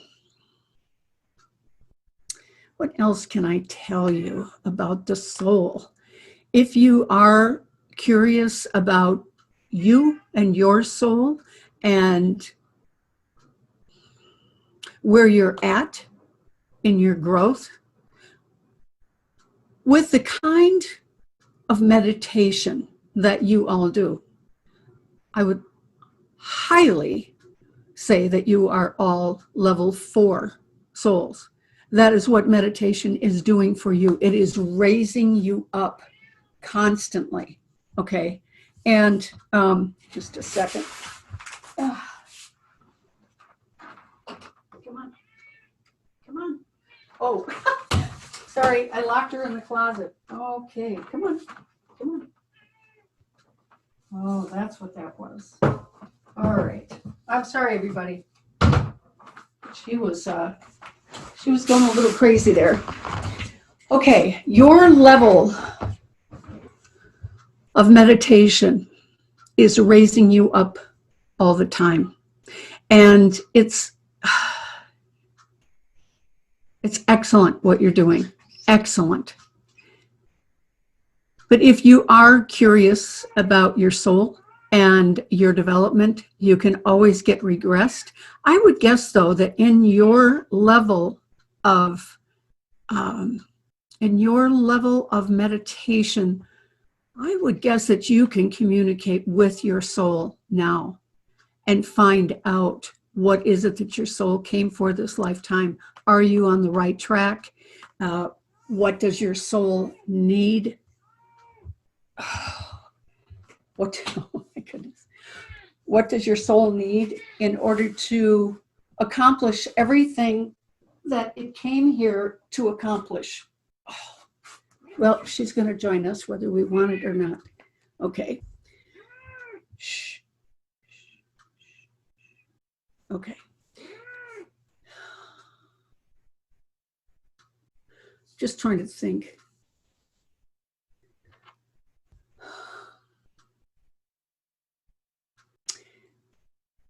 I wish we had questions right now so I could answer all the questions that you have so that we could have a back and forth conversation about the soul. There's so many different stories I could tell you, but what I tried to do was find the stories that kind of wrapped it up for you, was a good example for you of the soul. We all are here for reasons that it's so interesting that we aren't conscious of, the people in our lives, or like Master Pratiji. The first time I saw him was over at my office, and he was walking in the parking lot. And I just looked over at him, and my soul was doing a dance. Like,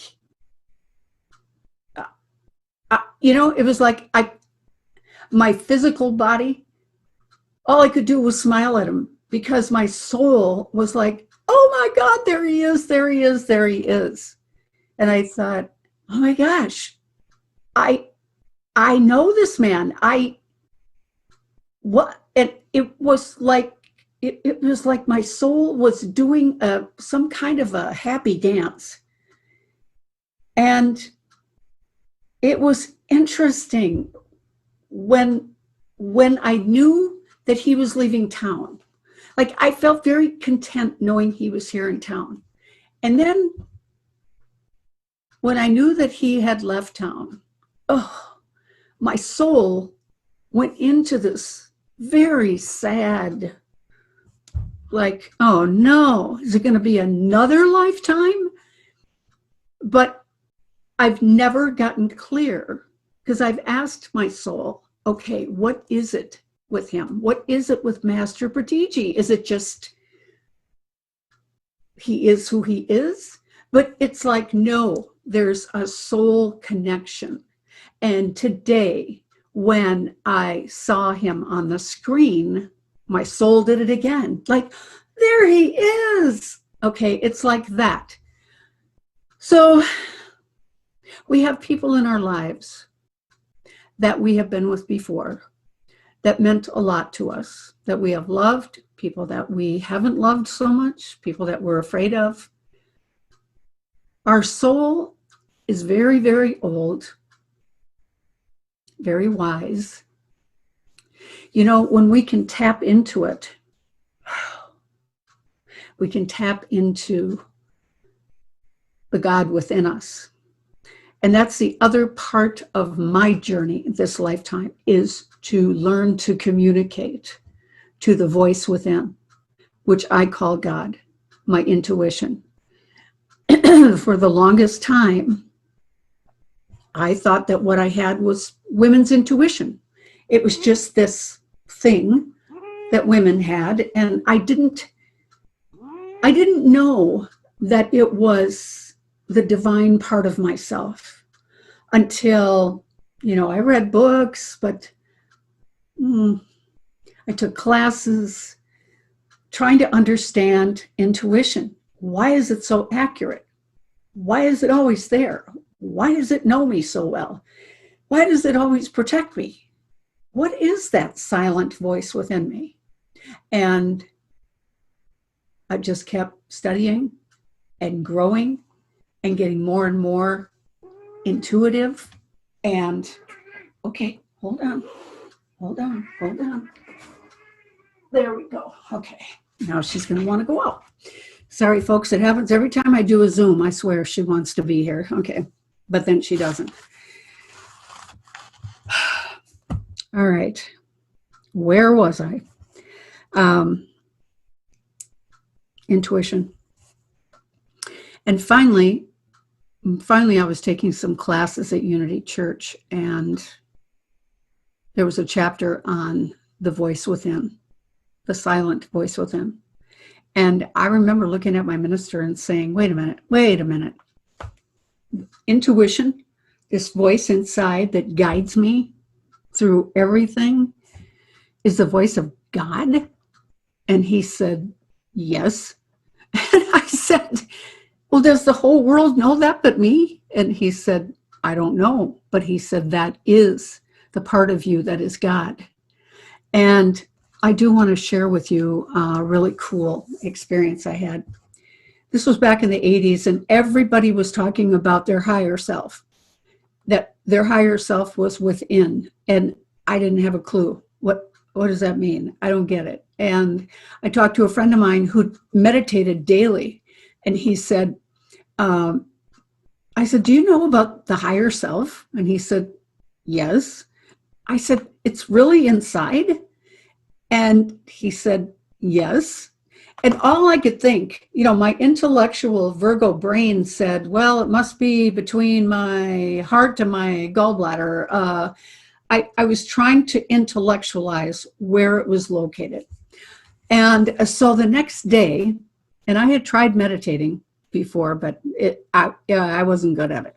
So the next day, what I did was I went down on my treadmill, and I thought, I'm going to hold on to these bars, and I'm going to ask God if he's in there. And so I held onto the bars as my feet are moving on the treadmill, and I closed my eyes, and I said, God, are you really in there? And this white light came out of me like I had swallowed a big floodlight. And I was literally shaken by this, because this light, and it said, yes, I am. And I just kept on the treadmill with my eyes closed, looking at this white light. And I was speechless. I couldn't say anything more to it. And the next day, went down on the treadmill, and I closed my eyes, and I said, God, are you still there? And a light came out, and it turned into this beautiful sword. And I said, why do you look like a sword? And the voice said, because I am your protector.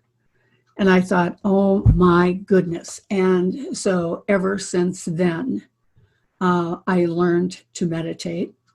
You're not going to believe it, but I always did it on the treadmill. And the reason I did it on the treadmill was that my physical brain had to pay attention to my feet. And so I was open to hearing the still small voice within me. And I would ask for guidance every day. I would receive guidance every day.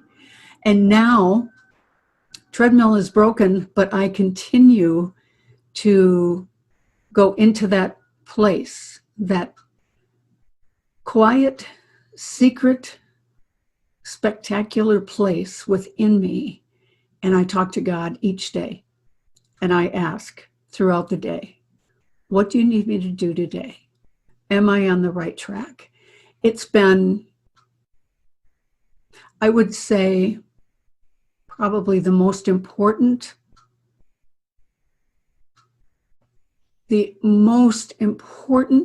part that I have learned this lifetime is that God is within me, and that still small voice inside guides me, does protect me, warns me if I'm in a spot where, even if I'm out in public, if I get out of my car without my mask on, my intuition will say, it's okay, you can go without your mask. Or it will say, put your mask on. Okay. I mean, I just think it's so interesting how it guides me with everything. And that's why, right now with this COVID-19 going on, so many people are fearful of catching it or, having to be quarantined. It's really sad, the amount of fear that's rampant on our planet right now. And yet the COVID is part of the shift that we're going through. We needed to all slow down, and hopefully many, many people have learned to go within themselves.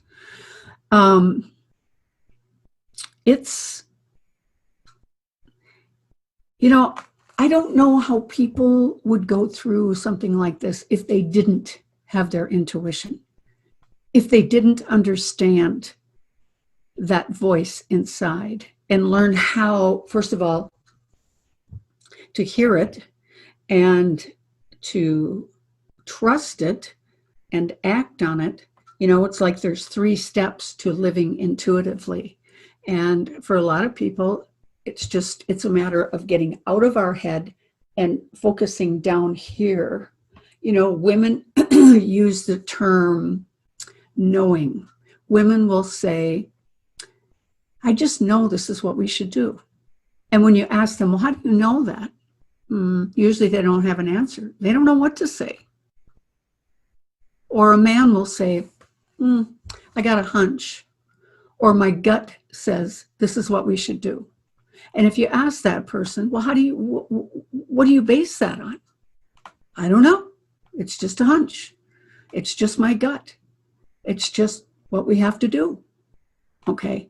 When we talk like that, because people ask me all the time, well, how do I know if it's a thought or if it's my intuition?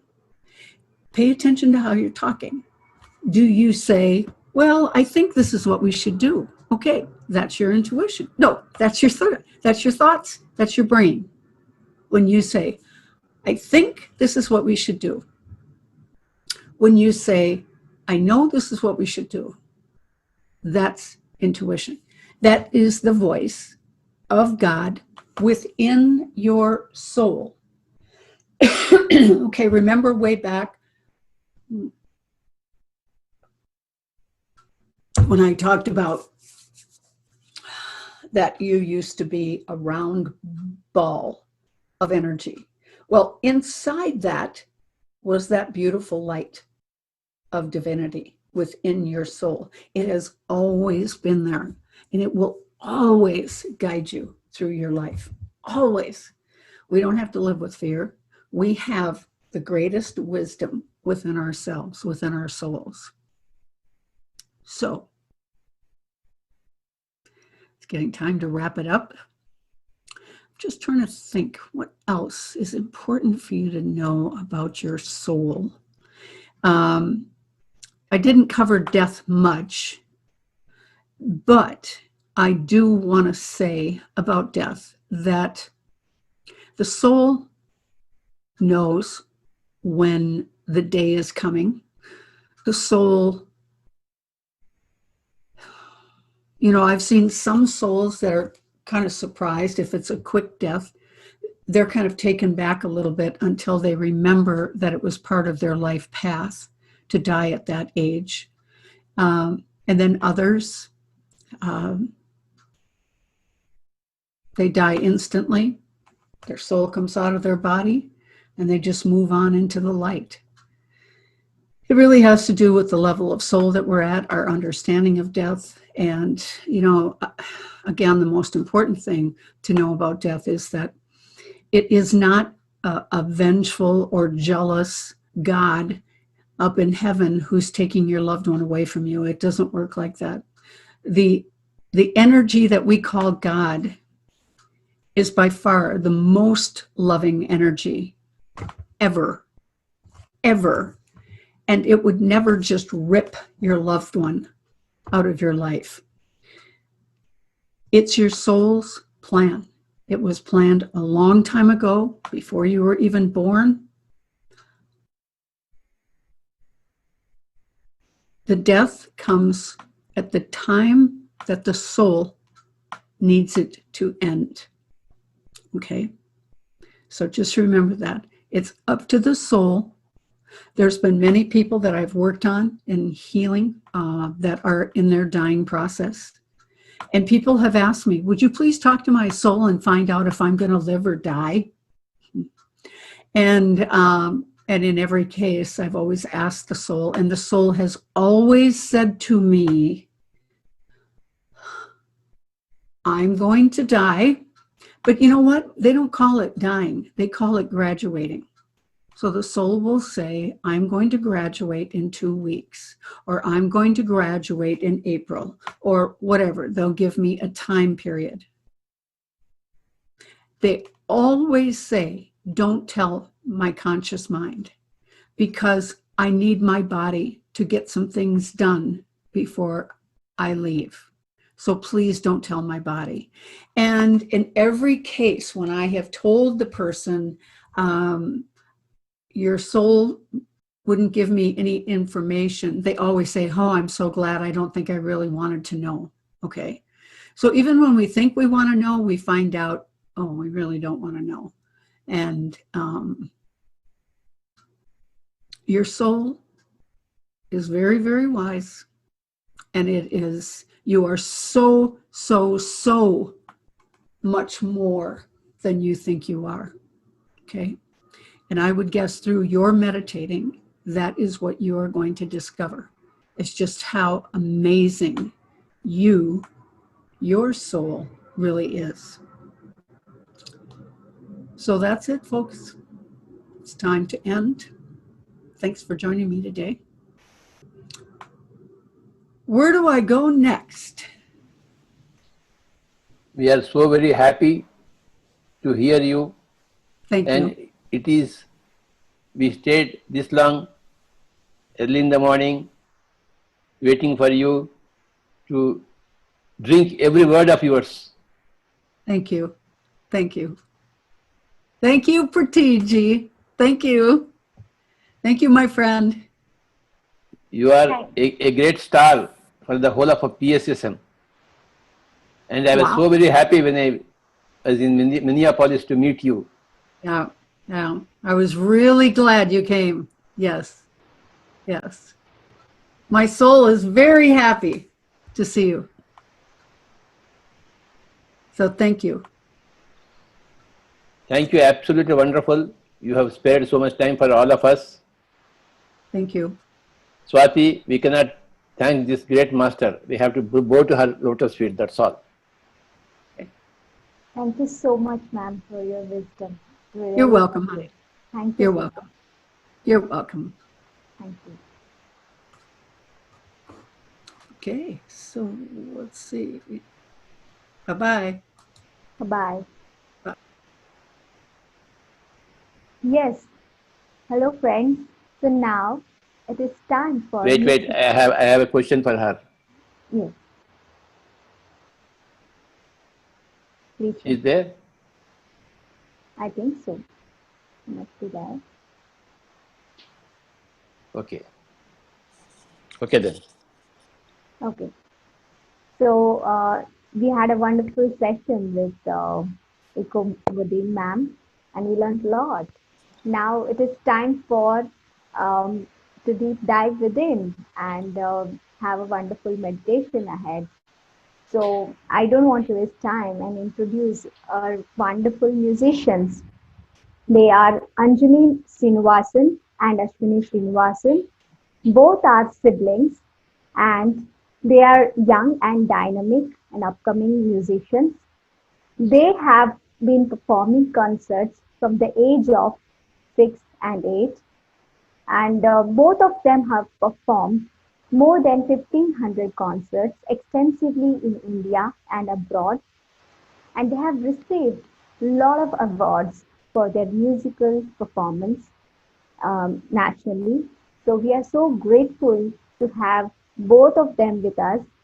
And before diving deep into meditation, I would like to give brief instructions about how to meditate. So for all of them, all of you who are learning meditation for the first time, I request all of you to sit quietly, either on chair or either on floor, and keep your body completely relaxed. You can clasp your fingers like this and put it on your lap. Then you can completely take relaxed position. Close your eyes, cross your fingers and cross your legs, and just you need to feel your incoming and outgoing breath.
Thank you.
Dear friends, do not open your eyes till I say.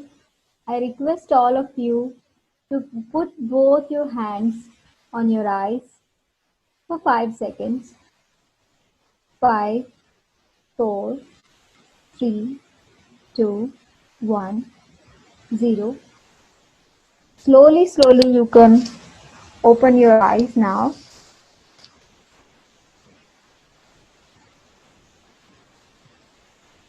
It was amazing. I think we really want to thank Ashwini and Anjani Srinivasan. We could really go deep within the meditation state. It was amazing to have your musical meditation. Thank you so much for being with us today. Now, I would like to share something about the importance of reading spiritual books, friends. Patriji has been saying to all of us that meditation is definitely important, but reading spiritual books is the shortest way to enlightenment. So friends, when we read so many spiritual books with so many internationally and nationally authored, we learn the various spiritual experiences, and from that we can understand how a life is created, how we can create reality. By keeping this in mind, the importance of spiritual reading, we in PSSM promote all the people to read spiritual books. We have amazing magazines published in different languages. So all the people who cannot read different books, we have a lot of amazing meditators who read various spiritual books. They publish the summaries apart from amazing meditation journeys and spiritual experiences. So I would like to share some of the amazing magazines we have with us. We have 2 magazines in English, that is Spiritual India and Spiritual Science. We have one magazine in Hindi, which is called Pyramid Dhyan Jagat. We have Dhyan Kasturi in Kannada and Dhyan Prabhajam in Tamil. So friends, now I would like to share more about this amazing magazines we have.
మన ఇంటిలో ఉంచుకోవాల్సిన అత్యంత ముఖ్యమైన వస్తువు ఏదంటే ధ్యాన జగత్ magazine. మన ధ్యాన జగత్ మ్యాగజైన్ ఎలా ఉంటుందా? Super sir, super. ధ్యాన జగత్ చదివి తీరాలి. మన ధ్యాన జగత్ టీం ఎంతో కష్టపడి ఈ మ్యాగజైన్ ప్రతి నెల తయారు చేస్తోంది. ప్రతి ఇంట్లో ధ్యాన జగత్ మ్యాగజైన్ తప్పనిసరిగా ఉండి తీరాలి. ఈ మ్యాగజైన్ లేకపోతే ఆ తెలుగువాడే కాదు, ఆ ధ్యానే కాదు, మ్యాగజైన్ తప్పకుండా ఉండి తీరాలి. ఎన్ని తెలుగు కుటుంబాలు ఉన్నాయో ప్రపంచం అంతా కూడాను అందరూ ఈ మ్యాగజైన్ తెప్పించుకోవాలి. అందరూ ధ్యాన జగత్ మ్యాగజైన్కి ఇతోధికంగా కాంట్రిబ్యూషన్ ఇవ్వాలని కోరుకుంటున్నాను, విరాళాలు ఇవ్వాలని కోరుకుంటున్నాను. మీ దగ్గర డబ్బులు ఎక్కువగా ఉంటే ఆ డబ్బులు సద్వినియోగపరచుకోవాలనుకుంటే మీరు దయచేసి ధ్యాన జగత్ మ్యాగజైన్కి పంపించండి. ఎందుకంటే ఎంతో ఖర్చుగా కూడుకున్న పని. అందరూ చందాదారులుగా చేర్పించాలి. జై ధ్యాన జగత్. జై ధ్యాన జగత్.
So amazing, friends. We're so fortunate to have the spiritual wisdom in different languages. And I'm sure that all of you would definitely love to subscribe in one of the magazines that you can read. Now, I would like to hand over this virtual stage to my co-host, Madhvi Makkam. Thank you so much, ma'am. Stage over to Thank you. you. Thank you, Swati. Hello, friends. Good to see you again. All over the world is watching us on this yoga day. We are almost getting to our 24-hour marathon session to an end on this Digital International Yoga Day. Hope you all enjoyed wisdom sharing sessions and blissful group meditations. Our next and last is musician Achyut Athreya. Achyutyam Athreya is a budding artist learning Carnatic flute from Maestro Vidwan H.S. Venugopal Himage from the age of 6. He is learning Carnatic vocal from Maestro Vidwan Thirumala Srinivasan and is getting greatly inspired by both of these legends from past 5 years. He has performed many solo concerts, online solo concerts, and flute ensembles from the year 2017. He has been awarded with many awards and scholarships, including the scholarship from M.A. Narsimhachar Music Academy for the year, hosted by Gayan Samaj. Let us all take this opportunity and meditate with beautiful music meditation by Achyut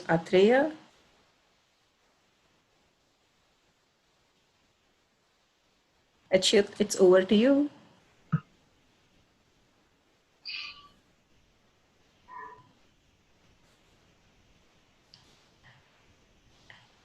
Good morning, Now, everyone. I am Achyut Matreya. Thanks to Pyramids International Valley for providing this opportunity. And thanks for Patriji for providing this opportunity and blessings.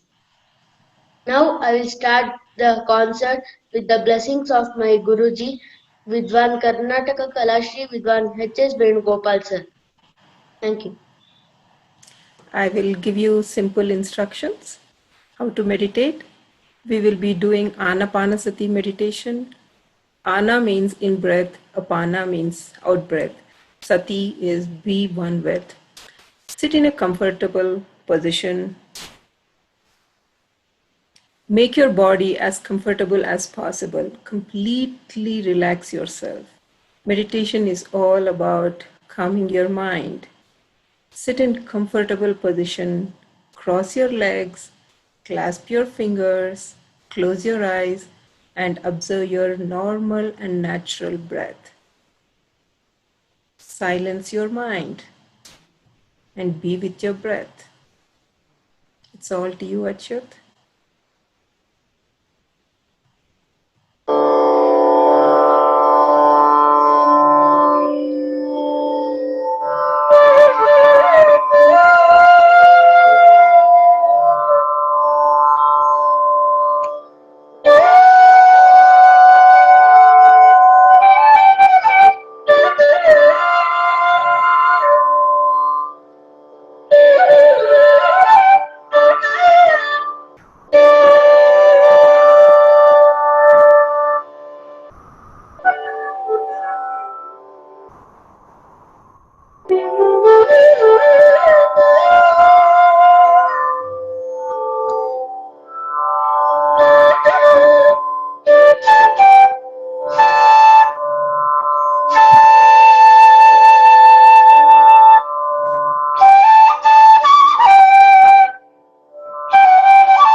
Continue on meditation. Silent your mind. Breath is the only anchor. Everything else should wait.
Thank you.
Wow. Slowly place your palms on your eyes. At the count of 5, 4, 3, 2, 1. Slowly blink your eyes and gently open them.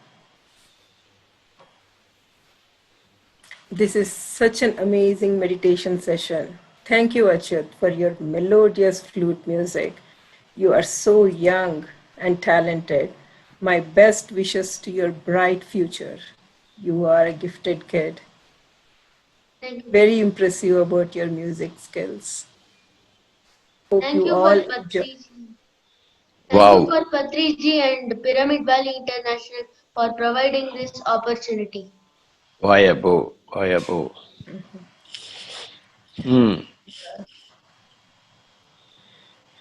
You are welcome, Achyut. It's our pleasure for you to be here. Thank you. Sir, do you want to talk to Achyut some words, sir? He's my guru. Come Yes, back sir. again. Come back again. Yes, sir. He is so amazing. He's like such a talented kid. So next I'm going to introduce one of our friend and senior master from Ludhiana, Rachna Gupta. Over to you, Rachna. The stage is all yours.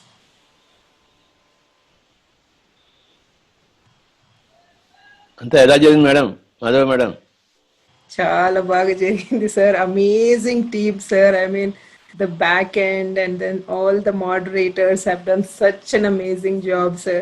24-hour session and it's like hats off to PSSM team, sir. And to you, sir, mainly. అయ్యా బాబా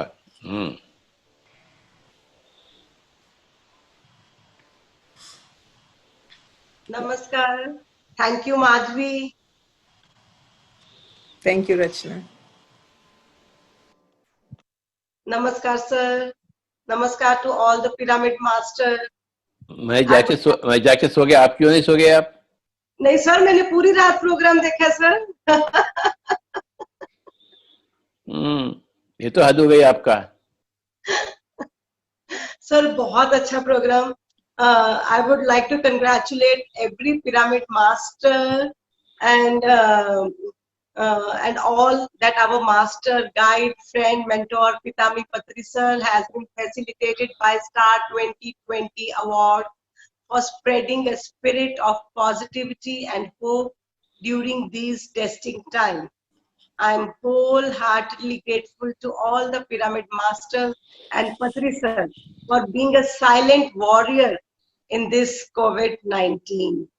What a privilege it is to be a part of such an amazing foundation filled with wonderful people. I'm really blessed to be a part of this foundation, sir. I'm really blessed. International Yoga. Rachna ji. Yes, sir. This boy you played flute, na? Is my Yes, own. This boy who played flute right now. The boy who played the flute right now. Yes, sir. Yes, sir. He is my guru. Wow, sir. We are so blessed to hear from him, sir. Who taught me flute. Amazing. I learned flute from him. Oh, sir. And he is again reborn as this boy. And such a privilege, sir. On this International Yoga Day, he is with us. Yes, yes. Yeah, sir. We are so blessed souls. When I first saw him, I recognized him. Oh, sir. Very nice, sir. He's got the same face, the same demeanor, same habits of speaking.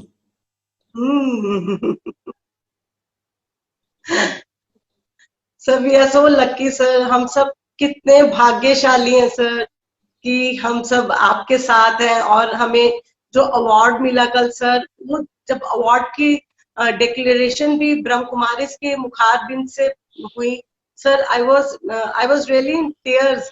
मेरे को तो रोना आ रहा था sir, और proud भी feel हो रहा था कि हमें ये अवार्ड मिला है सर, क्योंकि इस टाइम पे हमारे सब पिरामिड मास्टर्स ने बहुत वर्क हार्ड किया है सर, घर घर तक ध्यान पहुंचाने के लिए. डिजिटल इंडिया सर, जो आपका एक सपना था डिजिटल इंडिया, वो आज ये इंटरनेशनल योगा फेस्टिवल के थ्रू सर आपका पूरा हो गया सपना सर. इतना सक्सेसफुल इवेंट सर, मेरे 15 साल के ध्यान अनुभव में ये सबसे अमेजिंग इवेंट था सर, जो हम अपने घर के कंफर्ट में बैठकर और पूरा प्रोग्राम देखा सर. एक एक मास्टर को, ओवरसीज मास्टर्स को सुना, अपने पिरामिड मास्टर्स को सुना, सबके एक्सपीरियंसेस सुने सर. इतना आई ओपनिंग था. और ये सर 3 महीने जो सबके लोगों के लिए बहुत टफ टाइम था, जब सब लोग डर में थे, एक अलग इनसिक्योरिटीज में थे, पर हम पिरामिड मास्टर्स ने इतना टायरलेसली इस टाइम पे वर्क किया है. और सर मैं आपको देखती थी, आप सुबह से लेकर रात तक उस सोफा पे बैठ के और बहुत पेशेंटली सबको सुनते थे सर. और जूम पे, वेबिनार्स पे, यूट्यूब पे सर आप सुबह से लेकर रात तक आपने अपना पूरा टाइम दिया, और हम लोगों के लिए बहुत मोटिवेशनल था सर. और जो ये DDY ध्यान, डिजिटल ध्यान यज्ञम शुरू हुआ है, जो सर एक नई लहर हम लोगों ने, एक पिरामिड सोसाइटी की तरफ से एक नई लहर आ गई है पूरे विश्व में, कि हम घर बैठे भी कितना डिजिटल के माध्यम से अपना मैसेज वर्ल्ड तक पहुंचा सकते हैं. ध्यान का, शाकाहार का, पिरामिड ऊर्जा का, स्वाध्याय का, सज्जन सांगत्य का.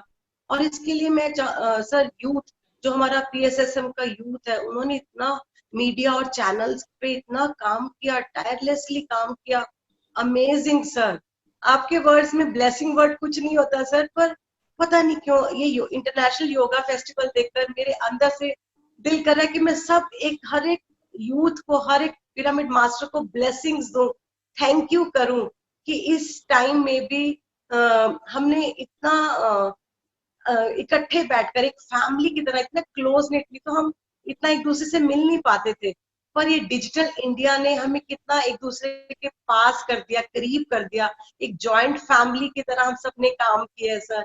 आई am very proud to be a part of Pyramid Society sir, and thank you so much for tirelessly. आपने पूरी डेडिकेशन के साथ हमारा साथ दिया, हमें सुना, और इस टाइम पे सबने इकट्ठे एक फैमिली की तरह इस चीज से हम निकल गए और लोगों तक, घर घर तक ध्यान पहुंचाया. ये इस टाइम पे बहुत ही अच्छा काम करा गया. तो मैं चाहती हूँ हम सब पिरामिड मास्टर्स की जय हो, ध्यान जगत की जय हो, पिरामिड ऊर्जा की जय हो, हर एक ध्यानी की जय हो, पत्री सर आपकी जय हो, मदर अर्थ की जय हो. आई एम वेरी प्राउड कि मैंने भारत निवासियों और मातृभाषा हिंदी की भी बहुत आभारी हूँ. मैं आप सबकी बहुत आभारी हूँ. Thank you, thank you, thank you sir. और मैं चाहूंगी सर, आप ये जो हमारा इंटरनेशनल योगा डे है, इसके बारे में अब आप कुछ शब्दों में जरूर इसके बारे में बोले सर. मैं जब एको बोर्डिंग का सुना, मैं तो I came out of my body. वो जो बोल रहे थे ना, वो सोल बाहर आ गया, बल्कि मैं भी बाहर आके देख रहा था सब कुछ. इंटरनेशनल योगा डे, तो हर एक ने इतना अच्छा कंट्रीब्यूट की. I want to see all the young masters who have done it. Shastri साहब है क्या उधर? Yes sir. So now I will hand over to Shastri sir. Now he'll take over it. And thank you so much sir. Thank you, thank you, thank you, thank you all the Pyramid Masters and all the PMC channels. Thank you, thank you, thank you. Yes Swami ji. Sir, namaste sir. Ayya Babai. We started yesterday with a pleasant day in Delhi with a wonderful weather. And today we are ending the 24-hour marathon again with a pleasant weather, sir. What a great nature is supporting us. That itself proves that what we are doing, the true sense, the nature is also happy, showing their happiness, sir. So before I formally do the vote of thanks to all the entire event, I need your feedback and your message for all the masters. Whole world is watching us, sir, at the fag end of the event. So we need your message from, then I'll formally close the vote of thanks, sir. Swamiji, I know that we can all do it. That's why I proposed this. I proposed this and I knew that it will happen. Wonderful. And it happened, did happen. Why it cannot happen? Nothing is impossible for us. So everything is possible. Whatever you want, you can achieve it. And all the music was wonderful. And all the introductions by our spiritual masters were wonderful. And all the guest speakers, they were too good. They all kept up their timing, their messaging, their participation was wonderful. And I can't see all the back-end people, but I wish I could see them with my third eye, but I don't have the third eye. But because of them, all this has happened. And I don't know how many people around the world did meditation yesterday between 11 and 12 o'clock. I don't know. It was very good. Thank Swamiji. you. Thank you, sir. Thank you. Only we missed Bhikkhu Sanghasena, that's all. Yeah, we tried because yesterday totally internet down, sir. We tried to connect also on the audio call, but I'll extend the message and we will put it in our recorded messages when we are uploading it. And his support in this event is unimaginable, sir. And the success of DAYD is definitely Bhikkhu Sanghasena ji and MIMC has great contributor for making this event also a mega marathon event, a grand success, sir. We all PSSM, we bow to Bhikkhu Sanghasena ji on this occasion and thank him profusely. Yes, sir. And sir. Next year, if it is possible, we will do it in Leh only. Yes, sir. Sir, before I begin, I would like to introduce Uttarakhand Tourism Development Board, a close alliance partnership we have had over 3 years, sir, supporting us through Mahayog Jankum as well. We wanted to cherish the memory of Uttarakhand government once with the wonderful video they have shared with us and supported the entire event, sir. I want the team to kindly play Uttarakhand Tourism Board video.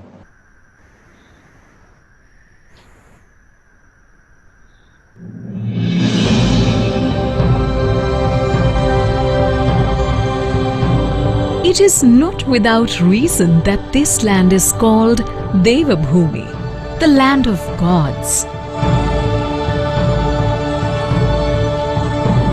Snow-covered peaks, verdant valleys, dense forests, varied wildlife, yoga, Ayurveda and adventure.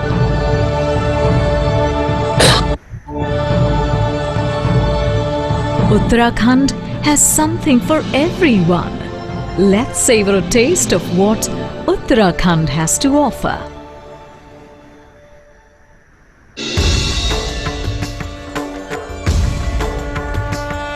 Be one with nature and God.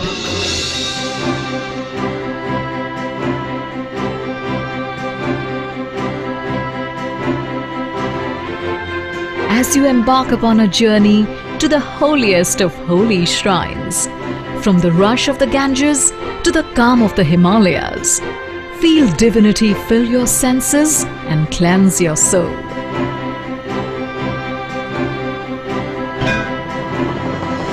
Envelop yourself with bhakti in the centuries-old shrines.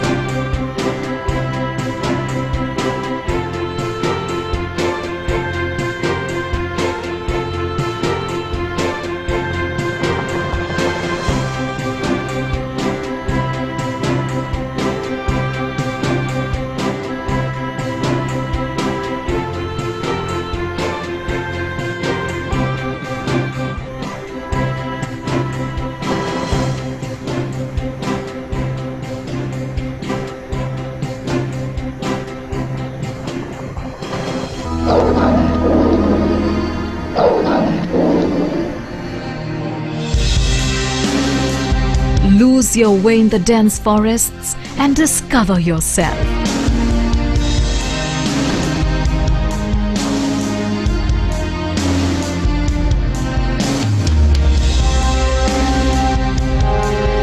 Every nook and cranny here hides a surprise.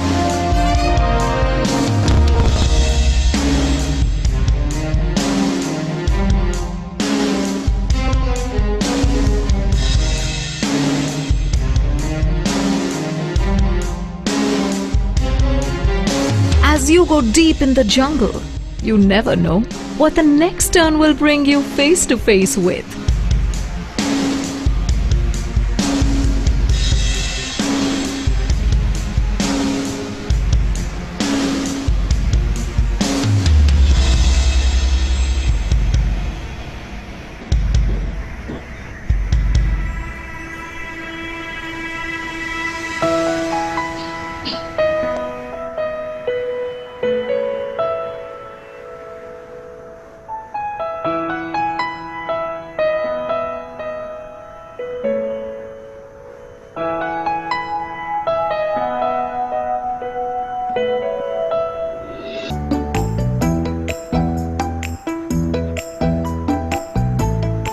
Step off the fast lane to rejuvenate yourself with ancient traditions of yoga and Ayurveda.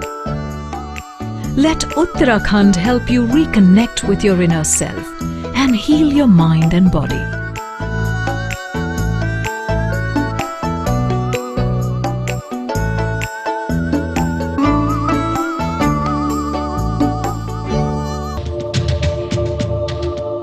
Tourism, adventure, wildlife, spirituality, wellness, and a rich culture. It all comes together in Uttarakhand. The land of gods beckons.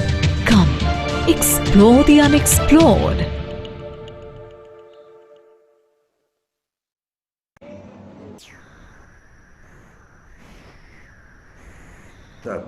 My dear friends, Pyramid Masters and viewers of the 24 hours marathon event through Zoom, PMC channels, Om Shanti, Peace of Mind, NSS Web, YouTube channels across India and globe have watched in the last 24 hours this marathon event.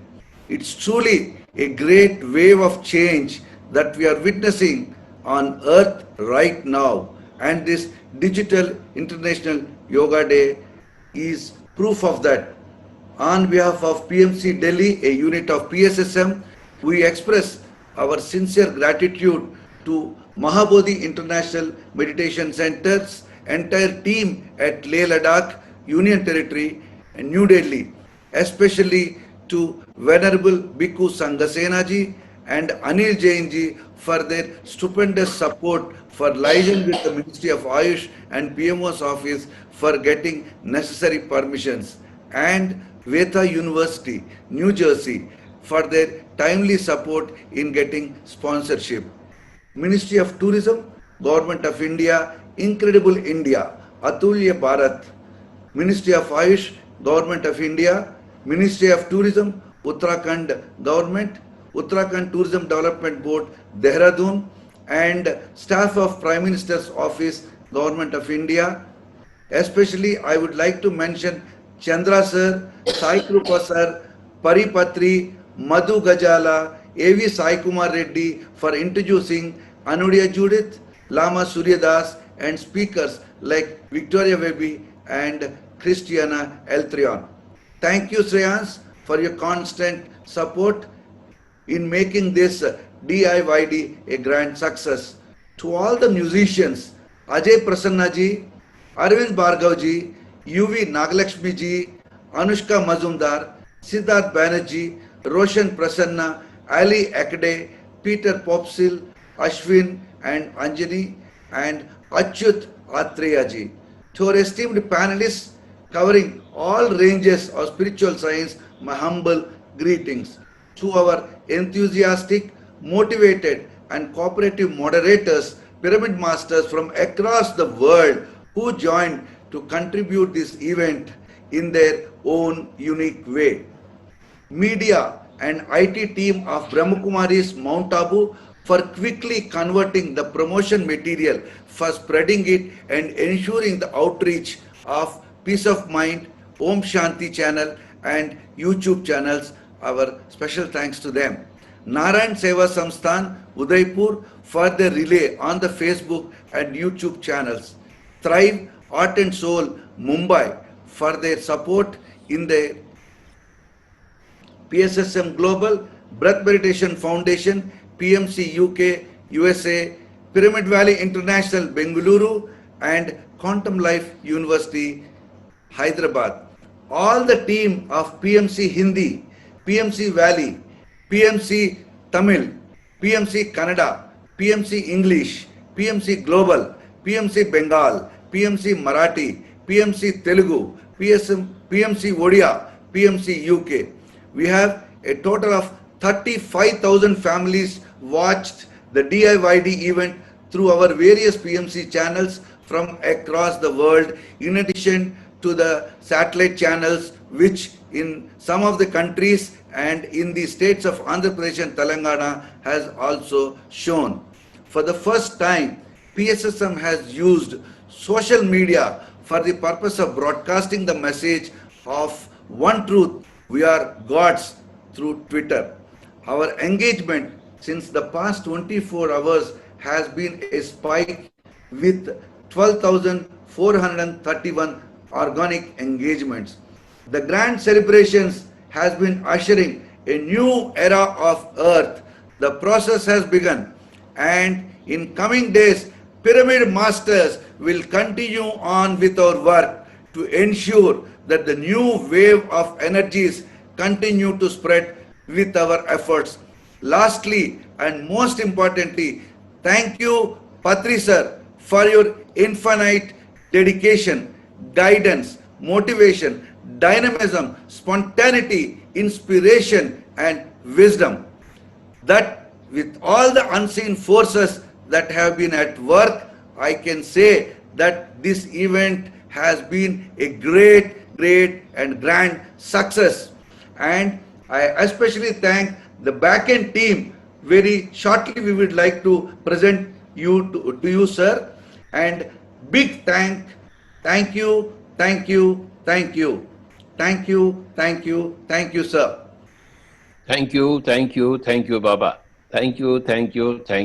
We'll take a minute. We'll just show you the back-end team for your glimpse in a second, sir. Yes.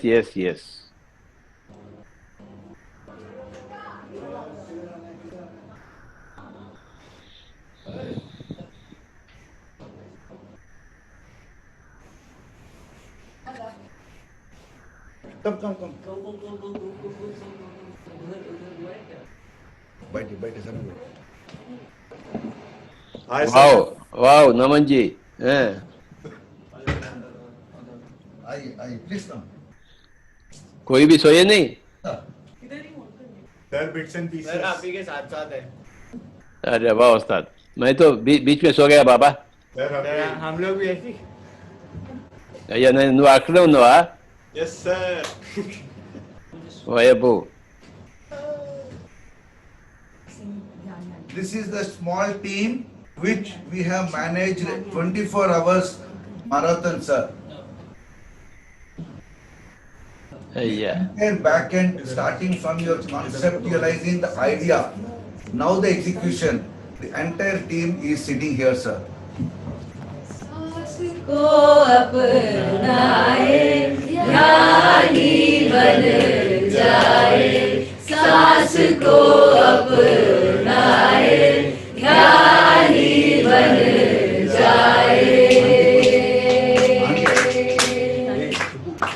Thank you. कैसे बदलेगी हमसे ये दुनिया कैसे बदलेगी हमसे हम खुद को कैसे बदलेंगे ध्यान से विज्ञान से आत्मज्ञान से खुद को जानो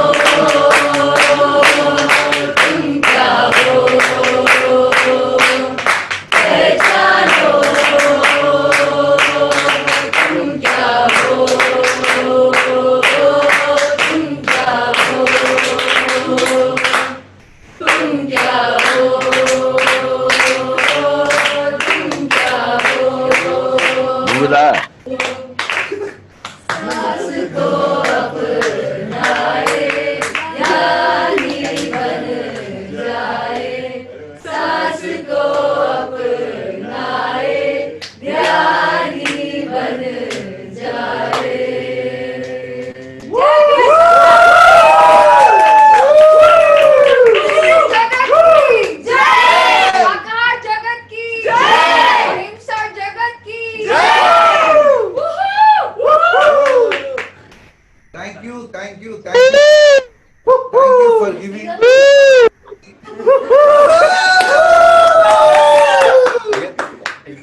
हम भी कह सके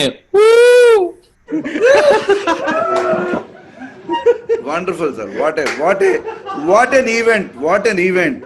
What an event! We have got almost all the people, non-meditators. So many people have so blessed. They say that especially 11 to 12 meditation. Sir, I can tell you my own experience. It has happened. I did not even know.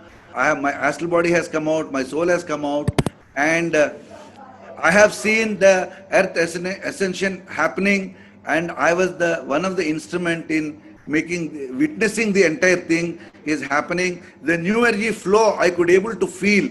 I was absolutely has become a light body at that point of time.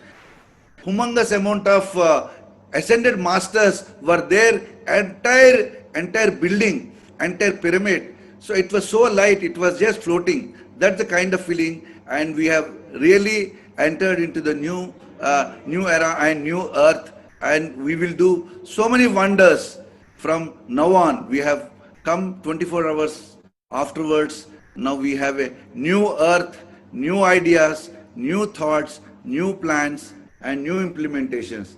Thank you, thank you, thank you, sir. Thank you, Pari madam. Thank you very much for your wonderful support and making Patri sir every technical glitches, everything you are taking care. And Choti Pari is there in US, and our team continuously in constant touch with you. And thank you. Yesterday night, Patri madam also spoke to me and say that Patri sir told me that he also advised me to see from morning 7 to 7. I will see. And subsequently, she also sat in the meditation. Wonderful, sir. Wonderful. Thank you. Thank you, sir. Oh, okay. Already. Okay. Thank you, Pariyamma. Thank you. Right, Okay, sir. Go and sleep. Yes, sir. Thank you. Thank you, sir. Go and sleep.